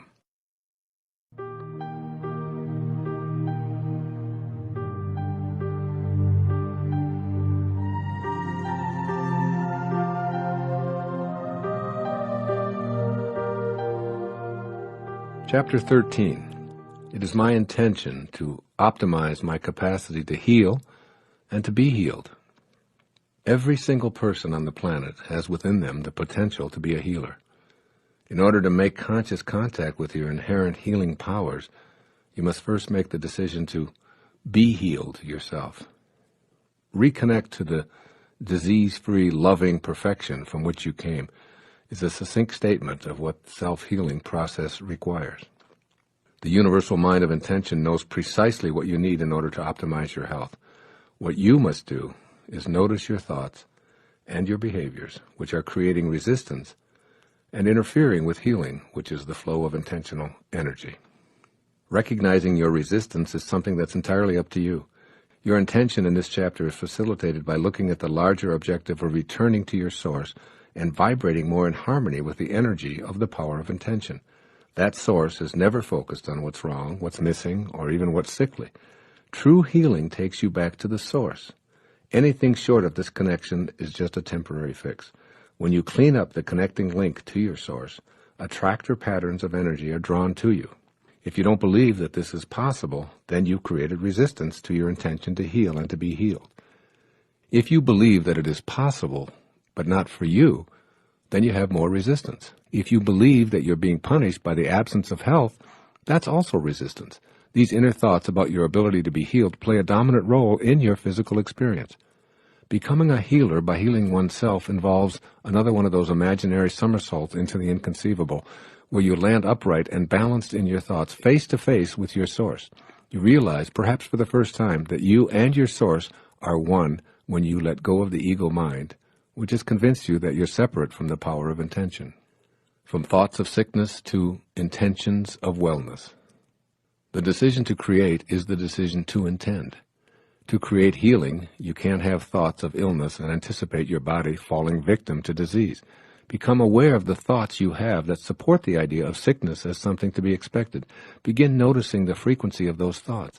The more they occupy your mental landscape, the more resistance you're creating to realizing your intention. You know what those thoughts of resistance sound like. I can't do anything about this arthritis. It's the flu season. I feel okay now, but by the weekend it'll be in my chest and I'll have a fever. We live in a carcinogenic world. Everything is either fattening or filled with chemicals. I feel so tired all of the time. On and on and on these thoughts of resistance go. They're like huge barricades blocking the realization of your intentions. Notice the thoughts that represent a decision on your part to buy into the illness mentality of the huge profit-making drug companies and a healthcare industry that thrives on your fears. But you're the divine, remember? You're a piece of the universal mind of intention, and you don't have to think in these ways. You can opt to think that you have the ability to raise your energy level, even if all of the advertising around you points to a different conclusion.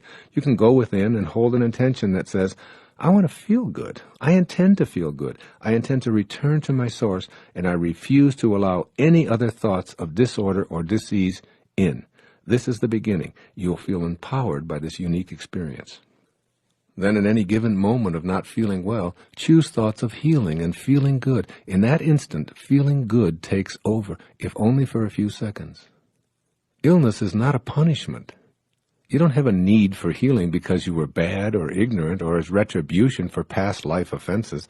You've taken on whatever you're experiencing for whatever lessons you need to learn on this journey, which is being orchestrated by the all-providing intelligence that we're calling intention. In an eternal universe, you must view yourself and all others in infinite terms. Infinite terms means that you have an infinite number of opportunities to show up in a material body to co-create anything. As you view the sickness of the mind and body that permeates your own life as well as the rest of humanity, try viewing it as part of the infinite nature of our world. If starvation, pestilence, or disease are a part of the perfection of the universe, then so is your intention to end these things a part of that same perfection. Now decide to stay with that intention, first in your own life, then in the lives of others. Your intention will match up with the intention of the universe, which knows nothing of egos and separation, and all thoughts of illness as punishment and karmic paybacks will cease to exist. Making your intention your reality. What follows is my 10-step plan for implementing the intention of this chapter to optimize your capacity to heal and to be healed. Step 1. You can't heal anyone until you allow yourself to be healed. Connect to a loving, kind, receptive to healing energy, which is the field that intended you here. Be willing to accept the fact that you're a part of the healing energy of all of life. The same force that heals a cut on your hand and grows the new skin to repair it permanently is both in your hand and in the universe as well. You are it. It is you. There's no separation. Be conscious of staying in contact with this healing energy because it's impossible to separate from it except in your ego-diminished thoughts. Step 2. The healing energy that you've connected to at all times is what you have to give away to others. Offer this energy freely and keep your ego entirely out of the healing process. Remember how St. Francis responded when asked why he didn't heal himself of his diseases, which would cause his death at the age of 45. He said, quote, "I want everyone to know that it is God who does this healing," unquote. St. Francis was healed of ego domination, and he deliberately held on to his infirmities to teach others that it was God's energy working through him that provided the energy for all of his miraculous healings. Step 3. By raising your energy to a vibrational match with the field of intention, you're strengthening your immune system and increasing the production of well-being enzymes in the brain. A change in personality from being spiteful, pessimistic, angry, sullen, and disagreeable to one of passion, optimism, kindness, joy, and understanding is often the key when witnessing miraculous acts of spontaneous recovery from what were called fatalistic prognostications. Step 4. Practice surrender. Let go and let God is a great theme in the recovery movement. It's also a wonderful reminder in the world of healing. By surrendering, you're able to have reverence for and commune with this source of all healing. Remember that the field of intention doesn't know anything about healing per se because it's spiritual perfection already, and it creates from that perspective. It's ego consciousness that creates the disorder, disharmony, and even the diseases of our world. And it is in returning to that spiritual perfection that harmony of body, mind, and spirit are realized. Step 5. Don't ask to be healed. Ask to be restored to that perfection from which you emanated. Let nothing interfere with the intention that you have to heal and be healed. Discard all negativity that you encounter. Refuse to let in any energy that will weaken your body or your resolve. Convey this to others as well. Remember, you're not asking your source to heal you, because this assumes health is missing from your life. Come to the source as whole and complete. Banish all thoughts of illness, and know that by connecting back to this source, filling yourself with it, and offering it to others, you become healing itself. Step 6. Know that you're adored. In the moment in which you're experiencing thoughts that make you feel sick or bad, do your best to change them to thoughts that support your feeling good. And if that seems impossible, then do your very best to say nothing at all. Be on the lookout for the opportunity to literally say to yourself, I feel good. I intend to attract more of this good feeling, and I intend to give it away to any and all in need of it. Step 7. Seek out and cherish the silence. Many people who have suffered with long-term illnesses have been able to return to their source through the channel of nature and contemplative silence. Spend time in quiet meditation, visualizing yourself coupled with a perfectly healthy field of intention. Commune with this source of all that is good, all that is well, and practice accessing this high spiritual energy, bathing your entire being in this light. Meditation is always healing for me. When I'm fatigued, a few moments in silence, accessing higher, loving, kind vibrations energizes me. When I feel out of sorts, a few moments in quietude, making conscious contact with God, provides me with all that I need to not only feel good, but to help others to do the same. I always remember Herman Melville's timely words, silence is the only voice of God. Step 8. To be health, you must totally identify with the wholeness that you are. You can stop seeing yourself as a physical body and immerse yourself in the idea of absolute well-being. This is your ultimate truth, and you can allow this dynamic aura of wholeness to saturate and animate your every thought until it is all that you have to give away. This is how you heal from the inner knowing and trust of your wholeness. Step 9. Allow health to stream into your life. Become conscious of resistance which interferes with the natural flow of healthy energy to you. This resistance is in the form of your thoughts. Any thought that's out of sync with the 7 phases of intention is a resistant thought. Any thought that says it's impossible to heal is a resistant thought. Any thought of doubt or fear is a resistant thought. When you observe these thoughts, note them carefully, and then deliberately activate thoughts that are in energetic, vibrational balance with the all-providing source of intention. And finally, step 10. Stay immersed in a state of gratitude.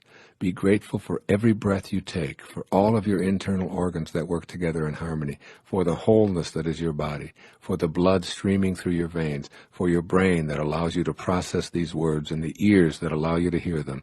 This is the surest way to keep the connecting link to perfect health clean and pure. One of the messages of Jesus of Nazareth is apropos of all that I've presented in this chapter on having a healing intention. He said, quote, "If you bring forth what is inside you, what you bring forth will save you. If you don't bring forth what is inside you, what you don't bring forth will destroy you." Unquote. What is inside you is the power of intention. No microscope will reveal it. You can find the command center with X-ray technology, but the commander in the command center remains impervious to our sophisticated probing instruments. You are that commander. You must allow yourself to be in vibrational harmony with the greatest commander of all and bring it forth to serve you, rather than allowing yourself to be in a state of disrepair.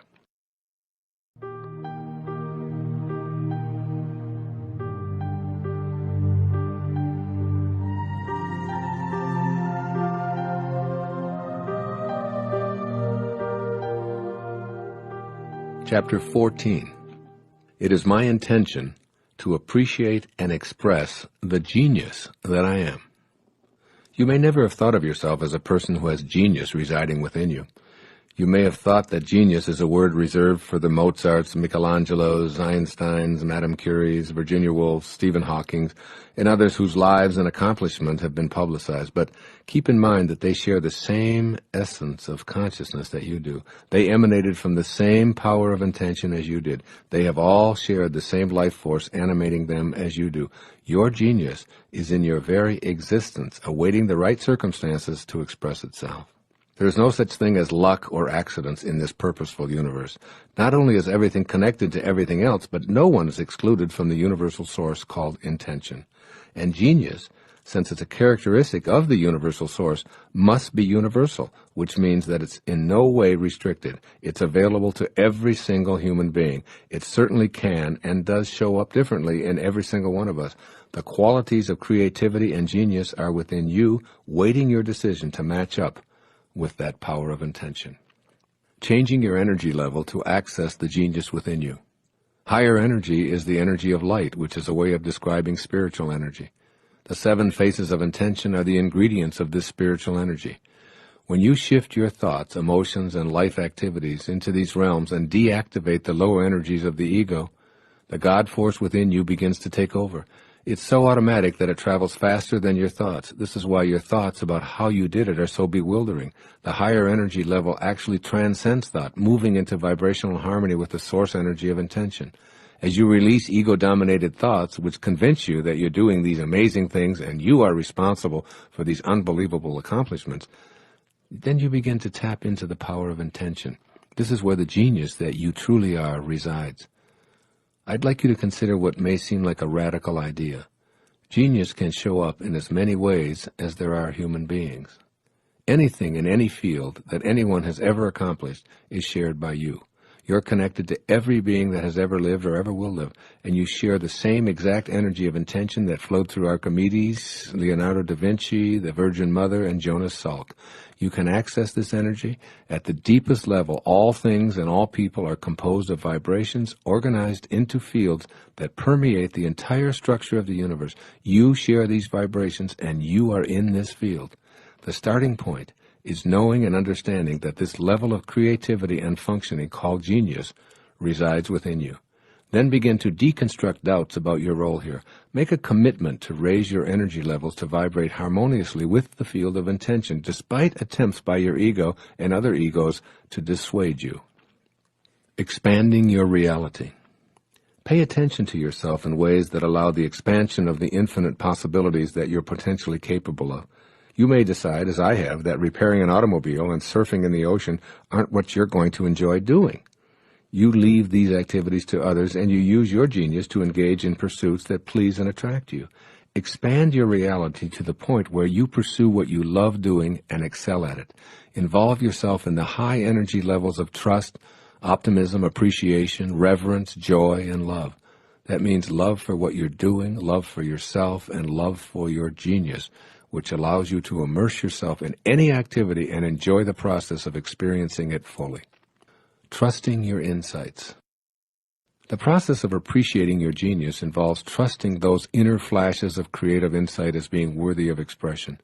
Never, but never regard any creative thought that you're having as anything other than a worthy potential expression of your inner genius. The only caveat here is that these thoughts must be in vibrational harmony with the 7 faces of intention. Inner thoughts of hatred, anger, fear, despair, and destruction simply don't foster creative insights. The low-energy, ego-dominated thoughts must be replaced and converted to the power of intention. Your creative impulses are real, they're vital, they're worthy, and they crave expression. The fact that you can conceive of them is proof of this. Your thoughts are real, they're pure energy, and they're telling you to pay attention and get that connecting link to the power of intention polished up through living at different levels than you've accepted as normal or ordinary. At these levels, everyone is a genius. Appreciating the genius in others. Every person you interact with should feel the inner glow that comes from being appreciated, particularly for the ways in which they express their creativity. A core theme which strengthens the flow of the power of intention is wanting for others as much as you intend for yourself. Appreciating the genius in others attracts high levels of competent energy to you. By seeing and celebrating the creative genius, you open a channel within yourself for receiving the creative energy from the field of intention. My 16-year-old son Sands has a unique way of riding a surfboard unlike everyone around him in the ocean. I encourage him to do what comes naturally and express it with pride. He also created a unique language of communication similar to my brother David, which others in the family and close personal acquaintances emulate. Creating a language that others use is the work of a genius. I tell Sands this, and my brother too, whose unique language I've spoken for over half a century. My daughter Sky has a distinctive, one-of-a-kind singing voice that I love. I tell her so and point out that this is an expression of her own genius. All of my children, and yours as well, including the child within you, have unparalleled characteristics in many of the ways they express themselves. From the way that they dress, to the little tattoo, to their signature, to their mannerisms, to their unmatched personality quirks, you can appreciate their genius. Notice and appreciate your genius as well. When you're just like everybody else, you've nothing to offer other than your conformity. Take the road of seeing the face of God in everyone you encounter. Look for something to appreciate in others and be willing to communicate it to them and anyone who's willing to listen. When you see this quality in others, you'll soon begin to realize that this potential is available to all of humanity. This obviously includes you. Recognizing genius in yourself is an integral part of the dynamic. As Dr. Hawkins tells us in Power versus Force, until one acknowledges the genius within oneself, one will have great difficulty in recognizing it in others. Genius and simplicity. Begin to realize the intention of this chapter by uncomplicating your life as much as possible. Genius thrives in a contemplative environment where every minute isn't filled with obligations or hordes of people offering advice and insisting on your constant participation in ordinary mundane endeavors. The genius in you isn't seeking confirmation from others, but quiet space for its ideas to blossom. An uncomplicated life with fewer intrusions tolerated in a simple setting allows your creative genius to surface and express itself. The simplicity establishes a link to the power of intention, and your genius will flourish. Making your intention your reality. What follows is my 10-step program for putting this intention to appreciate and express the genius within you to work in your everyday life. Step 1. Declare yourself to be a genius. This shouldn't be a public pronouncement, but a statement of intention between you and your Creator. Remind yourself that you're one of the masterpieces that emanated from the universal field of intention. You don't have to prove that you're a genius, nor do you need to compare any of your accomplishments to those of others. You have a unique gift to offer this world, and you are unique in the entire history of creation. Step 2. Make a decision to listen more carefully to your inner insights, no matter how small or insignificant you may have previously judged them to be. The thoughts which you may have viewed as silly or unworthy of attention are your private connection to the field of intention. Thoughts that seem to persist, particularly if they relate to new activities and adventures, aren't in your mind accidentally. Those tenacious thoughts that don't go away should be viewed by you as intention talking to you. You signed up to express your unique brilliance, so why do you keep ignoring the genius in favor of settling for less? Step 3. Take constructive action toward implementing your inner intuitive inclinations. Any step in the direction of expressing your creative impulses is a step in the direction of actualizing the genius that resides within you. For example, writing and submitting a book outline, regardless of how you may have doubted yourself up until now, recording a CD of yourself reading poetry or singing the songs you've written, purchasing an easel and art paraphernalia and spending an afternoon painting, or visiting an expert in the field that interests you. Step 4. Know that any and all thoughts that you have regarding your own skills, interests, and inclinations are valid. To reinforce the validity of your thoughts, keep them private. Tell yourself that they're between you and God. If you keep them in the spiritual domain, you don't have to introduce them to your ego or expose them to the egos of those around you. This means that you'll never have to compromise them by explaining and defending them to others. Step 5. Remind yourself that aligning with spiritual energy is how you will find and convey the genius within you. Shift your energy to harmonize vibrationally with the energy of Source. Be an appreciator of life and refuse to have thoughts of hatred, anxiety, anger, and judgment. Trust yourself as a piece of God, and your genius will flourish. Step 6. Practice radical humility. Take no credit for your talents, intellectual abilities, aptitudes, or proficiencies. Be in a state of awe and bewilderment. Even as I sit with my pen in my hand, observing how words appear before me, I'm in a state of bewilderment. Where do these words come from? Is this really Wayne Dyer writing, or am I watching Wayne Dyer put these words on the paper? Is God writing this book through me? Was I intended to be this messenger before I showed up here as a baby on the 10th of May in 1940? Will these words live beyond my lifetime? I'm bewildered by it all. I'm humble in my inability to know where any of my accomplishments come from. Practice radical humility and give credit everywhere except to your ego. Step 7. Remove resistance to actualizing your genius.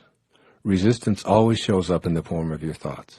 Watch for thoughts that convey your inability to think of yourself in genius terms, thoughts of doubt about your abilities, or thoughts that reinforce what you've been taught about a lack of talent or lack of aptitude. All of these kinds of thoughts are a misalignment and don't allow you to be in vibrational harmony with the universal, all-creating field of intention. Your source knows that you're a genius. Any thought you have that challenges this notion is resistance, which will inhibit you from realizing this intention. Step 8. Look for the genius in others. Pay attention to the greatness you observe in as many people as possible, and if you don't see it at first, then spend some mental energy looking for it. The more you're inclined to think in genius terms, the more natural it becomes for you to apply the same standards to yourself. Step 9. Simplify your life. Take the complications, rules, shoulds, musts, have-tos, and so on out of your life. By uncomplicating your life and removing the trivial pursuits that occupy so much of it, you open a channel for the genius within you to emerge. One of the most effective techniques for simplifying life is to take time each day to spend 20 or so minutes in silence and meditation. The more conscious contact you make with your source, the more you come to appreciate your own highest self. And it's from this highest self that your own genius will be manifested. Step 10. Remain humble while staying in a state of gratitude. Remain humble and grateful, and more of your genius will surface as you remain in a constant state of expansion. Gratitude is a sacred space where you allow and know that a force greater than your ego is always at work and always available. The man who inspires me every day, Ralph Waldo Emerson, whose photograph looks back at me as I write, put it this way: to believe your own thoughts, to believe that what is true for you in your private heart is true for all men. That is genius, unquote. Take this awareness and apply it in your life. Another genius tells us how to do this. Thomas Edison once said, genius is 1% inspiration and 99% perspiration. Are you sweating yet?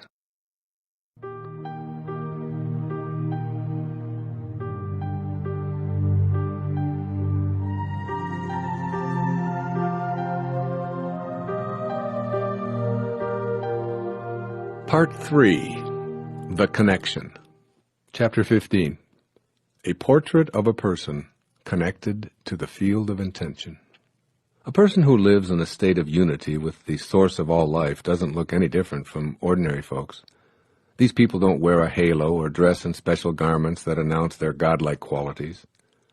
But when you notice that they go through life as the lucky ones who seem to get all the breaks, and when you begin to talk to them, you realize how distinctive they are compared to people living at ordinary levels of awareness. Spend a few moments in conversation with these people who are connected to the power of intention, and you see how truly unique they are. These people, whom I call connectors, to signify their harmonious connection with the field of intention, are individuals who have made themselves available for success. It's impossible to get them to be pessimistic about achieving what they desire in their lives. Rather than using language that indicates that their desires may not materialize, they speak from an inner conviction that communicates their profound and simple knowing that the universal source supplies everything. Connectors don't place their thoughts on what they don't want because, as they'll tell you, the source of all can only respond with what it is, and what it is infinite supply. It can't relate to scarcity or things not working out because it's none of these things. If I say to the source of all things, it probably won't work out, I'll receive back from it precisely what I sent to it. So I know better than to think anything other than what my source is. To connectors, it all seems so simple. Keep your thoughts on what you intend to create. Stay consistently matched up with the field of intention, and then watch for the clues that what you're summoning from the all-creative source is arriving in your life. To a connector, there are simply no accidents. They perceive seemingly insignificant events as being orchestrated in perfect harmony. They believe in synchronicity and aren't surprised when the perfect person for a situation appears, or when somebody they've been thinking about calls out of the blue, or when a book arrives unexpectedly in the mail, giving them the information they needed, or when the money to finance a project they've been intending mysteriously shows up. To connectors, everything that shows up in their life is there because the power of intention intended it there. So they're always in a state of gratitude. They feel thankful for everything, even things that might seem to be obstacles. They have the ability and desire to see a temporary illness as a blessing, and they know in their heart that somewhere an opportunity exists in the setback, and that is what they look for in everything that shows up in their life. Through their thanks, they honor all possibilities, rather than asking their source for something, because that seems to give power to what's missing. They commune with the source in a state of reverent gratitude for all that's present in their lives, knowing that this empowers their intention to manifest precisely what they need. Connectors aren't surprised when synchronicity or coincidences bring them the fruits of their intentions. They know in their hearts that those seemingly miraculous happenings were brought about into their immediate life space because they were already connected to them. Ask connectors about it and they'll tell you, of course, it's the law of attraction at work. Stay tuned vibrationally to the source of all life that intended you, and everyone else here and all of the powers of that field of intention will cooperate with you to bring into your life what you desire. They know that this is how the universe works. Others may insist that connectors are just plain lucky, but the people who enjoy the power of intention know otherwise. They know that they can negotiate the presence of anything they place their attention on as long as they stay consistent with those 7 faces of intention. Connectors have an uplifting effect when they come into contact with people who are living in lower energy levels. Their peacefulness causes others to feel calm and assured, and they radiate an energy of serenity and peace. They're not interested in winning arguments or accumulating allies. Rather than trying to persuade you to think like they do, they're convincing through the energy they exude. People feel loved by connectors because they're merged with the source of all life, which is love. Connectors tell you without hesitation that they choose to feel good regardless of what's going on around them or how others might judge them. They know that feeling bad is a choice and that it isn't useful for correcting unpleasant situations in the world. So they use their emotions as a guidance system to determine how attuned they are to the power of intention. If they feel bad in any way, they use this as an indicator that it's time to change their energy level so that it matches up with the peaceful, loving energy of the source. They'll repeat to themselves, "I want to feel good," and they'll bring their thoughts into harmony with the desire. Connectors are always in touch with their infinite nature. Death is not something that they fear, and they'll tell you this, if you ask, that they were never truly born, nor will they ever die. They see death as like taking off a garment or moving from one room to another, merely a transition. They point to the invisible energy that intends everything into existence and see this as their true self, because connectors always feel aligned to everyone and everything in the universe. They don't experience the feeling of being separate from anyone else or from what they'd like to attract into their lives. Their connection is invisible and non-material, but it's never doubted. Consequently, they rely on this inner, invisible spiritual energy that permeates all things. They live in harmony with spirit, never seeing themselves as separate. This awareness is key to their seeing the power of intention at work on a daily basis. Connector people are exceptionally generous. It's as if what they want for themselves is dwarfed only by wanting it even more for other people. They take great pleasure in giving. Others may wonder how they ever accumulate anything for themselves, yet their lives are filled with abundance, and they seem to lack nothing that they desire. The secret to the power of intention, they'll tell you, is in thinking and acting the same as the all-providing source from which all originates.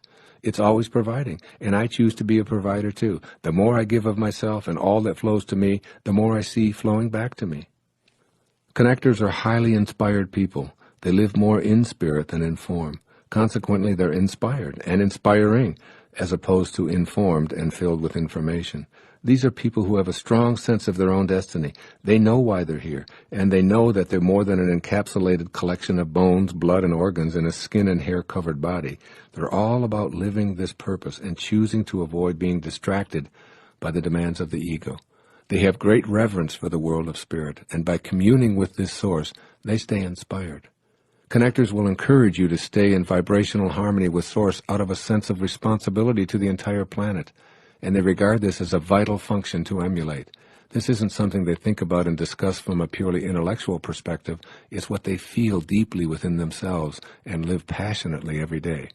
As you observe these connectors, you'll note that they don't dwell on illness and disease. They move through their life as if their body is in perfect health. They actually think and feel that any current disease pattern has never been present, and they believe that they're already healed. They believe that they attract the new outcomes because they know that there are many possible outcomes for any given situation, even for a condition that may seem to others to be impossible to overcome. They'll tell you that the possibilities for healing outcomes are here and now, and the course that an illness will take is a matter of their own perspective. Just as they believe that external turbulent systems become peaceful in the presence of our peace, they see this as a possibility for internal turbulence. Ask them about their healing capabilities, and they'll say, "I'm already healed, and I think and feel from only this perspective." You'll often see your illnesses and physical complaints disappear when you're in the presence of exceptionally high-energy connectors. Why? Because their high spiritual energy nullifies and eradicates the lower energies of illness. Just as being in the presence of connectors makes you feel better because they exude and radiate joyful, appreciative energy, so too will your body heal by being in this kind of energy field. Connectors are aware of the need to avoid low energy. They'll quietly retreat from loud, bellicose, opinionated people, sending them a silent blessing and unobtrusively moving along. They don't spend time watching violent TV shows or reading accounts of atrocities and war statistics. They might appear docile or uninteresting to people who wallow in the horrors being discussed and broadcast. Since connectors have no need to win, to be right, or to dominate others, their power is the fact that they uplift others with their presence. They communicate their views by being in harmony with the creative energy of the source. They're never offended because their ego isn't involved in their opinions. Connectors live their lives matched up vibrationally to the field of intention. To them, everything is energy. They know that being hostile, hateful, or even angry toward people who believe in and support low-energy activities which involve violence in any form will only contribute to that kind of debilitating activity in the world. Connectors frequently mirror the 7 faces of intention spoken about in this program. You'll see people who are extraordinarily creative, who have no need to fit in or to do things the way others expect them to. They apply their unique individuality to tasks, and they'll tell you that they can create anything that they place their attention and imagination upon. Connectors are exceptionally kind and loving people. They know that harmonizing with source energy is replicating the kindness from which they originated. Yet it's not an effort for connectors to be kind. They're always grateful for what comes to them, and they know that kindness toward all of life and our planet is how to display gratitude. By being kind, others want to return the favor and become allies in helping them to achieve their intentions. They associate with an unlimited number of people, all of whom are full of love, kindness, and generosity, assisting each other in fulfilling their desires. You'll also notice how connectors see the beauty in our world. They always find something to appreciate. They can get lost in the beauty of a starry night or a frog on a lily pad. They see beauty in children, and they find a natural radiance and splendor in the aged. They have no desire to judge anyone in low-energy negative terms, and they know that the all-creating source brings only beauty into material form, and so it is always available. Connectors never know enough. They're inquisitive about life, and they're attracted to every manner of activity. They find something to enjoy in all fields of human and creative endeavors, and are always expanding their own horizons. This openness to everything and all possibilities, and this quality of always expanding, characterizes their proficiency at manifesting their desires. They never say no to the universe. Whatever life sends them, they say, "Thank you. What can I learn, and how can I grow from what I'm receiving?" They refuse to judge anyone or anything that the Source offers them, and this always expanding attitude is what ultimately matches them up with Source energy and opens up their life to receiving all that the Source is willing to provide. They're an open door that's never closed to possibilities. This makes them totally receptive to the abundance that's always ceaselessly flowing. These attitudes that you see in connector people are precisely the reason that these folks seem so lucky in life. When you're around them, you feel energized, purposeful, inspired, and unified. You're seeing people whom you want to hang around with because they energize you, and this brings you a feeling of empowerment. When you feel empowered and energized, you step into the flow of abundant source energy yourself, and you inadvertently invite others to do the same. The connection isn't just to source energy, it's to everyone else and everything in the universe. Connectors are aligned with the entire cosmos and every particle within the cosmos. This connection makes the infinite power of intention possible and available. These highly realized people think from the end, experiencing what they wish to intend before it shows up in material form. They use their feelings as a gauge to determine if they're synchronized with the power of intention. If they feel good, they know that they're in vibrational harmony with Source. If they feel bad, they use this indicator to adjust to higher energy levels. And finally, they act on these thoughts of intention and good feelings as if all that they desired were already here. If you ask them what you can do to make your desires come true, they'll unhesitatingly advise you to change the way you look at things, and the things you look at will change. I urge you to replicate their inner world and rejoice in the infinitely magnificent power of intention. It works. I guarantee it.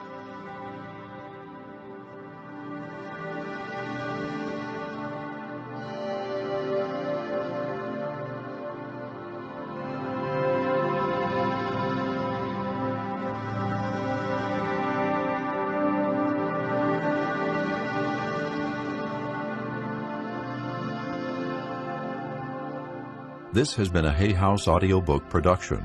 If you would like a free catalog of books and videos offered by Hay House, please call us at 1-800-654-5126. Thank you for listening.